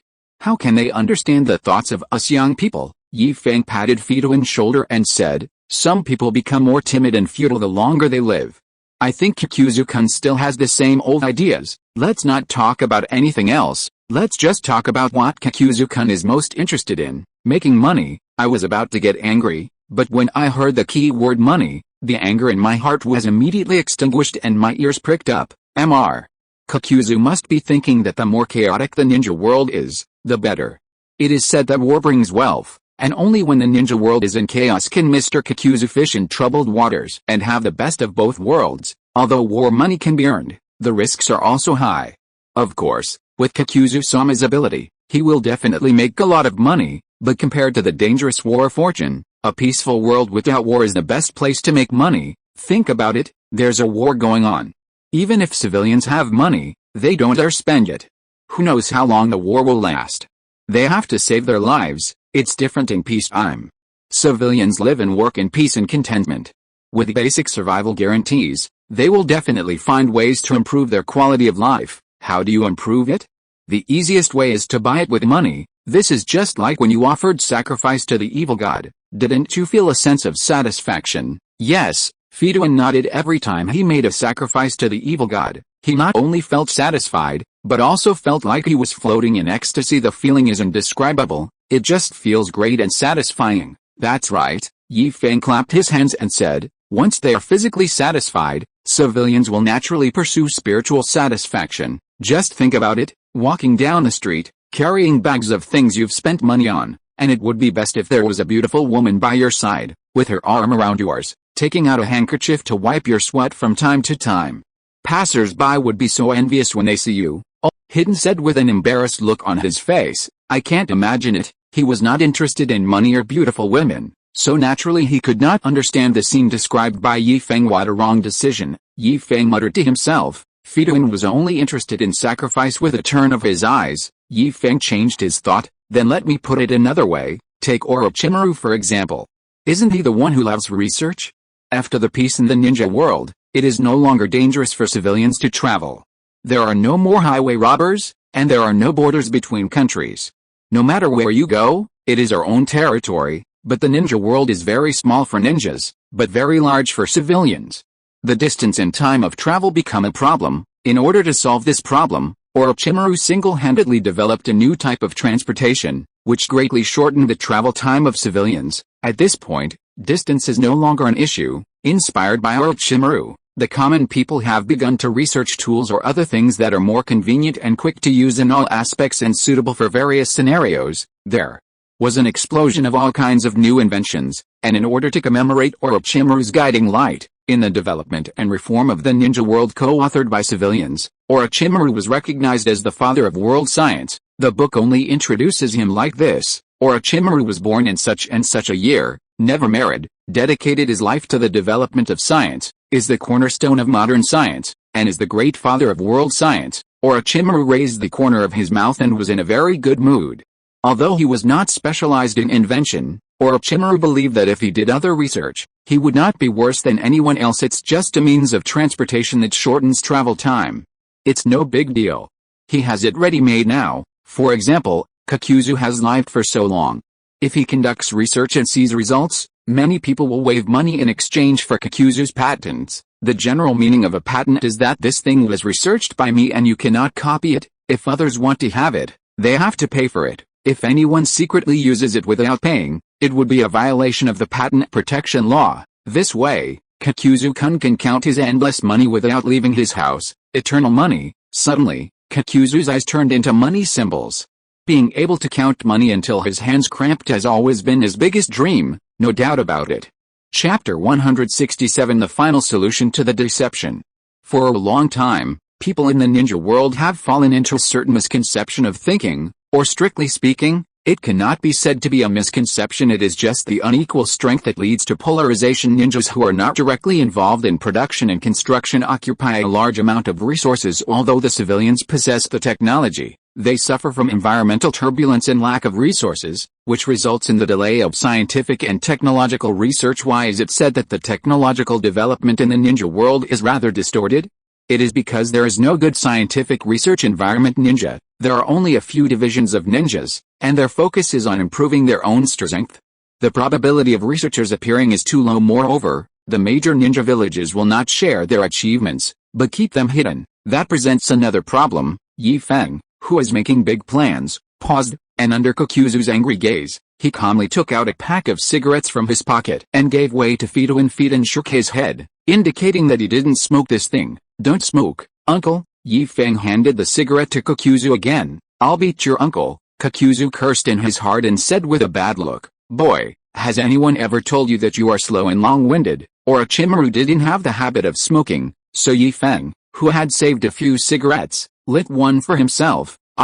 Many people have said that. Kakuzu's fist hardened, and he gritted his teeth and said, you are so long-winded, aren't you afraid of being beaten? If Orochimaru hadn't been standing by, hugging his shoulders with a look of watching a show, making it difficult for him to figure out Yi Feng's background, Kakuzu really wanted to beat Yi Feng up without caring about the consequences. He is not a fool. Judging from Orochimaru's attitude, Yi Feng is not Orochimaru's subordinate as he had previously guessed, but more like a collaborator considering what Orochimaru said just now, that he has joined a new organization. It is very likely that Yi Feng is Orochimaru's partner, just like Hidden is his partner. Anyone who can partner with Orochimaru, regardless of other factors, cannot be too weak in terms of strength, otherwise, Orochimaru might get too obsessed with his research and dissect his partner as a test subject. It's not like he has no criminal record. Kokuzu believes Orochimaru is capable of doing such a thing. Yi Feng raised his eyebrows, holding a cigarette in one hand and putting one hand on his waist. His posture was as arrogant as possible. I am not talented, I know a little bit of boxing, and since my debut, I have not met many decent opponents. Ever since he extracted the chakra, his strength has been increasing every day even if he did nothing, which even Yi Feng himself was puzzled after using the convenience store's magical ability to make unsuccessful calculations. Yi Feng could only attribute the fact to another person who had traveled through time and space. It just didn't show up in the early stage. Yi Feng guessed that the activation conditions might not have been met chakra, or perhaps more than just chakra. As long as it is the energy that Yi Feng himself controls, it can be regarded as an activation condition. In short, no matter what the principle is, it will not do any harm to him. So Yi Feng can enjoy the happiness brought by automatic upgrades with peace of mind because his strength was refreshed every day. Yi Feng had never encountered an opponent be it Zabuza and Haku at the beginning, Kakashi and Guy during the short training period, or Orochimaru and Kaguya at Satsuki. None of them could bring him pressure. Only then did Sun Wukong appear and completely defeated him. There is no way around it. Anyone in the ninja world who encounters Sun Wukong will have the same ending. It is indeed a dimensionality reduction attack. This is still little Goku. If Big Goku who can transform comes, Yi Feng dare not even imagine the scene.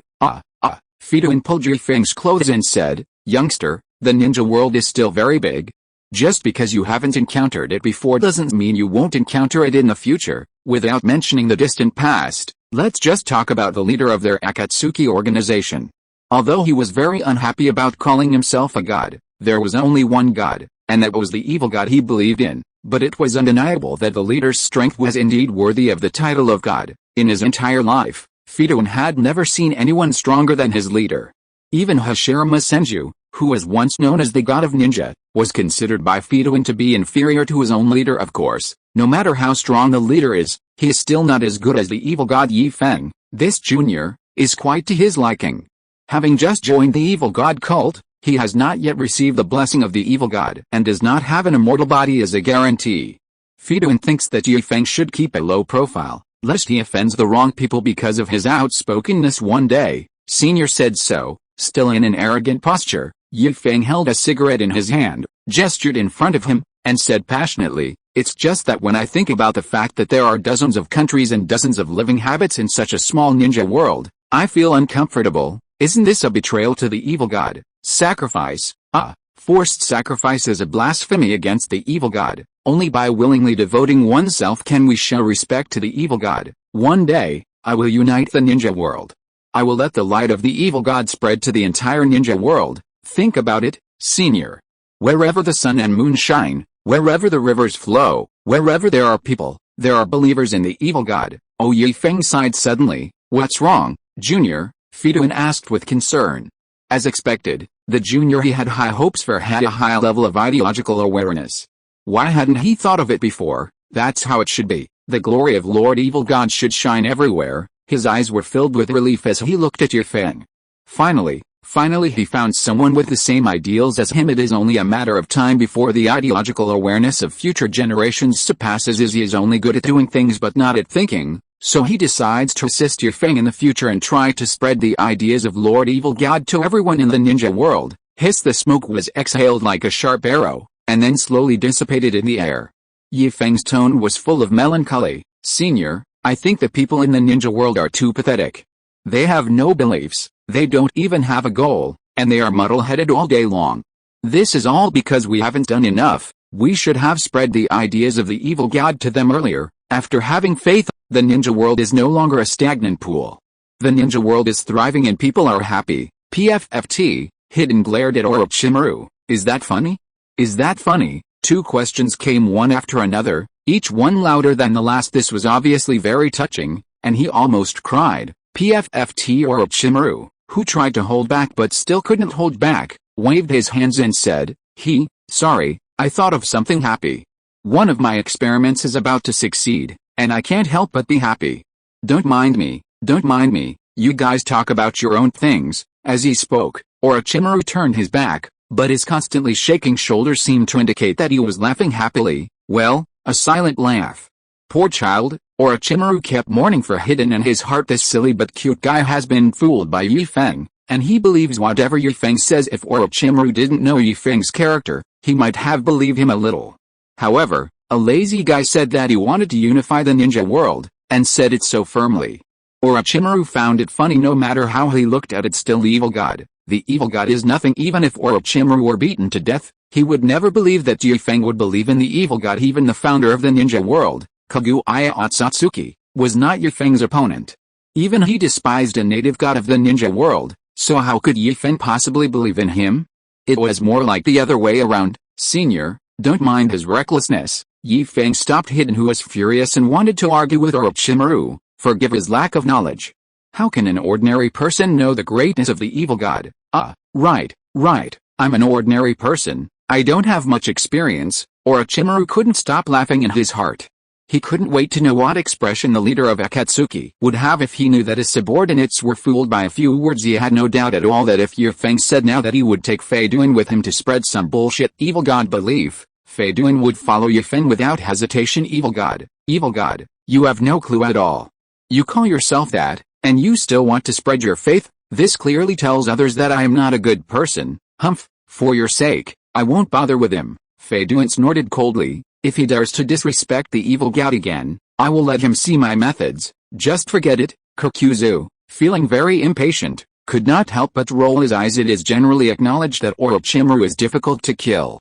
With his endless means of escape, life-saving trump cards, and secret techniques that can take over the bodies of others, Kokuzu is not sure whether the Orochimaru standing in front of him now is the real Orochimaru. If Orochimaru was really that easy to deal with, he would have been liquidated by their organization long ago. Would you like to see your methods? God is against you. You can only deal with ordinary ninjas. You have no chance of winning against a ninja like Orochimaru, who has a strong vitality after being partners with Hidden for such a long time. Kokuzu knew everything. Hidden's only secret techniques were relatively unstoppable, and as for the rest, whether it was ninjutsu or taijutsu, he was only slightly stronger than ordinary ninjas. And only to a limited extent. You don't even need an expert. As long as you know Feiduan's information, it's no problem to run away if you can't defeat him. Feiduan, who had no idea what was going on, had been partnering with Kokuzu for a long time and really thought he was so awesome that he even gestured to Feng to continue. Feng also continued. The road to spreading faith is bound to be full of thorns. We will be misunderstood and perhaps even hated by everyone. Senior, are you ready? Feiduan had a firm expression, his body straight, and shouted loudly, always be prepared. He is always ready to dedicate himself to the evil god. Okay, very spirited. Feng raised his thumb and said, for the great cause of Lord Evil God, we are destined to fight for our entire lives and become a lonely communicator. Even if we may die on the road, I believe that there will be people who will continue along the path we have taken. Come on, I'll tell you one sentence at a time. Feng bent his arm, put it to his ear, and made an oath. We are the pioneers in the darkness. Hidden followed suit. We are pioneers in the darkness. I will fight for the cause of the evil god my whole life. I will serve the evil god. Every time Feng said a sentence, Feiduan would follow suit until Feng felt that it was almost right. We need money. We need money. Money. Hidden paused, full of confusion. What do we need money for? They have such a hard life. Feng's voice was choked with sobs and he looked up at the sky. It seemed that he didn't want to let his tears fall, but in fact he didn't want others to see the smile on his face that he could hardly hold back. Senior, there was something wrong with your previous missionary method. Is there a problem? Feiduan was stunned after talking for a long time. The sun rose and Feng, who was looking up, couldn't help but narrow his eyes. It was so dazzling that his eyes felt sore. His face felt a little cold. Feng reached out and wiped it. Oh, it was tears. Damn, I felt a little sleepy and wanted to go back to sleep. Looking at the tears running down Feng's face, Feiduan was shocked and began to doubt whether he was really wrong. The play was not over yet and was about to end. Feng was posing with all his might, and with the slowly rising smoke, people who didn't know him would really think that Feng was a compassionate man. Yes, there is a problem. Maybe you don't realize it, but there's indeed a problem. What kind of people do you think need faith? Are those ninjas? No, that's not the case. Ninjas either have their own villages or are wandering ninjas. Without exception, they all have enough food and drink. At most, their quality of life is a little worse, but ordinary people are different. Some people don't have any skills or their own source of income. They have no idea where they'll end up. Compared to the ninjas, they are the best candidates for preaching, but words are not enough.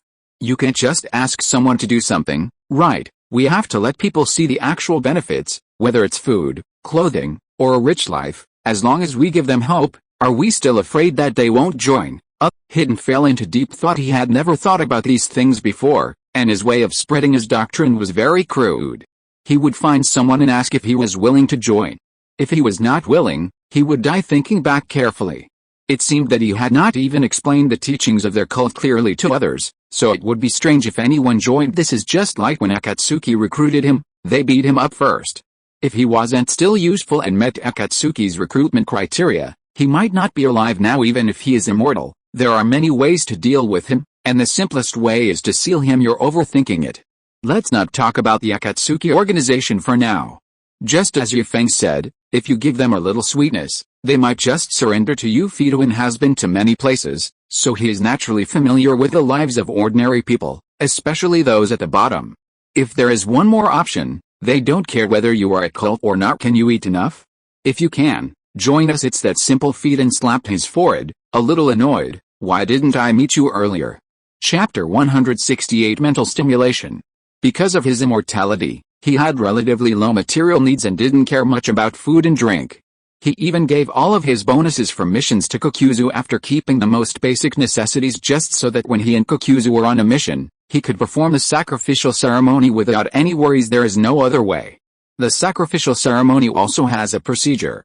After completing the ceremony, you cannot leave the magic circle for half an hour, and it is best to stay still if you were to go on a mission alone, unless the location was remote. The gap after the ceremony would be enough for him to get into trouble. Feng suddenly mentioned money, which made Fidouin annoyed and embarrassed at the same time.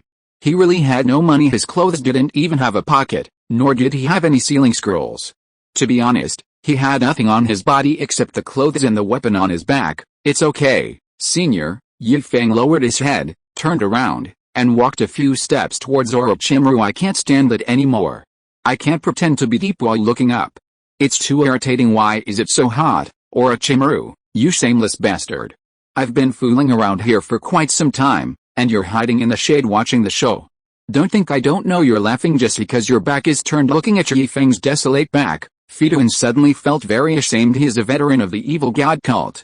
Not only is his vision not as good as that of his juniors, he can't even provide the simplest financial assistance. He is really unworthy of his status as a senior. No, it can't be like this. Fidouin made up his mind and said firmly, don't worry, Junior, leave the money to me.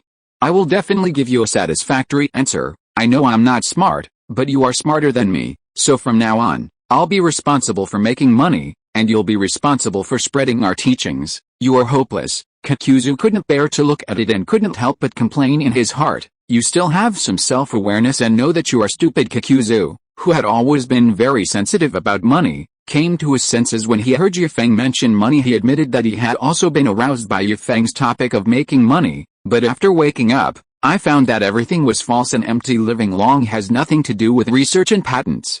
If he had that ability, why would he have been a wandering ninja for decades? This thing is just like math. If you don't know how to do it, you don't know how to do it. If you don't have the brains, you don't have the brains. However, he also understood why Orochimaru laughed. From a third-party perspective, Feng's words were just nonsense, and he could do the same, but his appeal is not as strong as Feng's. Without any intention of giving a warning, Kokuzu wanted to see to what extent Hidden could be fooled. Orochimaru glanced at the changes in Kokuzu's mask and showed a playful expression. He couldn't help but observe 3 seconds of silence for Kokuzu in his heart. Poor old man, you are happy too early. Feng smacked his lips, ate several buns, and talked so much, his mouth was a little dry. He gathered his emotions and said in frustration, don't force yourself, Senior.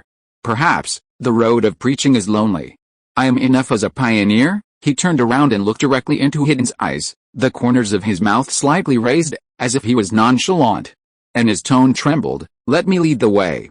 When I can't hold on any longer and fall down one day, you can rely on my experience and step on my corpse to continue moving forward. Having said that, Yi Feng clenched his fists, seeming to be very aggrieved, with tears in his eyes. Is that a forced smile? Is that a grievance that no one understands? Fidun subconsciously tilted his head, not daring to look Yi Feng directly in the eyes. However, when he thought of his lovely juniors groping alone in the dark, facing the cold eyes and ridicule of others, and the misunderstanding and hatred of others, Fidun felt as if his heart was broken. Puff. After spitting out a mouthful of blood, Fidun's face turned pale, his mind felt dizzy, and his vision went dark. He took off the weapon on his back and stabbed it hard into the ground. With the support of the weapon, Fidun finally did not fall down. Senior, Yi Feng shouted. The sleepiness that he felt like he couldn't open his eyes, and the laughter that he was about to suppress, all disappeared in an instant. Don't come over. Fidun stretched out his hand to stop Yi Feng, who wanted to come over to support him. After taking a few deep breaths, he said with a little improvement, I'm fine, I just got angry for a moment. Yi Feng's loneliness and helplessness made him empathize with him. Wasn't he also alone once upon a time? Although his missionary methods have some problems, it cannot conceal his sincerity.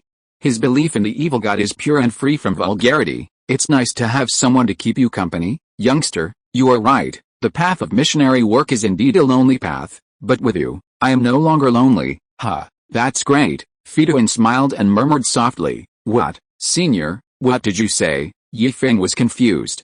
What was he thinking about that made him laugh so happily? I say, it's great to have you. Oh, that's disgusting. I'm not a woman. Yi Feng, who was a little disgusted, said happily, Me too, senior, it's great to have you. Orochimaru couldn't help but shudder. As someone who often dealt with cold-blooded snakes, he couldn't stand Yi Feng and Fidun's disgusting behavior. Kokuzu even took a few steps back, and the look in his eyes when he looked at Hiden changed. Does this kid have abnormal hobbies? Kokuzu looked grim. When he thought about living with Hiden so often, he felt a chill. The two people who showed their true feelings did not notice anything strange about Orochimaru and Kokuzu. Fidun laughed and said, Don't think about it, Junior. I will not give you the title of pioneer. After all, I am your senior and I recruited you. I am not dead yet, so it is not your turn as a junior. Yi Feng grumbled, a little aggrieved. Senior, you are so mean. You have an immortal body, but I will never be able to make any progress. Vomit. Sure enough, it is too disgusting for a man in his 20s to act cute, especially in front of another man. Yi Feng almost suffered physical discomfort. Fidun didn't feel that way. He felt better and better. It's good that you know. You should just follow me obediently. Leave the money and the journey to me. Just focus on spreading the teachings. Well, since you said so, senior, don't worry about the missionary work. I'll take care of it. However, feeling that he would really vomit it out if he didn't finish it, Yi Feng said, after a week, don't forget to go to the grass country. Some people there are extremely bad. They are not worthy of being followers of the evil god. Only serving as sacrifices is their best fate. Don't worry, I will definitely go, Fidun said, patting his chest. Hey, Kokuzu, let's go. There was nothing more to say. Fidun made up his mind and decided to give Yi Feng a little shock next time they met. It was just money. His teammate was the best at making money in the organization. A week was enough for him to earn some money. Kokuzu took out 2 bills from his pocket, thought for a moment, and put one back. Go to the city first and buy some food for us on the way. I forgot to buy some just now. Hey, what are you doing? How could you make such a low-level mistake? Fidun said complainingly. He just came out of the city and now has to go back. Isn't it a waste of his time to go back and forth? Time is money. One more second of delay means one less second of money to earn. Fidun, who used to have no interest in money but is now very interested in it, took the money while complaining with his legs tumbling. He ran towards the nearby town like the wind. See you in a week, Junior. The words, somewhat distorted by the wind, reached the ears of the 3 people present. Watching Hiden's disappearing back, Kokuzu said coldly, Well, now that the troublemaker has left, tell me your purpose. Yi Feng no longer needed to pretend. He yawned loudly and leaned on Orochimaru's back, nodding his head. There's no purpose. I just lost some money and I want to make it back. That's my money. Several black lines appeared on Orochimaru's forehead. What do you mean your money? Sooner or later it will be mine, Yi Feng said domineeringly. I haven't settled the score with you for what happened last night. I almost fell asleep just now. If he hadn't stayed up late last night and felt exhausted now, Yi Feng felt that he could have performed better. No money, aren't there still weapons? He wants a bicycle and a wheelchair, and maybe even an extra pair of crutches. You are the boss, so just trade. Why are you getting up so early? Yi Feng yawned and kept saying, you old people have poor sleep quality. You go to bed early and get up early. We young people are different. We are in the period of growth, so we naturally need to sleep more. What a body you have. Judging from your appearance, you have already passed the stage of development. Why are you still growing? If you want to grow, I will grow against your growth. Kakuzu was full of complaints but was too lazy to say them. Being a pragmatic person, he was only interested in money. No matter how Yi Feng's attitude changed, it had nothing to do with him. He just wanted to complete the next deal and then leave to find the next profitable business. Who will give you the money? The one you are looking for is already here. Kakuzu was planning to leave after completing the clothes trading task, but he didn't expect Zetsu to come so quickly. This was also the reason why his attitude suddenly became tough when facing Orochimaru's provocation. Just now 3 against 2. No, Fituin probably can't do it. 2 against 2. No, Fituin hasn't acknowledged his junior yet. Well, no matter what, I won't lose. Yi Feng, who had already sensed the strange aura, remained calm because he had not succeeded in fooling Fituin. Fituin was not around at the moment, so he was too lazy to hide it. Who is this guy? Come out quickly and let uncle see him. He quite likes a Fei from White Zetsu. A special White Zetsu variant who is curious about poop. Yi Feng wants to see if a Fei from White Zetsu can withstand his cooking. If they can handle it, it means there is nothing wrong with their cooking, and the problem lies with the diners. If they can't handle it, it just satisfies off-face curiosity. In any case, it's killing 2 birds with 1 stone, and such a scene must be very interesting. Unfortunately, his wish was not fulfilled. The one who came was not a Fei or other White Zetsu, but Eijiahoi. I saw a huge pitcher plant crawling out from the ground, with its fan blades spread out, revealing a strange figure inside with different colors on the left and right sides of the body, half black and half white. It was Black Zetsu who came. As soon as he appeared, he was very hostile towards Orochimaru. I heard you were looking for me. Black Zetsu stared at Orochimaru with unfriendly eyes. Apart from the Akatsuki organization, few people knew of their existence, but a few days ago, someone suddenly posted a task on the black market, specifically looking for him. Black Zetsu did not let other White Zetsu come over, also with the intention of testing them. He wanted to know if Orochimaru knew something, although Black Zetsu thought it was unlikely as the plan had been planned for thousands of years and was flawless. But, what if Orochimaru knew something and tried to stop him? He would never allow such a thing to happen. I'm not looking for you, but him. Orochimaru pointed at Yi Feng, who was leaning against him and drowsy. I don't care who of you asked for it. Just give me the money first. Kakuzu interrupted. He was afraid that if he didn't say anything, Yi Feng would become more energetic and talk to Black Zetsu for a long time. He had had enough of Yi Feng's nagging. Looking at Yi Feng with narrowed eyes, Orochimaru knew that the task of paying the money would fall on him again. Never mind. Just consider it as compensation for last night. Thinking of this, Orochimaru took out another stack of money and handed it to Kakuzu without counting. There is no need to count, and it is also prepared in advance, just to deal with the current situation and the countermeasures prepared. After getting the money, Kakuzu turned around and left without any reluctance. Gone? Just like that, Orochimaru frowned. This shouldn't be the case. Based on his understanding of Yi Feng would never let Kakuzu leave unless he extorted some money from him. Maybe next time. I'm too sleepy this time. As soon as Kakuzu left, Yi Feng opened his eyes instantly, saw Orochimaru's confusion, and gave a special answer. Stretching lazily, Yi Feng freed himself from the restrictions of an ordinary person.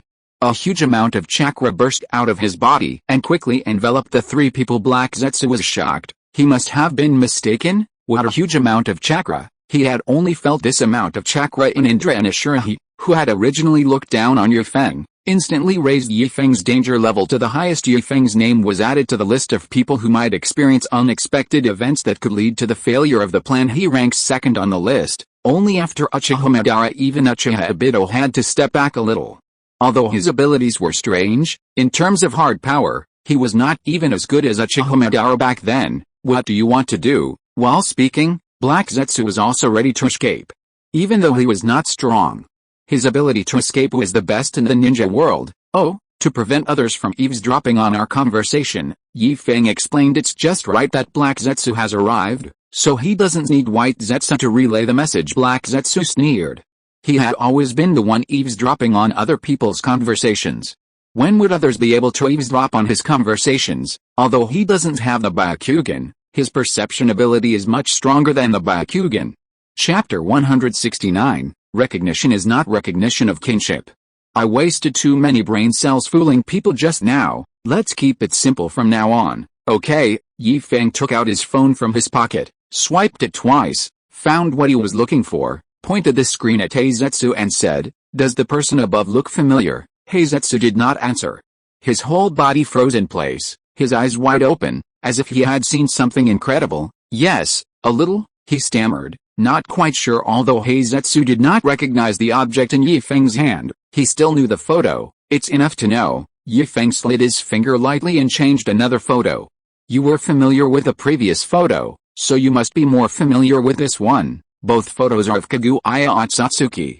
The first one shows Kaguya Otsutsuki in disguise, which is also her appearance when she first came to the ninja world. The second photo shows Kaguya Otsutsuki eating the fruit of the sacred tree, with horns growing on her head and the Rinnegan appearing on her forehead. Showing the photos to Black Zetsu is to increase the persuasiveness and avoid wasting unnecessary words. "What is this stuff?" Black Zetsu was dumbfounded.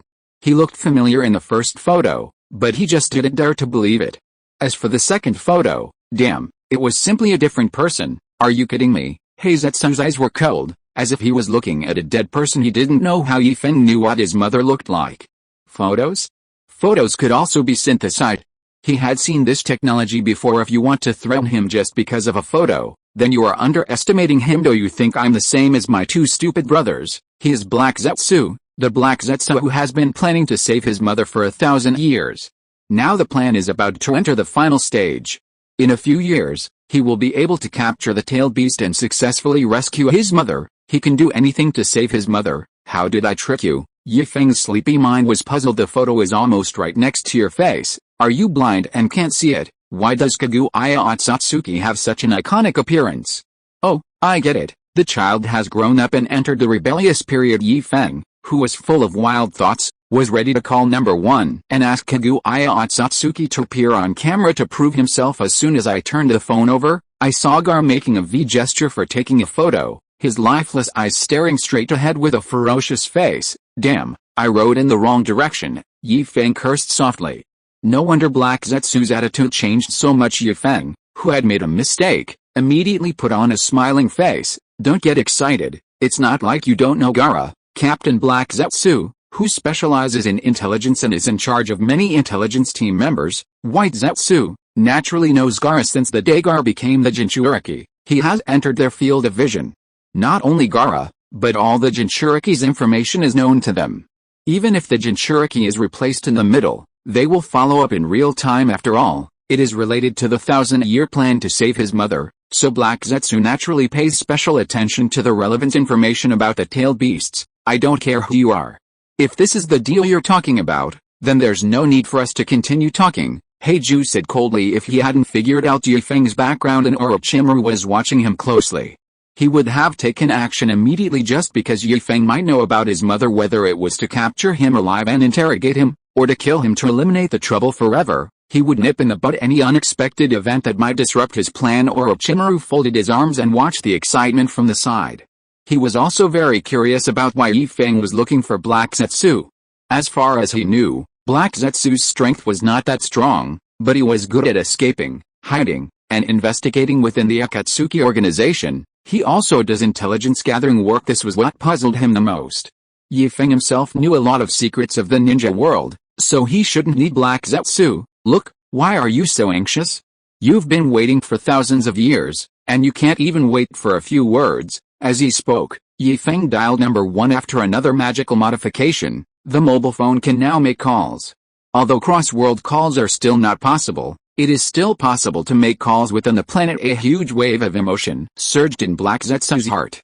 "Thousands of years? How did he know that I had lived for thousands of years?" Orochimaru's eyes glowed green as he stared at Black Zetsu without blinking, the research spirit in his heart burning fiercely. Sure enough, following Yi Feng was the best decision he had ever made in his life. "I had been studying immortality before but couldn't find the direction.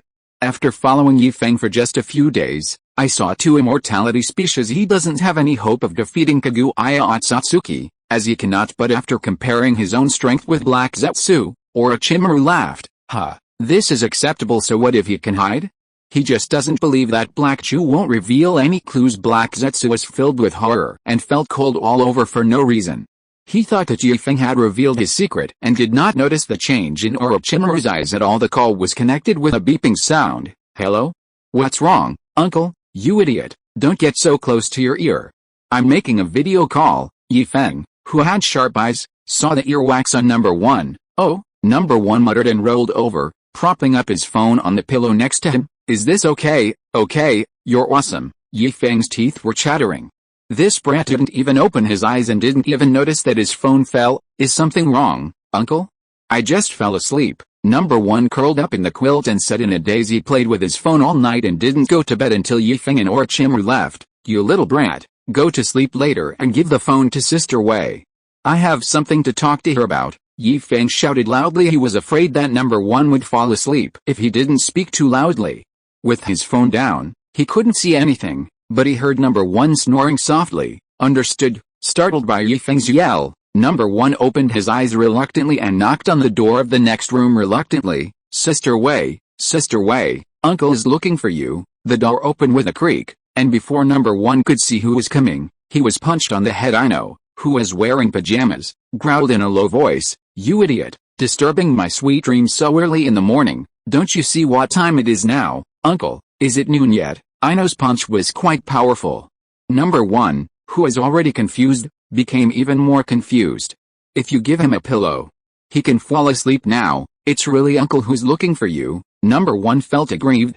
It had nothing to do with him and he didn't want to knock on the door so early in the morning. Give me your phone. Kaguya Otsutsuki floated over without touching the ground. She was adapting to life and changed into pajamas. The white Magatama robe lay quietly in the closet of the bedroom on the second floor of the convenience store. She stretched out her hand and the phone flew into her hand. What do you want from me? Seeing Wei Yi in pajamas made Feng's eyes light up. Because there were outsiders present, Feng said calmly, Sister Wei, please be my witness. He moved and appeared next to Black Zetsu. He tilted the phone slightly, and Black Zetsu's figure appeared in the small square in the upper right corner of the screen. Black Zetsu did not have time to marvel at Feng's speed. He saw Kaguya Otsutsuki on the screen, who seemed to be frozen in place as if he was under a spell. Even though Feng put his arm around his shoulders, he did not move at all. Sister Wei, do you still remember the life you created when you were sealed? Remember, Kaguya Otsutsuki said coldly. How could she not remember?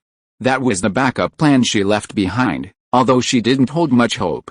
After all, it happened in such a hurry that she had no time to give it life force, but it also helped me get out of trouble and left me with something to think about. Just remember it. Feng patted the wooden Black Zetsu and said, he is it? Kaguya Otsutsuki frowned. She remembered that the life she created was not like this. It was hard to see clearly through the screen. A black space door appeared silently, and Kaguya Otsutsuki stepped in. Feng, who was about to explain the changes in Black Zetsu to Kaguya Otsutsuki, found that the screen of his mobile phone had gone dark. Hello? Sister Wei, can you hear me? Are you still there? It is impossible for it to break down. A phone that has been modified twice will never lag or be damaged by humans. It can be passed down for 3 generations without any problems. I'm here. Kaguya Otsutsuki, who came through Yamahirasaka, responded. I go. After opening the anti-eavesdropping barrier, Feng sealed up his own power and acted like an ordinary person. He did not notice the opening of the space gate at all. He was startled by the sudden appearance of Kaguya Otsutsuki. Sister Wei, please tell me next time you teleport. Fortunately, I am an ordinary person now. If he had unlocked his power, he might have punched him subconsciously. Black Zetsu's body was no longer stable. He felt a familiar breath on Kaguya Otsutsuki. Although Kaguya Otsutsuki's current appearance was not what he was familiar with, the feeling was not wrong. Mom, Mom, Mom. He called out the name he had wanted to call out day and night in a somewhat awkward manner. At the same time, he felt a little uneasy in his heart. He didn't know whether Kaguya Otsutsuki would recognize his identity. He was just a casual creation of Kaguya Otsutsuki, an imperfect work, not as good as his 2 brothers who were meticulously crafted. Mom, Orochimaru's heart was pounding. This was another explosive piece of news. The gossip soul had defeated the research soul. He couldn't wait to know the inside story when Feng talked about the origin of Kaguya Otsutsuki 2 days ago.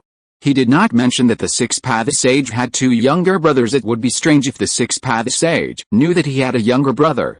If he knew, Black Zetsu would definitely not have lived that long. A trace of anger flashed in Otsutsuki Kaguya's eyes. She glanced at Feng obscurely. Seeing that Feng was normal, she said coldly, "Don't call me mother." What? Like a bolt from the blue, the world in Black Zetsu's eyes instantly lost its color. From now on, his words will represent my words. Otsutsuki Kaguya looked at Feng and said, "If there is anything you can tell him to do, please do it." The black space gate had not closed yet. Kaguya Otsutsuki came and left in a hurry.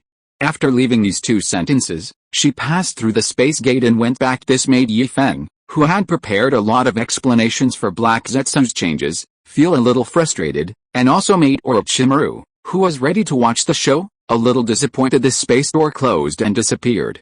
Looking at the devastated Black Zetsu, Feng shook his head and sighed. "Hey, your mother doesn't want you anymore." Black Zetsu could no longer bear the words that scared the child, and he sat down on the ground. An unknown plant that looked very similar to a pitcher plant drooped wilted on both sides of Black Zetsu's shoulders. "Mom doesn't want me anymore. Mom doesn't want me anymore." Zetsu had lifeless eyes and kept repeating these words. Saving his mother has become his obsession, and his persistence over the past 1,000 years has been supported entirely by this belief. Although I don't know how my mother escaped, now she doesn't acknowledge my identity. So, what is the point of my persistence for thousands of years? Oh, poor child, Dad wants you. Feng put his arm around Zetsu's shoulders and said comfortingly, "It must be you, it must be you." The word Dad irritated Black Zetsu's nerves. He shook Feng with a distorted expression and shouted angrily, "It must be you, you bewitched mother, damn bastard, I'm going to kill you." In his limited rationality, he still remembered what Kaguya Otsutsuki had just said, that he should listen to Feng. So, despite his fierce expression, the blow he made was not actually very heavy, and it was still within the tolerance of an ordinary person like Feng. Feng was so dizzy that he couldn't help but stick out his tongue and drool everywhere. Orochimaru took a few steps back in disgust. Although he liked to stick out his tongue, he had never drooled. "Don't get excited, son." "Bah. No, don't get excited, Black Zetsu." Feng almost bit his tongue while spitting. "You still say that?" Black Zetsu shook even harder. "Just because of you, you want to be my father. No one can be worthy of his mother. My mother didn't admit that it was okay for me, and she said that it must be because I didn't do well enough. Yes, it must be like that. My mother was blaming me for not saving her. Don't worry, mother. I have disappointed you once, and I will never let you down a second time, but before that, please forgive me. I want to teach this ungrateful human a lesson. He actually dared to take advantage of me by talking nonsense. I must make him pay." "Stop, stop, stop. If you keep shaking, you'll vomit. The buns I just ate haven't been consumed yet. It would be such a waste to spit them out. Damn it. I told you to stop. If you keep shaking me, I'll get mad. You dare to scold my mother." He stopped. But not completely. The anxious Black Jew punched Feng in the eye socket. "You're crazy. That's just a catchphrase. Fuck you." Feng was not to be outdone, and punched Zetsu in the stomach with his backhand. The force was so great that Black Zetsu's body arched, and during the severe pain, Black Zetsu rushed forward, opened his hands left and right, and punched Feng in the face one after another. "How dare you scold my sister?" Although he doesn't have one now, it wouldn't be surprising if his mother gave him another one. Oh my god, haven't you ever heard of not hitting someone in the face? It's the face that's being hit. If you're listening to this novel on a channel other than Fanfic World, it means they downloaded and uploaded it without effort. We cordially invite you to visit our channel, Mundo Fanfic Novelis. There you'll find the original version of this story, and you can explore many other novels of various genres. We're waiting for you to immerse yourself in a world of incredible novels. Chapter 170, Hidden Enemies. I want you to help me find a person, or an organization. Feng sat on the ground, looking into the distance, smoking a cigarette. It's true, Black Zetsu feels pretty good. It doesn't feel like hitting a human body, which would hurt your hands, nor does it feel like hitting cotton, which would be weak and powerless. It's more like something in between the two, soft and dampened. In summary, being a sandbag is great. Black Zetsu stood aside. The pitcher plant stood up again, covering his face. Only through the gaps could one see that there were no injuries on his face thanks to his special physique. Although he has no offensive power on his own, after combining with White Zetsu, Black Zetsu's strength should not be underestimated. At least ordinary Jonin cannot defeat him or stop him. Moreover, he is immune to most physical attacks, and his vigorous vitality brings him extreme recovery ability, so even if he is injured, he can recover quickly. Her recovery speed is no worse than Tsunade after she was freed from the restrictions. Look, Yi Feng's punch on his face didn't leave any mark at all. Be more specific, Black Zetsu said expressionlessly. The tone was not very good, and Yi Feng could understand it. No one would be in a good mood if he had been planning for 1,000 years and was about to reach the final stage, but was beaten to it by someone else, who even showed off in front of him. If it were Yi Feng himself, he might even overturn the result and do it all over again himself. I don't know the details, Yi Feng said, recalling the small amount of plot in his mind. When your mother came to the ninja world, she didn't come alone, she had a companion. In order to take Black Zetsu's feelings into consideration, Yi Feng didn't have the courage to say that Kaguya Otsutsuki was that man's subordinate. Kaguya Otsutsuki was born into the Otsutsuki clan. An alternative nomadic people who are powerful and aggressive. They usually travel in pairs to planets with life and plant the seeds of the sacred tree. The seeds of the sacred tree will absorb various energies on the planet to replenish themselves. When the absorbed energy is sufficient, the seeds will grow into a sacred tree. The sacred tree will bear fruit. After eating the fruit, the strength will increase dramatically. The companion who came to the ninja world with your mother is called Otsutsuki Aishiki. In order to ensure that the sacred tree has enough nutrients, after the sacred tree grows and before it bears fruit, a member of the Otsutsuki tribe needs to sacrifice himself to the sacred tree. The person who was supposed to be sacrificed was your mother, but she couldn't bear to see the ninja world destroyed, nor did she want to make a meaningless sacrifice. So she attacked Aishiki before the sacrificial ceremony began, sacrificed Aishiki to the sacred tree, and ate the fruit of the sacred tree herself. I don't mean to glorify Kaguya Otsutsuki. According to the plot he knows and what he has learned in the past few days, this is basically the fact in pairs. One person is sacrificed and the other transcends. Yi Feng even suspected that there were specially trained people in the Otsutsuki clan's territory. Their only role was to become the nutrients for the sacred tree. They don't need to fight, but they must have enough energy, otherwise it cannot be explained. As members of the Otsutsuki clan, they are qualified to eat the fruit of the sacred tree, have rich combat experience, and their own energy is not bad. However, those who are sacrificed, although they have a lot of energy, their combat experience is almost useless. If Madara had the strength of Kaguya Otsutsuki, why would he be sealed twice? Of course, these were all Yi Feng's guesses. Kaguya Otsutsuki had never told him the specific situation of the Otsutsuki clan, but what your mother didn't know was that Aishiki didn't die, but escaped. He used the unique ability of his clan to parasitize the monk Jijin who was passing by. Due to his severe injuries, he has been sleeping most of the time over the years. As far as I know, well, according to the forum he had read, Aishiki, who had already occupied Jijin's body, had recently started activities and established a current organization. The reason why they did not meet Akatsuki before the Fourth World War was because Aishiki's injuries had not yet fully recovered, and the current organization was also in its early stages of establishment and was no match for Akatsuki after the Fourth World War. The older generation of ninjas were either dead or disabled, and the younger generation had not yet grown up. During this period, the current organization hid among the people and vigorously developed science with the help of science. They have developed this is the development after the Fourth Ninja World War.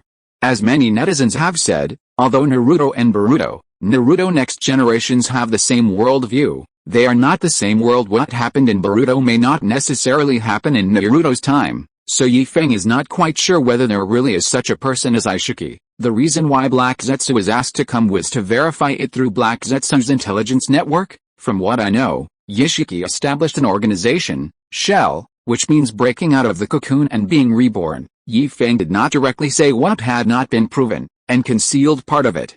The rest had to be verified by Heizetsu before a conclusion could be drawn. One of the branches of the current organization is in the Rain Country. Impossible. Black Zetsu denied it regardless of whether what Yi Feng said was true or not. Even if there really was such a shell organization, it would be fine if it was hidden somewhere else. But Black Zetsu would never believe that it was hidden in the Rain Country. The Rain Kingdom is their territory.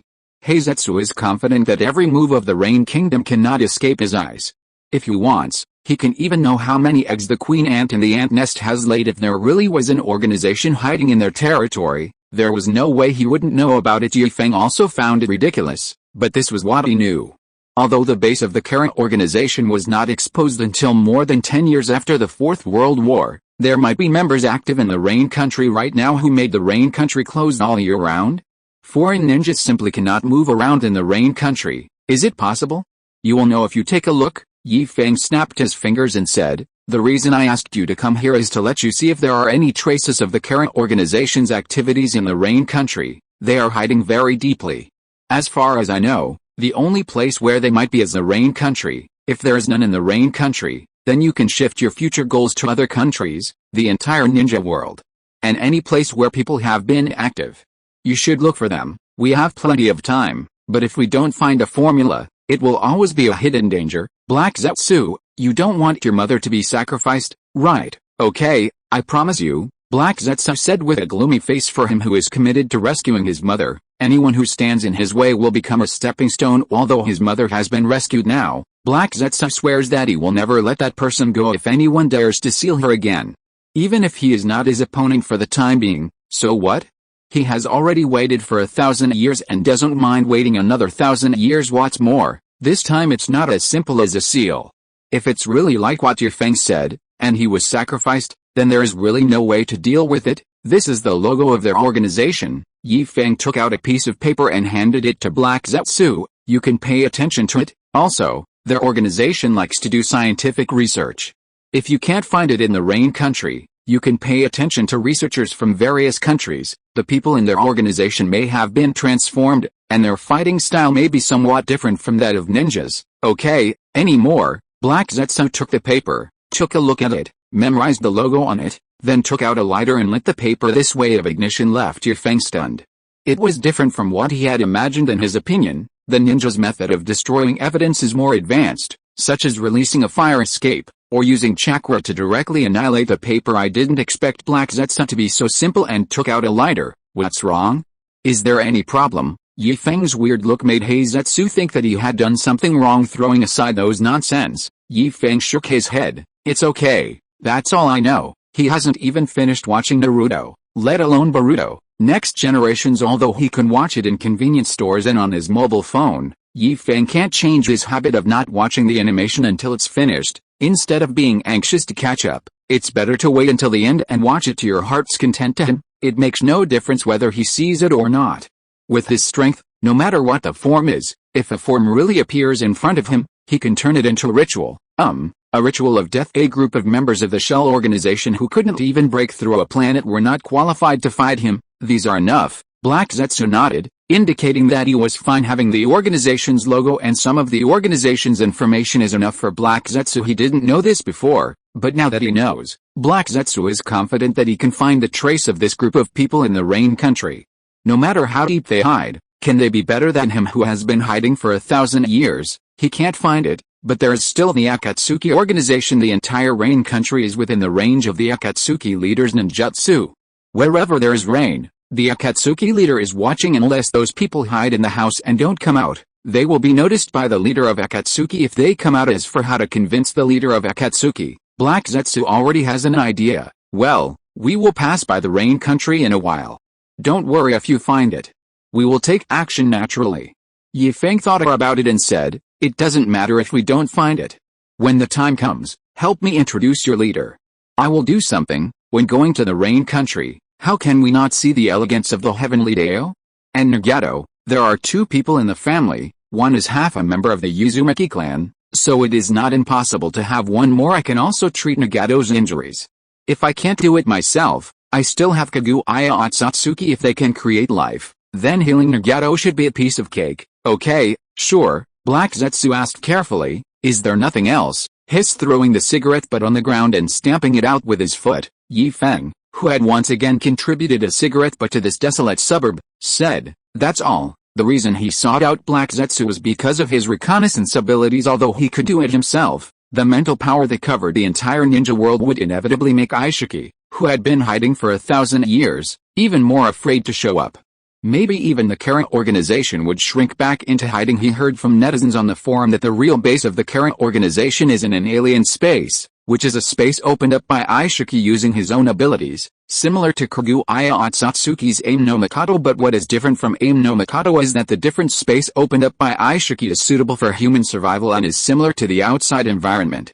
Several core members of the current organization even have their own restrooms in the base in the different space. If Yuishi noticed this and hid in the different space, Yi Feng would be at a loss because he was not powerful enough to find the entrance to the different space. It's okay as long as it's gone. Black Zetsu breathed a sigh of relief. The mission was not difficult. The difficult part was how to make his mother acknowledge his identity. His mother only appeared for a brief moment just now, and before he could even say anything, he shouted Mom. He wanted to find his mother and ask her to recognize him, or at least give him a reason, otherwise he would really not be willing to accept it. Black Zetsu looked at Yi Feng expectantly, his eyes sparkling, and asked, "Do you know where my mother is?" "Of course. I saved someone. If you want a horse to run, you have to feed it." Yi Feng raised his head and pointed to the town not far away. "It's in a hotel in the town." "What? You and my mother?" Heiju really couldn't say the words "get a room," but that didn't stop him from staring at Yi Feng with a murderous look. If Kaguya Otsutsuki hadn't told Black Zetsu before leaving that seeing Yi Feng would be like seeing her, Black Zetsu would definitely have cut Yi Feng into pieces. "No, why do you have such dirty thoughts?" Yi Feng said unhappily. "The name of the hotel is a hotel. We are here for a trip. Not only is your mother here, but there are also about 10 other people. With so many light bulbs around, he couldn't do anything he wanted to do. Who is so kind to come up with such a name, and it's also a hotel? What, if the boss has money to open a branch in the future, will he have to change the name to 2 hotels? Black Zetsu looked left and right, afraid that Kaguya Otsutsuki would suddenly appear and slap him in the face, so he quickly changed the subject and complained, "Hey, you're right, the boss actually has this idea," Yi Feng said happily after dinner last night. When he came back, he wanted to ask the boss if he had any good places to recommend. During the chat, the boss said that he wanted to change the sign of his hotel. He also said that he had already opened a branch, and it would be inappropriate to call it a hotel, which would not highlight the characteristics of their hotel. Heizetsu was speechless. He didn't expect that his casual complaint would actually come true. "That's it. I'll leave first. I'll let you know when there's news." He wanted to go back and look for books that dealt with mother-child relationship. Considering that Kaguya Otsutsuki had almost no impression of him, if he rashly went to recognize her as his relative, it would probably not have a good result. It's better to prepare in advance. Yi Feng, who didn't know what was going on in Black Zetsu's mind, waved his hand and said, "Okay, you go first. I believe you have ways to know our whereabouts without me telling you." Chapter 171. What fantasy unfolds? Black Zetsu left, filled with joy and confusion. His mother has been rescued, and the plan that has been prepared for 1,000 years is no longer useful. Black Zetsu thinks that it would be better to just leave the Akatsuki organization. What about capturing the tailed beasts, Uchiha Madara, and Obito, who was fooled and thought he inherited Uchiha Madara's will? What does it have to do with him when I am useful? I call you Brother Obito. When I am not useful, you are a two-sided puppet, both Madara's and mine. However, considering what Yi Feng told him, which was a matter concerning his mother's life and death, Black Zetsu decided to wait for a while. When he used the Akatsuki organization to catch the current organization hiding in the dark, it would not be too late to leave the Akatsuki organization. "You hide deeper than me," Black Zetsu sneered in his heart. He is a master of hide-and-seek, the ancestor of the hiding world. Even if he can't find Yashiki, he is confident that he can find Yashiki's subordinates. After everyone left, Yi Feng patted his butt, yawned, and prepared to go back to the hotel for a nap. "Hey, Orochimaru, I remember that you founded the Itagakure village. Kimimaro and Jugo are both in the village, right?" Yi Feng turned his head and asked, as if he remembered something Orochimaru didn't understand, but nodded anyway. Kimimaro and Jugo are not only his subordinates, but also his important experimental subjects. The curse seal he developed was inspired by Jugo. He had originally planned to plant it on Sasuke during the invasion of Konoha, but a series of events changed his mind. Who needs Sasuke when there are better opportunities? As for Kimimaro, he is his backup option. Those who were cursed by him were his backups. His backups for resurrection. His immortal reincarnation allows him to take over the bodies of others and use them for his own purposes, thus achieving his imperfect immortality. But there are limitations. It depends on the degree of fit with the body. If the fit is not good, even if it is barely occupied, the body will quickly collapse, and even if the degree of fit is good, it is not your original body after all. The longer the time is, the stronger the rejection will be. In the end, you still cannot escape the fate of physical collapse. The body he is currently using has a good fit, but it has been used for too long and has almost reached its limit. This was also the reason why he couldn't wait to take over Sasuke's body. In fact, if Kimimura's illness had not been so serious that even he could not cure it, with Kimimura's talent and compatibility, he would have been a good candidate for reincarnation. Orochimaru felt sorry when he thought of Kimimura's illness. It's fine if it's here. You can let Sister Wei take a look when you pass by. Sister Wei? Kaguya Otsutsuki. Orochimaru's eyes lit up. Yes, with Kaguya Otsutsuki's ability, it would be easy to cure Kimimura. I'm not sure about Jugo. Strictly speaking, Jugo doesn't have a disease. It's just that his talent is too strong and he can't control it, which causes him to lose control frequently. Just like the Jinchuriki, the tailed beast in his body will go out of control if he cannot control it. After returning to the town, Yi Feng went straight into his room. When others got up and went shopping, he was sleeping soundly. When they had lunch, he was still sleeping soundly. In the afternoon, at night, the shops on the street light up. And the various shouts are no less than during the day. The good thing about tourist cities is that there will always be shops open no matter how late it is. In the hot spring pool of a hot spring shop, Yi Feng pushed the annoying Naruto aside with a dark face. I say, you've been walking around all day, and you never thought of taking a bath. He got up at night on purpose, thinking of taking a bath and having an informal massage when he was alone. Now, with so many eyes watching him, what can he do? I thought about it. Isn't it here? Shikamaru rested his head on the edge of the pool, his whole body slumped in the water. The comfortable water temperature made him squint his eyes involuntarily, enjoying the soak in the water. Uncle, don't even think about it. You don't even dare to do something in the village, but you talk about it outside as if you dare to do it. It's not that there are no special industries in Konoha village. In the ninja world, this business is considered a formal business. Many people can't even afford to eat, but they make money through their own efforts. And no one will say anything. Even though Shikamaru is small, he can see Yi Feng's little thoughts clearly. What's more, uncle, didn't you see that the mask on Kakashi's face was bigger than usual? Kakashi buried his head in the pool water, leaving only his eyes exposed. The hot spring water stimulated the swelling on his face, and the pain in him never subsided. He would rather continue to be in pain than have Yi Feng see his embarrassing sight. Originally, when shopping, men and women were separated. He and Kai took the boys from the 12 little strong men, while Kaguya Otsutsuki took the girls.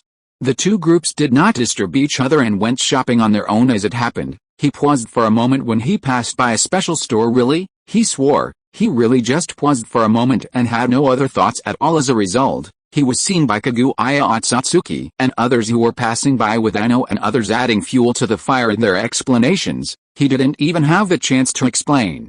Kaguya Otsutsuki's casual attack turned him into what he is now. Kai curiously reached out and poked Kakashi's face. Kakashi, does it hurt? Kakashi rolled his eyes and asked, does it hurt? Looking at your thick eyebrows and big eyes, I didn't expect that you are such a person who changes with the wind. When I was hit, you dodged quite quickly. It's not my fault. It happened too fast and I didn't react, Kai said defensively. He has said this more than a dozen times, mainly because Kakashi has been ignoring him since he was beaten, which makes Kai feel very hurt. Didn't he just laugh at that time?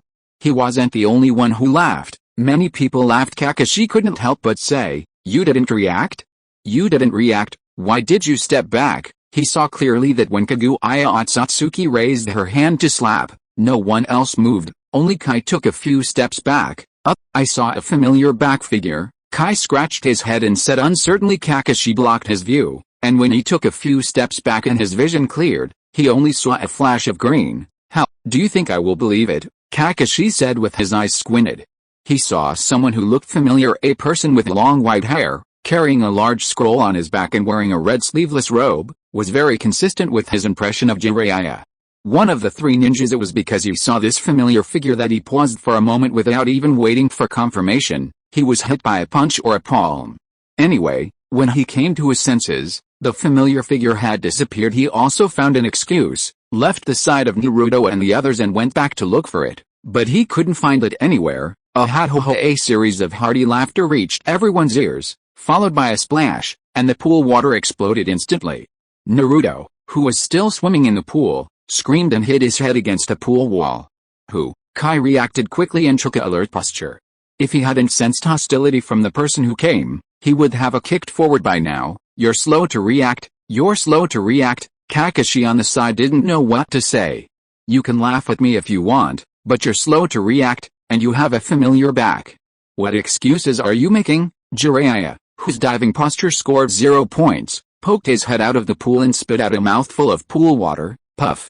Ahaha, little Kakashi, long time no see. Teacher Jiraiya, long time no see. Kakashi said respectfully he hadn't seen Jiraiya for a long time, probably about 10 years since Jiraiya left the village. I didn't expect it was really you. In the afternoon, you must have seen it wrong this afternoon. Jiraiya covered Kakashi's mouth with his hand and laughed. Ahaha, why would I go to that kind of place? You must have seen it wrong. Sigh. Kakashi took a breath. His face was already painful, and it hurt even more after being pressed like this, taking Jiraiya's hand away. Kakashi nodded and said, yes, Jiraiya-sensei didn't go to that kind of place. I was mistaken. Giving Kakashi an appreciative look, Jiraiya naturally changed the subject. Why are so many of you out here? Are you going to carry out a mission? With a quick glance in the afternoon, he saw Kakashi with a group of young ninjas wearing Konoha Ford protectors. If he had not already paid them, he would have wanted to ask Kakashi what was going on after finishing his work. He was still a little worried, so he kept following Kakashi and the others. If he really didn't understand the situation of Kakashi and others, he really didn't want to show up 2 leading teachers and more than a dozen ninjas. This team is not simple no matter how you look at it. If the mission is difficult, I can also help, Jiraiya said while lying in the pool, very relaxed. Although he had not returned to the village for a long time, he had never lost contact with the village.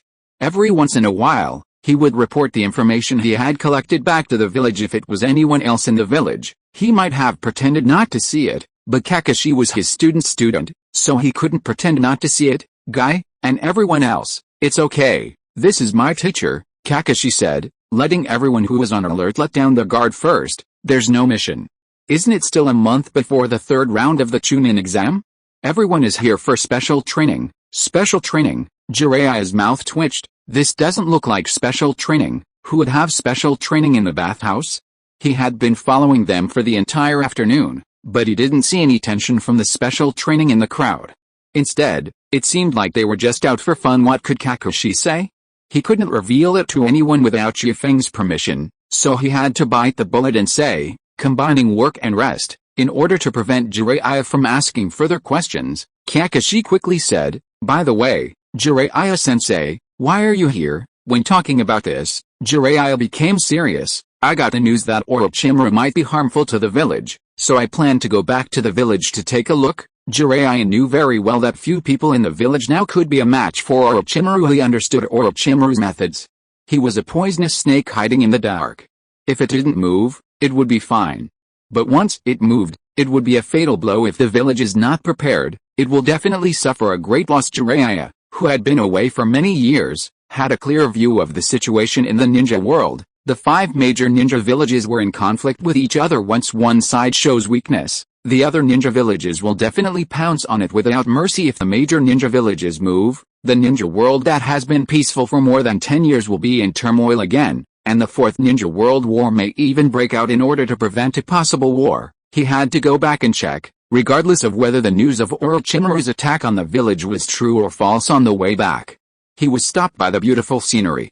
The unique culture of the country of soup made him linger. If he hadn't met Kakashi, he might have stayed a few more days after failing several times. However, he won't say this. Well, Orochimaru did plan to harm the village before. Kakashi shrugged. He knew the detailed plan, and it was Orochimaru himself who told him. What? Zai was also surprised and said absent-mindedly, am I late? Really, beauty has misled me. From today on, I will abstain from sex. Jiraiya wasn't too worried. Since Kakashi was in the mood to bring his students out, in his opinion, the special training was just for fun, so Orochimaru must not have caused any impact on the village, but it'd serve as a reminder to him that no matter what, he should never indulge in beauty when something important is happening. As for the little things, I've already said it's a small matter, beauty or something, it shouldn't matter. I don't know what he was thinking about, but Jiraiya smiled in a very obscene way. How, it's hard to change one's nature. Orochimaru, who was walking over with a cell phone in his hand, knew what Jiraiya was thinking at a glance. Orochimaru, Jiraiya's eyes widened. What's going on today? I met people who I usually don't see. If you have the guts, send Tsunade to me. Suspecting that he was still sleepy, Jiraiya dived into the pool, trying to hold his breath to wake himself up. His strange behavior did not attract everyone's attention. Instead, when they saw Orochimaru go into the water, everyone panicked and crowded to the side of the pool. Feng, who had lost all desire and motivation and was not at all moved by Jiraiya's appearance, also jumped and moved away from Orochimaru. No, what are you doing here?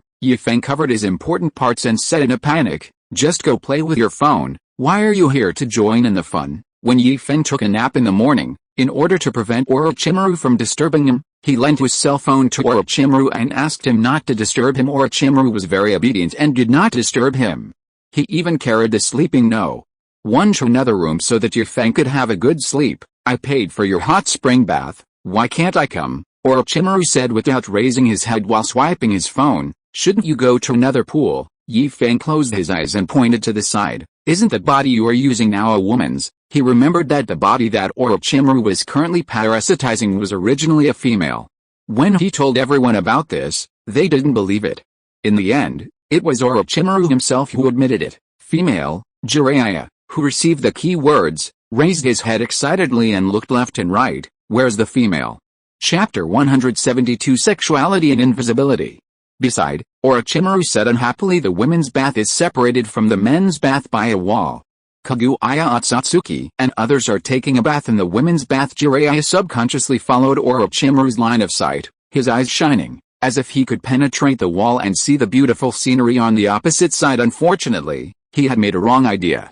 Since he had neither the ability to roll his eyes nor any special physique, how could he achieve his wish? Not to mention, what is this? Jiraiya said in confusion and surprise. In his decades of professional wall climbing, he had never seen such a scene. Even through the wall, he could feel the strong chakra aura from the other side. The almost materialized chakra enveloped the entire women's bathroom, blocking out all outside views. With this amount of chakra, Jiraiya had no doubt that he wouldn't be able to see the scene on the other side even without the wall blocking him. Just to take a bath, do you need a seal? Jiraiya was speechless. I'm on guard against people like you. Orochimaru, who knew Jiraiya's character, smiled and said, you came in uninvited. I've booked the whole place, and you sneaked in. Give me the money later. In order to create a comfortable environment, the wealthy Orochimaru directly booked the entire bathroom. Do the other guests agree? Well, Orochimaru still has some reputation in the ninja world. Besides, he is also capable of releasing his aura. Those who disagree with him have to consider the difference in strength. What money? Jiraiya pretended to be confused and said with a guilty conscience, don't talk nonsense, or I'll sue you for defamation. I gave you money. Jiraiya, who sneaked in, was obviously a little lacking in confidence. When he said this, he admitted that he did not give any money. Since they were all his own people, no one would expose him. When he left, with his ability, no one would notice that he had been there. He still has this confidence. Years of climbing walls to collect materials have enabled him to develop a good skill up. You think you have great abilities, but if you get discovered, the worst that can happen is that you can just run away. Under normal circumstances, Orochimaru would not bother to expose Jiraiya, but the times are different now, and his money can be of great use. It doesn't matter what you say. If you don't give it to me, I'll go get it myself. If you dare to stop me, I'll expose all your dirty history, Orochimaru said with a smile. You don't want others to know that Jiraiya, one of the three ninjas, is actually a lecher who likes to peek at other people taking a bath, right? This move can be said to have hit Jiraiya directly in the heart. Although in Jiraiya's view, the title of three ninjas is somewhat insulting, to people who don't understand the situation, the title of three ninjas is obviously a respectful title and a symbol of strength. Jiraiya couldn't help but shudder when he thought of his photo being posted everywhere in the ninja world. With an introduction to his life on it. If I were exposed, how would I collect materials? Those women who caught him peeping in who didn't know his background and couldn't catch up with him would definitely report him to the whole village. Thinking of such a scene, Jiraiya felt as if he had lost his parents. If this were really the case, it would be extremely embarrassing. Quickly putting on an apologetic smile, Jiraiya played the emotional card and said, Orochimaru, we are all friends, you can't do this to me. Have you forgotten that when you did something wrong as a child, I was the one who took the blame for you? Jiraiya was imagining too much and scaring himself. Orochimaru didn't even mention the photo, But he thought of it first. This is exactly the effect Orochimaru wanted. He knew Jiraiya's character very well, so there was no need to go into details. As long as he gave a little hint, Jiraiya would be able to make up a lot of nonsense in his imagination. All I can say is that he is worthy of being the author of the best-selling ninja world, Intimate Paradise, which is loved by thousands of introverted readers. He has a rich imagination. I don't know what Jiraiya had in mind, but Orochimaru knew that the effect had been achieved, so he stopped while he was ahead. The money must be given. If I don't give him the money, where will he get to go to Yifeng to learn new things? One person's bath ticket doesn't cost much, and it's nothing compared to the money he paid to book the whole place. However, he is happy to book the whole place, and he is even happier to cheat money from Jiraiya. Besides, it's not a trap, since Jiraiya just came in without saying hello. No matter how small a mosquito's legs are, they are still meat. Also, I have to remind you that you are not taking the blame for me, but I am the one who cleans up the mess for you. Orochimaru, who is usually elegant, couldn't even utter the 3 words wipe ass. He was too lazy to count how many troubles he had solved for Jiraiya. I won't mention my childhood, but after Jiraiya left Konoha, Danzo, who was determined to get promoted, secretly tried to make trouble for Jiraiya many times, but he blocked them all. And Tsunade, over the years, of all the people Danzo sent to approach Tsunade, was there one that he didn't deal with? Do you really think that 2 people who are capable of taking over the position of Hokage are so carefree out there that Danzo won't cause any trouble at all? Naive. Anyone who has the ability to get involved in the position of Hokage is a thorn in Danzo's side. Why should I cooperate with Danzo when there are so many people I can cooperate with? It's all for you. Only by cooperating with Danzo would he have the opportunity to know Danzo's movements and secretly deal with those who are causing trouble for Jiraiya and Tsunade. Orochimaru did a lot of things behind the scenes but was too lazy to talk about them. He is so arrogant. Don't worry about the aftermath, Uncle Snake. Should I call you Aunt Snake? Are you a man or a woman now? Yifeng was a little impatient with his eyes closed and his key parts covered. I'm here to take a bath, not to play hide and seek. It would be fine if he didn't close his eyes. As soon as he closed his eyes, Yifeng, who has rich in theoretical knowledge, would involuntarily have all kinds of images flashing through his mind. Teachers of all kinds, wearing various styles of clothing, play different roles in different scenes. As the plot progresses, the teacher's clothes snapped. Yifeng slapped himself and forced himself to calm down.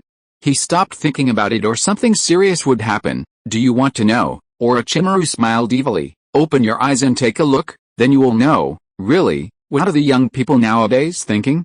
You didn't tell me about it yesterday when we lived in the same room, but now you think of it. I won't. Yifeng, knowing his own character, refused. You speak first. Jiraiya looked at everyone with a strange expression. He was so focused on looking at the beauties that he didn't notice the strange people. They all closed their eyes and covered their private parts. What were they doing? They are all grown men, and they all come out to take a bath. Are they shy or something? Are they afraid of being seen? Hiss, that's not right. Are you afraid of looking at others? Jiraiya looked around and there was no one else around. I'm a man, Orochimaru said helplessly after putting down his phone. If it were someone else, he would be too lazy to explain. No matter what you think, whether I am a man or a woman is none of your business. If you keep nagging in front of me, I will kill you. That is Yifeng. You didn't lie to me, Yifeng asked tentatively. Aren't you occupying a female body? It's hard to explain scientific things to you. Orochimaru sighed. Just remember, whether it's a male body or a female body, I can change my gender as long as I want. In the early days, there were indeed problems with immortal reincarnation. After he changed into a female body, he moved around in a female body for a long time. It wasn't until he perfected his immortality and reincarnation that he was able to regain his original appearance, from the inside out, rather than just the outside. This also left a sequelae. The way he speaks now is sometimes unconsciously feminine, and so are his movements. Is it? Yifeng was a little unconvinced. He carefully opened his mouth a little and glanced at Orochimaru. Well, the chest is flat and there is no bulge, so it can basically be concluded that it is a male. Further down, oh, that's a lot of money. The loose shorts could not conceal the majestic figure, which Yifeng recognized at a glance. There's no doubt about it, they are definitely the same kind of people. Now Yifeng felt relieved. Okay everyone, open your eyes. It's okay, we're all family. Uncle, please stop being so startled. Can we still enjoy taking a bath? Naruto put down his hands that were covering his important parts and rubbed his head. I bumped into the edge of the pool just now. Although there is no blister, It still hurts a little. Who is so shocked? You still have the nerve to say that? Yi Feng lit a cigarette to calm himself, took a puff and said sarcastically, you little frivolous boy, you developed the seduction technique without a teacher, and also developed an upgraded version of the harem technique. No one taught you these, right? You're a little bitch. Are you afraid of seeing something you shouldn't see? Why are you covering it up so tightly? Wow! As the water in the pool rippled, the people around Naruto instantly cleared out, as if they were disdainful of being with him, and Kakashi and the others left Naruto's side. Naruto's face flushed, and he said angrily, it's true that I developed the seduction technique, but you taught me the harem technique. What? Yi Feng gave Naruto a slap in the face. I just put forward my idea. The details of how I came up with it are all up to you to figure out. Besides, everyone who knows me knows that I don't know any ninjutsu. I don't even know the theory. How can I teach you? Wow, uncle, you are so shameless. Naruto couldn't find an excuse to refute for a moment, because it was true that Yi Feng couldn't use ninjutsu. Yi Feng, who doesn't know ninjutsu and calls himself an ordinary person, held a cigarette in his mouth and cupped his hands. Thank you for the compliment. It's not the first day you've known me. He really doesn't know any ninjutsu, but he does know a little about the theory. He can make hand seals and release ninjutsu, and that's it, but he still couldn't understand why it was necessary to make hand seals to release ninjutsu. How come you can't release ninjutsu if you don't move your fingers? You have to make a few gestures. Yi Feng, who couldn't learn the hand seals, simply decided not to learn ninjutsu. Anyway, for him, whether he knew ninjutsu or not would not affect his fighting ability at all. Those who know what is going on, while those who don't know are confused. No, how did you use the chakra just now? Jiraiya suddenly came to Yi Feng, took Yi Feng's hand and looked it up and down. Very curious. He didn't see any big movements of Yi Feng's hand just now. He just flicked his fingers and hit Naruto on the head. Could it be a ninjutsu? Over the years, he only knew one unmarked ninjutsu, the Rasengan. It was not created by him, but by his students. Jiraiya became dejected at the thought of his students, and couldn't help but think that if he were still alive, Konoha village would surely be a different place. It's not a ninjutsu. Yi Feng, who had no motivation without massage, was too lazy to explain and said, go find your old friend Orochimaru. Didn't you just say that you were going to stop him from harming the village? Now he's here, you can just get rid of him and save the trouble of going back to the village. As expected, Orochimaru was more attractive to Jiraiya, and Jiraiya was diverted as soon as he heard it. Orochimaru, I advise you to give up the idea of harming the village.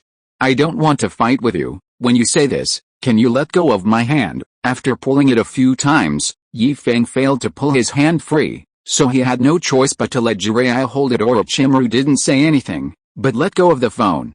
The phone did not fall down without support, as if an invisible big hand was holding it, and another invisible hand was sliding up and down on the screen. Jiraiya didn't recognize the mobile phone floating on the water, but the ability to make objects float surprised him. You also know the 5-color ninjutsu. He thought he had learned the Sage mode. Although he wasn't invincible, he should have no problem defeating his former selves. He knew Orochimaru's abilities, and was so obsessed with his research that he neglected to improve his strength. Even though they haven't seen each other for many years, Orochimaru has learned new forbidden techniques, and Jiraiya is confident that he can defeat Orochimaru. If you don't know how to use Sage mode, you will never be able to understand how powerful Sage mode is. However, if Orochimaru knew the unmarried ninjutsu, Jiraiya would not be able to guarantee it. Putting aside the question of whether the sealless ninjutsu will amplify the effect of the original ninjutsu, the time saved in forming seals is enough to make up for the gap. It's not a ninjutsu, but a more sophisticated control and application of chakra. Orochimaru was very pleased with his old friend's shock, and in a good mood, he couldn't help but say a few more words. The essence of ninjutsu is the release of chakra. Don't worry about whether or not to make hand seals. Let's skip this process and go directly to the final stage of releasing ninjutsu. Imagine how you release the ninjutsu, remember the process, and add your own ideas during the process to make the released ninjutsu meet your requirements. This way, you can get the results you want. Gudu. Jiraiya swallowed his saliva. It sounded simple, but it was not the case at all. To put it simply, the principle of the seal-free ninjutsu is to skip the process of forming seals. Other methods remain unchanged, and the proportion of chakra remains the same. And what Orochimaru said is that not only should the hand seals be removed, but one should also add one's own ideas before releasing the ninjutsu, so that the ninjutsu after release can achieve the desired results. The specific result depends on what ideas you add. In this way, You don't have to work hard to learn any ninjutsu. Just watch it once, or know the principles of ninjutsu, you will skip the learning process and use it naturally in the next moment. What about attributes? Jiraiya thought of the key point. Can ninjutsu between different attributes be used? Chapter 173 Half a Lifetime of Nothingness. As we all know, every ninja has his own attributes, such as wind attribute, water attribute and so on. Some are single, some are complex like most ninjas with only a single attribute. They can only use ninjutsu related to that attribute. If your attribute is fire, you can only use fire jutsu. If your attribute is water, you can only use water jutsu. Ninjas with multiple attributes do not have such worries. They can switch between ninjutsu of different attributes freely, which undoubtedly gives them a huge advantage when fighting against the enemy. Ninjas with multiple attributes account for a very small proportion of the total number of ninjas in the entire ninja world. There are currently 7 known attributes. The most common ones are wind, fire, water, earth, and thunder. The yin and yang attributes are hard to come by, and Jiraiya has only heard of them but has never seen them. Kekkei Genkei is just a special bloodline, and fundamentally speaking, it is also composed of a combination of different attributes. Having been in the ninja world for many years, Jiraiya dared to say that he had seen a lot, if nothing else. Over the years, he had never seen anyone use the unsealed ninjutsu except himself and his deceased students Feng. And Orochimaru's unmatched ninjutsu opened his eyes even more. This was beyond the scope of ninjutsu. There is no restriction on attributes, and you can freely match them. You can use whatever ninjutsu you want. If the idea comes true, it will undoubtedly bring new changes to the ninja world, just like more than 1,000 years ago, when the Six-Path Sage founded the ninja sect and taught chakra. Orochimaru stared at the screen and said casually, "You think too much? I can, but I can't do it at the moment." He can make the phone float, which is his greatest ability. If he wasn't smart and liked to research new things, he would never have been able to achieve this level in 2 or 3 days from the moment Feng took him into space. He was very curious about Feng's abilities. Later, when he entered space and dived into the moon, it had a huge impact on his worldview. That's why they say researchers have a strong ability to accept new things after only one night. Orochimaru accepted the fact. Just when he was about to ask Feng for advice, Feng came up with a new training method. It's another new topic. The success of Rock Lee and Guy has given Orochimaru unprecedented motivation. While he was feeling angry, he couldn't help but ask Feng for the practice method of unsealed ninjutsu. How would Feng know how to practice ninjutsu, let alone the unsealed ninjutsu? But he could not resist Orochimaru's pestering. It was definitely not that. Orochimaru gave him a reward that he could not refuse, so he explained it to Orochimaru according to his own understanding. Feng didn't expect that Orochimaru would actually succeed in less than 2 days. He was also shocked. It's not possible now, which means it can be done in the future. Jiraiya understood the implication. Who knows? Orochimaru glanced at Jiraiya sideways. He was confident that he could do it. There was 1, no, 2, Kaguya Otsutsuki as well. There were 2 ready-made examples in front of him. If he didn't understand anything, he could ask at any time. If he still couldn't learn it, Orochimaru felt that he should waste his life in air, so he might as well kill himself and start over. Hey, Jiraiya chuckled and asked with a look on his face. I wonder if I can. Before he could finish his words, Orochimaru refused and said, "No, I haven't said anything yet." Jiraiya's face fell, feeling very aggrieved. "How?" Orochimaru said with a faint smile. "I don't know you yet." His face was full of flaws, so he didn't even have to think about it. Just by looking at Jiraiya's face, he could roughly guess what Jiraiya was thinking. After knowing each other for many years, he still has this tacit understanding. HMPH, I can learn it without you. Jiraiya raised his head and said proudly he also knows the unmarried ninjutsu. Although he did not research it, he has used it for so many years that he more or less knows the principles behind it. He did want to further develop the unmarried ninjutsu, but his brain was not good enough and it was useless no matter how long he thought about it. But Jiraiya thought for a moment and thought, I'm not the only one who knows how to do this here. If you don't teach me, can't I ask someone else? Brother, Jiraiya rubbed his hands and looked at Feng enthusiastically. How old are you? I've never seen you in the village before. Do you know who I am? I am Jiraiya, the toad spirit of Myaboku Mountain, is one of the 3 ninjas commonly known as the Toad Sage. He likes to peek in the name of collecting materials, roaming around the ninja world, and is a frequent visitor to the walls of various bathhouses in the ninja world. He is secretly a writer, and his pornographic books are popular in the ninja world. I have the desire but not the courage. I like Tsunade, but I dare not confess my feelings for fear that she will beat me to death. My teacher is Saratobi Hirozen, and my companions are Orochimaru and Tsunade. The summoned beast is a toad. He has accepted several apprentices and is an incompetent teacher. Currently, only 1.5 apprentices are still alive. As soon as Jiraiya let go, Feng started chattering non-stop, interrupting Jiraiya's self-introduction and speaking first. Jiraiya's face was getting darker and darker. Well, all his clothes were stripped off, leaving only his underwear. After hearing the end, Jiraiya's face became even gloomier, as if ink was about to drip out. He opened his mouth and said in a low voice, "What do you mean by a half-disciple?" Many people know that his apprentice is Minato Namikaze, but they don't know that in addition to Minato Namikaze, he has 3 other apprentices who are not Konoha ninjas. His Feng exhaled a long puff of smoke. Seeing him like this, everyone taking a bath knew that Feng was about to start preaching again. Even Orochimaru paused the video and pricked up his ears. Are you crazy? You're giving up this and that for a vague prophecy. Peace? Do you have to talk about peace? Yes, he has always been a fool. Orochimaru agreed with what Feng said. He had also heard about the prophecy. Jiraiya had once told him about it and wanted him to help find it. Unfortunately, he has never agreed with the term savior. He firmly believes that one has to rely on oneself. What a young boy who can bring peace to the ninja world. Haha. The most likely chance for peace was given up by the first Hokage himself. If he had been able to join forces with Madara to unify the entire ninja world back then, why would there have been so many things that happened later? Orochimaru, who doesn't know the true purpose of Black Zetsu, doesn't know that even if the first Hokage and Madara had unified the ninja world back then, it would have been ruined by the hidden Black Zetsu. Black Zetsu has been hiding for 1,000 years and finally found an opportunity.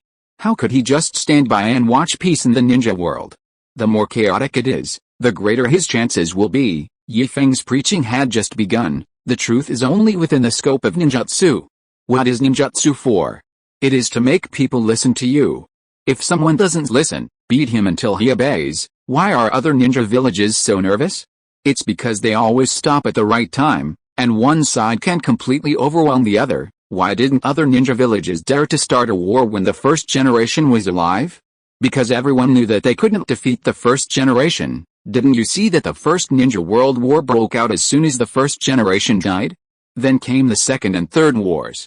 Every time there was a war, you guys didn't get hurt, but the common people at the bottom suffered, and the ninjas from those small countries suffered. Oh, do you mean to say that many of you died too? Well, it's what you deserve. You should have solved this problem once and for all the time. If you can't beat them, just join them. You want peace, right? Just announce the dissolution of Konoha, and all the ninjas and villagers will be incorporated into other countries. Can peace be achieved by just thinking about it? It's okay if you can speak it. Find the cages of other ninja villages and persuade them to disband their villages. All ninjas will be integrated into the civilian population. Anyone who causes trouble will be beaten. If they still refuse to obey, they will be killed directly. After a few decades, you will see what you call peace. Tell me what you have been doing running around for the past few decades. Write a book? Can writing a book bring peace to the ninja world? Do you know what it means to be human-driven? This is a bullshit prophecy from a big toad. It has lived for thousands of years. It is not even human. Those who are not of my kind must have different hearts. Don't you know that? Does it understand human thoughts? Does it know the human worldview? It has been hiding in the Holy Land for 1,000 years. Does it know the specific situation outside? If you believe him, you might as well believe a Kamaru. Wang, look, a Kamaru thinks you're stupid. Woof woof, I'm not, I didn't. Don't talk nonsense, I'm just a dog. I'm also an alien. Feng ignored a Kamaru's protest and continued, a toad who only sees the world from a well, fooled Liudeo more than 1,000 years ago, and fooled you again more than 1,000 years later. Is the prophecy incomplete? Yes, but Jiraiya, who was confused, was about to say a few words to defend the great toad sage, but was interrupted by Feng, who raised his hand. Don't worry, there is no but. It doesn't know itself. It would be strange if the predictions obtained through dreams could be accurate. Can toads be eaten? Naruto scratched his face. He felt a little hungry after taking a bath. Shikamaru, who was already hungry, was eating potato chips while listening to Feng's sermon. There is no need to worry about the crumbs falling into the pool water. With his experience in eating, Shikamaru will not let any food that has entered his mouth fall out. Here, Hold it and push it first. Shikamaru grabbed a handful of melon seeds and handed them to Naruto. When he saw Feng watching the fun, he would always eat melon seeds. After trying it once, he fell in love with this feeling. Give me one too. Kai stretched out his hand next to him. The sermon of youth is going on. How can it be missing the key thing? Lee, listen carefully and learn well. Although I still don't understand what you said, he must have a point. You don't understand, but you're still listening so intently. Kakashi was speechless and silently extended his hand. Teacher Kai, Teacher Kakashi, I don't bring much. Shikamaru lay by the pool, looking at the 7 or 8 extra hands in his melon seed bag, feeling like crying but without tears. These were all taken for fun when he was watching the fun, and now there are only a few left. Chaoji, you already have potato chips, why are you eating melon seeds? Shikamaru emptied the bag of potato chips to indicate that there was nothing left. Shikamaru was speechless. The trash can that Shikamaru prepared by the bathtub came in handy. Everyone surrounded it and the sound of people cracking melon seeds could be heard. Leave some for me, Feng shouted. Seeing everyone eating so happily, he also felt a little greedy. Cough cough. Jiraiya coughed a few times and looked at Feng with resentment in his eyes. Don't think about melon seeds at this time. Just finish the business first. Okay, what happened to my 1.5 apprentice? Oh, sorry, I forgot about you. Without any apology on his face, Feng stretched and changed his posture with a flick of his finger. The extinguished cigarette butt flew into the trash can. Feng said calmly, I'll give you a piece of advice. When you don't know the specific situation, don't believe what others say, especially a toad. That old guy relied on fragmented prophecies to fool the sage of 6 paths and his brother more than 1,000 years ago, and then he fooled Indra and Ajuro, and then it was you. You can say it's bad, but it's not that bad. You can say it's good, but it's not much better. Several major incidents were caused by it. Feng didn't hate the great toad sage that much, he just hated the kind of people who were both powerful and insolent.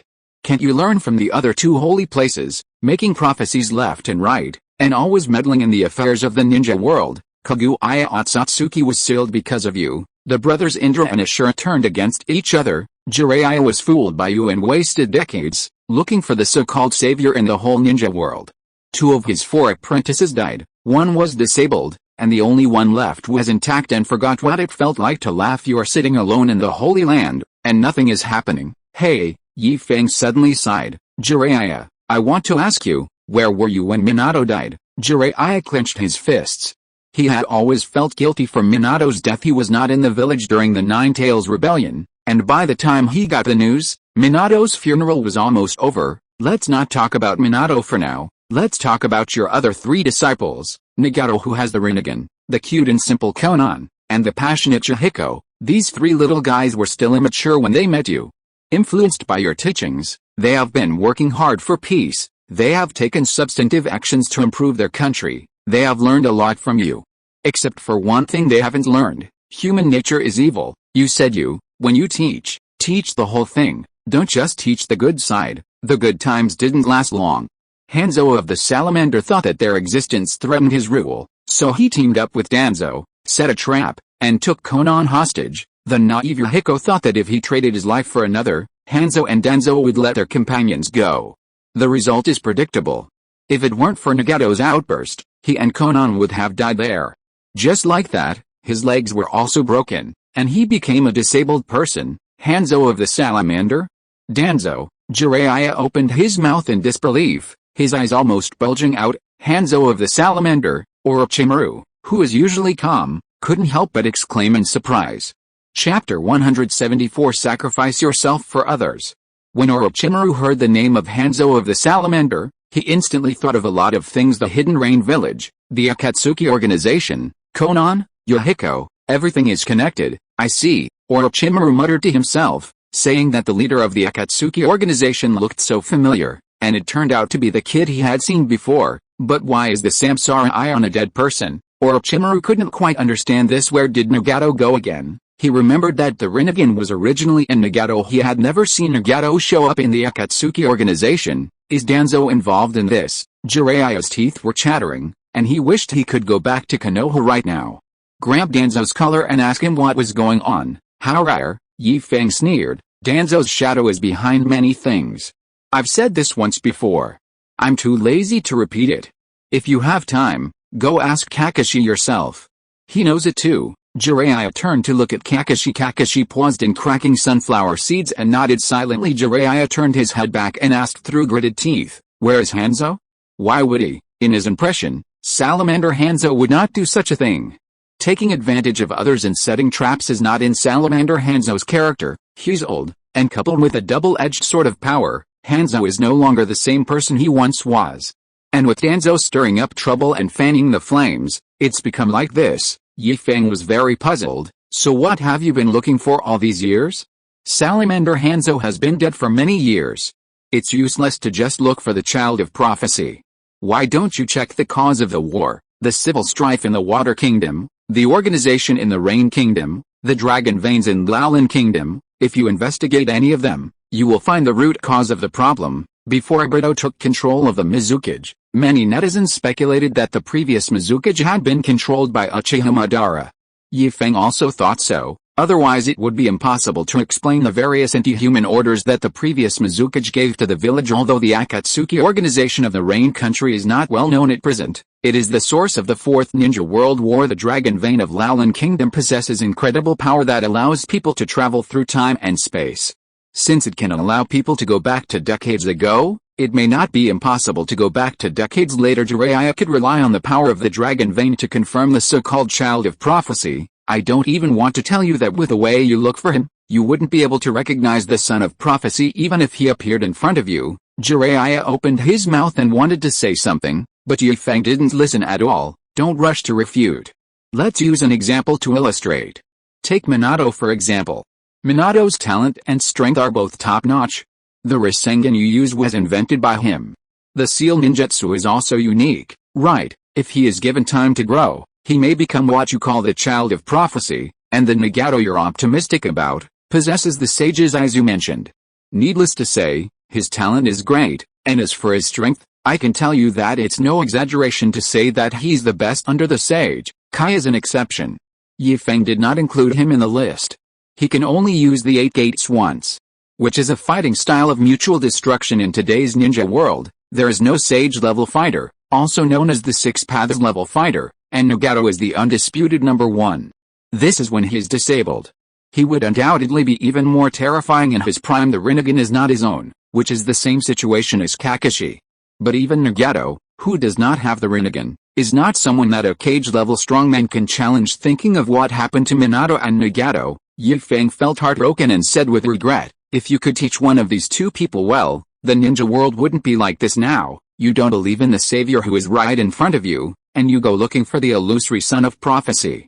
You are really crazy. Jiraiya's face turned pale and he staggered as if he couldn't stand steadily. He fell into the pool and let the water cover his head. Yi Feng's words criticized him completely and made him doubt himself whether his search over the years was right or wrong. Over the past few decades, in order to find the child of prophecy, he sacrificed his youth, but failed to get the woman he loved, and 2 of his students died and 1 was disabled in the end. It was all in vain. He was over 50 years old and seemed to be in a prosperous situation, but in fact, he had nothing. Hey, are you telling the truth? While Jiraiya was distracted, Orochimaru walked up to Yi Feng and asked in a low voice, is the Nagato you mentioned really that strong, the number 1 person under the immortals? In Orochimaru's impression, the only person who can bear the title of sage is the sage of 6 paths. Orochimaru has no idea how strong his younger brother is. If Yi Feng hadn't mentioned it, he wouldn't have known that the sage of 6 paths had a younger brother. Let's include him in the list. After all, he is the son of Kaguya Otsutsuki, and his strength is not much different apart from the 2 of them. Orochimaru couldn't think of anyone else with the title of sage. Very strong, stronger than you can imagine. Yi Feng first replied Orochimaru affirmatively, and then said, haven't you fought him before? It was when you joined the Akatsuki organization and wanted to sneak attack the leader of the Akatsuki organization, but failed. He is Nagato. Orochimaru frowned and whispered he had a deep impression of that time most of the other members of Akatsuki were recruited by Akatsuki, but he wanted to join on his own initiative because he was attracted by the sage eyes of the Akatsuki leader. As a result, the sneak attack failed and he was knocked down in 1 move. The huge gap in strength meant that he saw no hope of winning, so he thought about joining the Akatsuki organization first and then taking it slow later. Due to other things, he left Akatsuki. Until now, he has not figured out how to break the trick that the leader of Akatsuki used to defeat him. He is not Nagato, but Nagato is him. Yi Feng shook his head and said, "It is similar to the way a puppeteer controls a puppet. The difference is that Nagato's control distance is much farther than that of a puppeteer. Didn't Yahiko die? Nagato used his body to make a puppet. The black stick on his face was Nagato's way of controlling the puppet from a distance. He has 6 puppets like this, each with different abilities, and they are called the 6 paths of pain. When you were in the Akatsuki organization, you met Pain Tendao, who is also the most powerful pain among the 6 paths. Nagato usually uses him when he's out, as his messenger. It can also be regarded as a kind of remembrance of Yahiko by Nagato. When he was alive, Yahiko was the leader of Akatsuki, and after his death, he was still the leader of Akatsuki. I can't even beat a puppet. Orochimaru was also shocked. This is still a puppet with a single ability. If Nagato possesses all the puppet abilities in one body, wouldn't he be able to reach the sky? No wonder you said Nagato was the number 1 person under the immortals. It seems that he deserves the title of number 1. How does he compare to Hashirama Senju? Orochimaru was very curious about this. Yi Feng didn't know how to answer this question. After thinking for a long time, he said, "Maybe it's 50-50, you don't know either." Orochimaru was very surprised. "Don't you know everything? What are you talking about? Who knows everything?" Yi Feng said unhappily, "I just know a little more than the average person. Besides, they are not from the same generation. How can we compare them? When Hashirama Senju died, Nagato was not yet born. The saying that he was the number 1 person under the immortals is only applicable to the present, not to the past. Going back further in time, there are Indra and Ashura, the sons of the 6 paths sage, who are no worse than Nagato. It's not impossible." Thinking of the trump card he had prepared to deal with Konoha, Orochimaru showed a mysterious smile on his face. "You mean?" Yi Feng also smiled. "That's right." Orochimaru nodded affirmatively. "It's just that they are not on the same era. That's no big deal. He can just put them both in the same era in order to deal with Konoha." He made a lot of preparations. After changing the plan, Orochimaru thought that they would be useless, but now it seems that they can still be used. He has the cells of the first and second Hokage in his hands, and can use the impure world reincarnation to summon the first Hokage. In this way, he can naturally see the battle between Hashirama Senju and Nagato, but sacrifices won't work, right? Yi Feng forgot exactly when Orochimaru reincarnated the first and second Hokage through the impure world reincarnation. He remembered that the first time this technique appeared in the plot was when Orochimaru was facing the third Hokage. At that time, due to the poor quality of the sacrifice, the first and second Hokage were unable to exert the strength they had before they were born, and they almost failed to defeat the third Hokage. And there was still one coffin that hadn't appeared because the summoning was interrupted by the third Hokage at that time. Orochimaru should have already resurrected the first and second generations through the impure world reincarnation, but he just never took them out, just changed the sacrifice. Orochimaru said lightly, "The ninja world lacks everything except bad guys. The turbulent situation in the ninja world has led to rampant bandits, and Orochimaru can find sacrifices at any time." Yi Feng thought and said, "It's not that easy, right? It is easy to change the sacrifice, but it is difficult to change the suitable sacrifice. The quality of the sacrifice directly affects the strength of the reincarnated person during his lifetime." Yi Feng remembered that even if the white Zetsu was cultivated from Hashirama's cells as a sacrifice, the reincarnated Hashirama still could not exert half of his strength during his lifetime. Perhaps the most obvious advantage of being reincarnated compared to being alive is having unlimited chakra and an almost immortal body, but that would be boring. What Yi Feng wanted to see was a fair and just fight between Hashirama Senju in his prime and Nagato in his prime with a healthy body. Whether it's easy or not depends on you. Orochimaru looked at Yi Feng with burning eyes, his thoughts racing in his mind. Yi Feng still didn't understand what Orochimaru meant. He thought Orochimaru wanted him to take action and find a more powerful sacrifice. "How about going to Kusagakure village to look for it in a few days? I just happen to have an appointment with Hidden to meet at Kusagakure village in a week anyway. The ninjas from the Kusagakure village are going to die, so it would be nice to make some use of them. I just don't know if a ninja with outstanding strength can compare with the white Zetsu cultivated from Hashirama's cells. We'll see when the time comes. Actually, there are other ways," Orochimaru said clearly when he saw that Yi Feng didn't understand what he meant. "How about you be the sacrifice?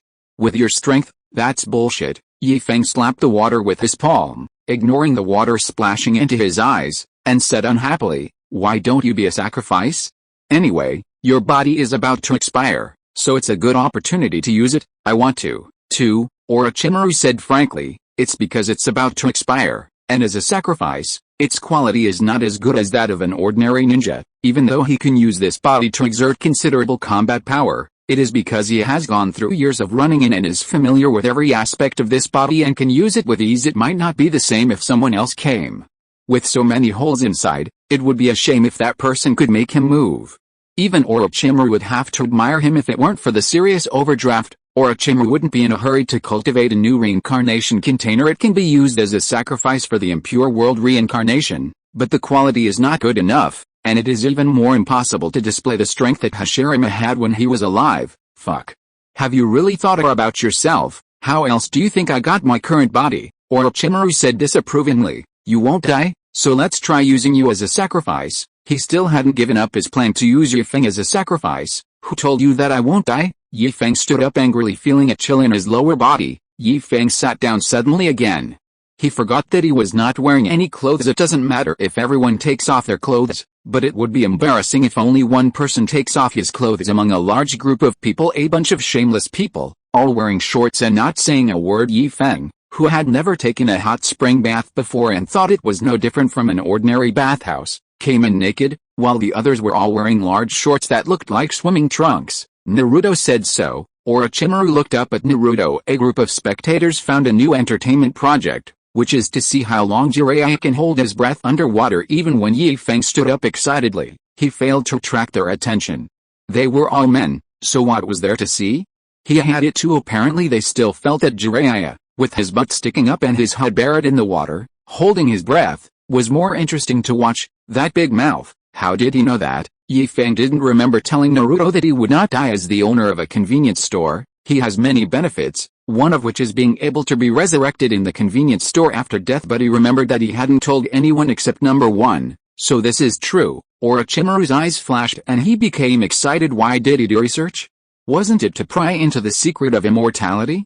Now that there was a ready-made example in front of him, he couldn't help but be excited. It is true, but it is different from what you imagined and has no reference value. Ye Feng had no intention of hiding anything.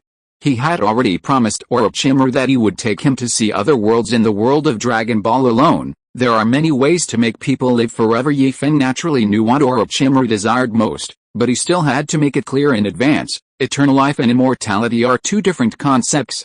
Chapter 175, Forbidden Techniques and Desperate.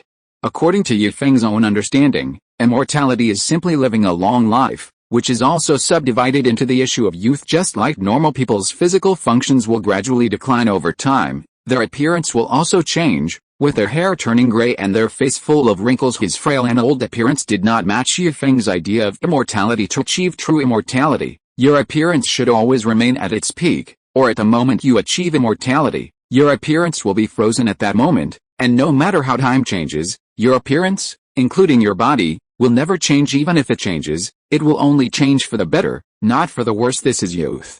Immortality. But immortality does not mean immortality.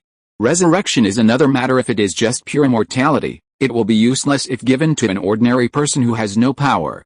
Any stronger person can easily kill him. Such longevity is only suitable for those who are powerful, not for ordinary people who have no power. Longevity is easy, but immortality is hard. What you are thinking now is quite nice. You want both longevity and immortality. Wouldn't it be even better if you could also be immortal? In the final analysis, longevity and immortality are both based on great strength. Without strength, even if you possess any of them, it will only attract others' covetousness. In Ye Feng's opinion, Orochimaru had gone astray. While it was right to study immortality, he should not neglect the growth of his own strength. His current strength has not changed for a long time and is almost fixed at the moment he left the battlefield. Although so many years of research have given him many more ways to save his life, his strength is not as good as the changing Jiraiya. Ye Feng even doubts that Orochimaru can't even beat Tsunade at her full strength. Orochimaru had no intention of refutation.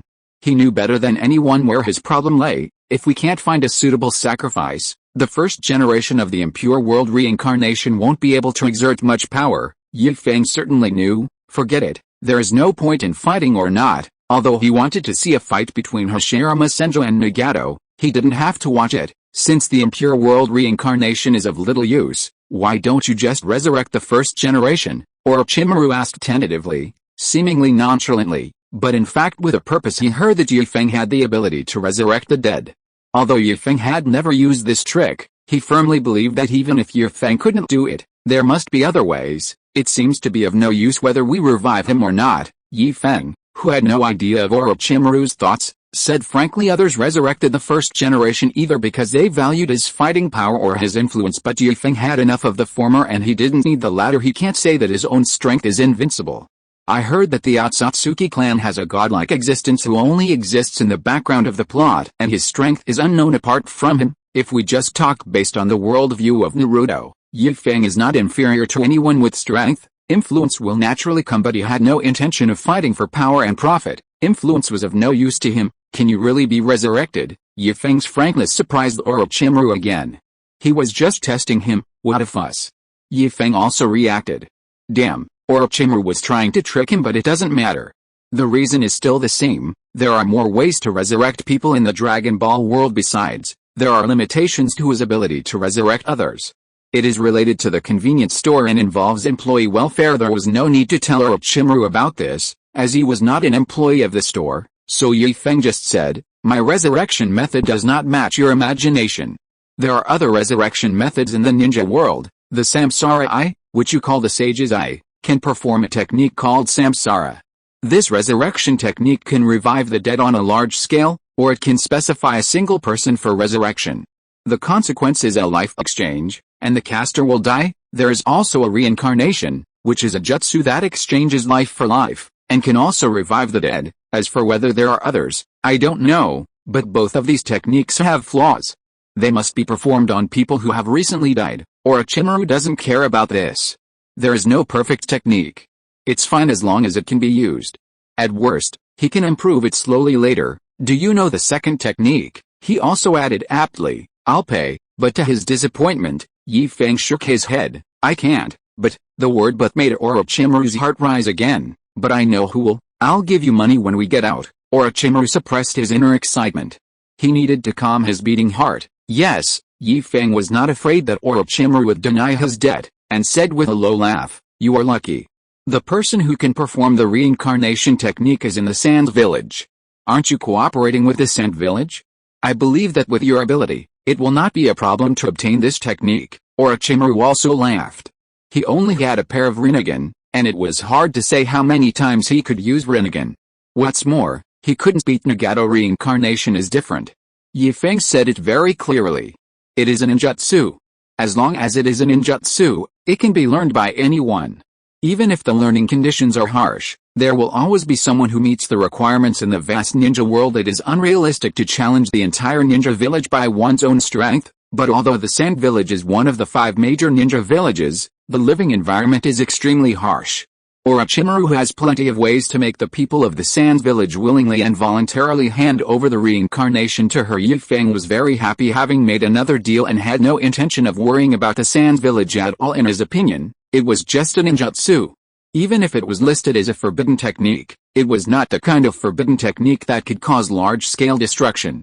Even if Orochimaru obtained it, it would not have any impact on the Sand Village. He was fine, so he joined the crowd of people eating melons, crackling melon seeds. Puff, woohoo. When asked how long a ninja can hold his breath, Jiraiya gave the answer. There were 2 sounds. One was the sound of water coming out, and the other was the sound of deep breathing. Jiraiya emerged from the water and instinctively covered his neck, breathing heavily with his face flushed. It took him a long time to recover, and he cursed. Who peed? The water in the pool was relatively clear and the temperature was just right.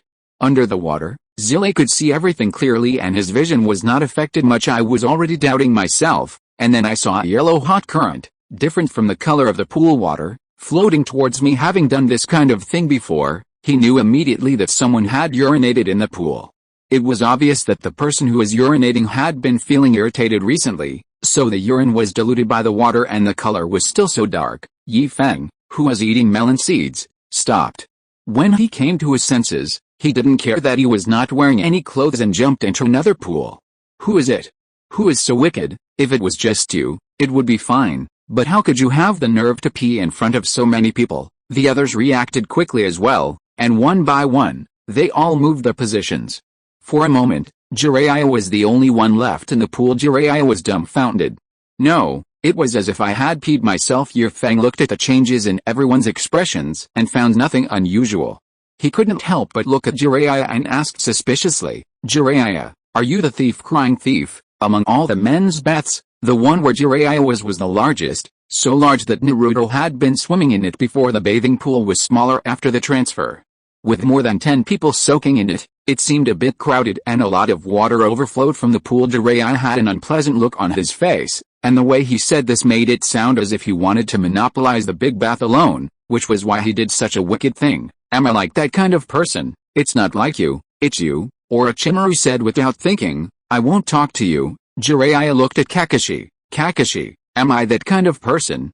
You hesitated. What do you mean? Jiraiya covered his chest and said sadly, little Kakashi, even you don't believe me anymore. No, Jiraiya-sensei. Kakashi waved his hands and said, ahem. Orochimaru coughed and said nonchalantly, think it over before you speak. Are you threatening me? With Jiraiya-sensei here, how can I be afraid of you? Kakashi sneered in his heart. What a joke. When teacher Jiraiya was not around, you could bully me, and now that teacher Jiraiya is here, you still bully me. Then teacher Jiraiya's visit was in vain. Today, I'm sorry, teacher Jiraiya. Ye Feng looked at me, and I think I know what's going on. Kakashi turned his head away, unable to bear seeing Jiraiya's expression. I think Mr. Jiraiya is a big suspect. What? Jiraiya opened his eyes wide in disbelief. He didn't expect that even Kakashi, who always respected him, would sometimes not trust him. I originally prepared a collector's edition of Intimate Paradise for you, with my autograph on it. The content inside is also different from the ordinary publication, and the plot is richer. Stop talking. Kakashi covered his ears with his hands, feeling so heartbroken that he could hardly breathe. Kaka, after eating melon seeds, Dingsy felt unsatisfied and took out a bag of potato chips from somewhere. He ate it with relish and asked curiously, what is the Intimate Paradise? Shikamaru leaned against the pool wall, put his hands on it, and said casually, a pornographic book. He once curiously flipped through a page or two, but found it uninteresting, so he threw it aside and never read it again. It's just a book. I have something better here. Ye Feng patted Kakashi's shoulder and said mysteriously, I guarantee you'll want to read more after you finish it. You won't be able to stop. Ye Feng had also read the book Intimate Paradise. Was it purely out of curiosity? He wanted to see what the content was that made so many people in the ninja world seek after it. After reading it, he was greatly disappointed. He gave it an average review, saying that there were some explicit contents, but it was not good enough. It was not as good as Little Bear and Teacher Bai, and it was definitely not as good as the book with a golden color and a plum blossom pattern on the bottle. There are a lot of books like this if you search online. Ye Feng, who has a mobile phone that can connect to the internet in any country in the world, can easily find a lot of them. If you don't want to read the book, there's a live-action version too. Is there a live-action version? Kakashi exclaimed. He didn't know what he was thinking of, but a hint of deep red appeared under his mask. Teacher Kakashi. Naruto pointed at Kakashi's mask and shouted, you have a nosebleed. Don't ask Naruto how he figured it out. Although he had no other experience, he had seen many people bleed from their noses in front of him. He was sure that Kakashi must have a nosebleed. Don't shout. Kakashi covered Naruto's mouth and looked around guiltily.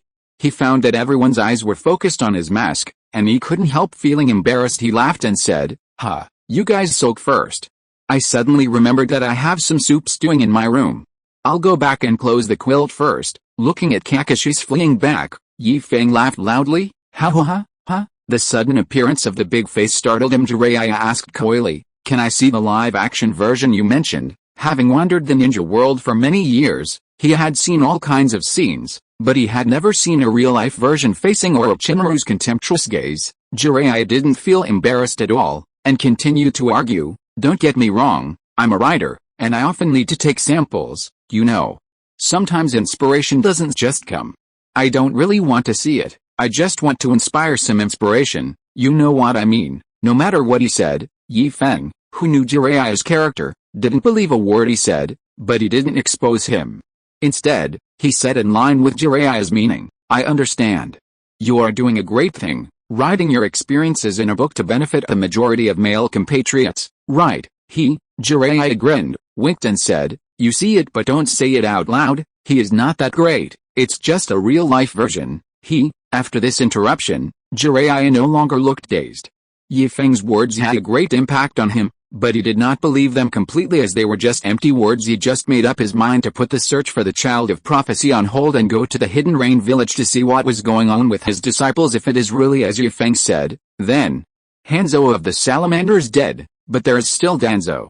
Others are afraid of Danzo, but he is not. Even if he can't kill Danzo, he won't let Danzo have an easy time. After soaking for a while, Feng felt that he was done.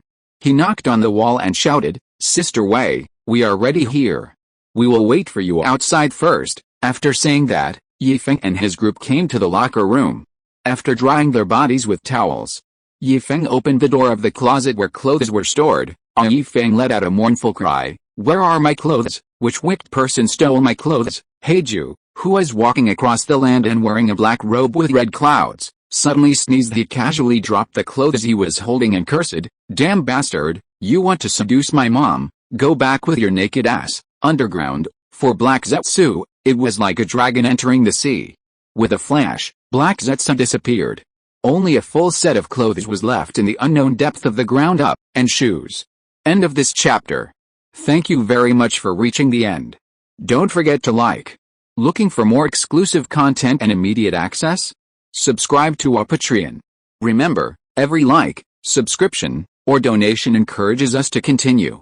Thanks to everyone. See you in the next video.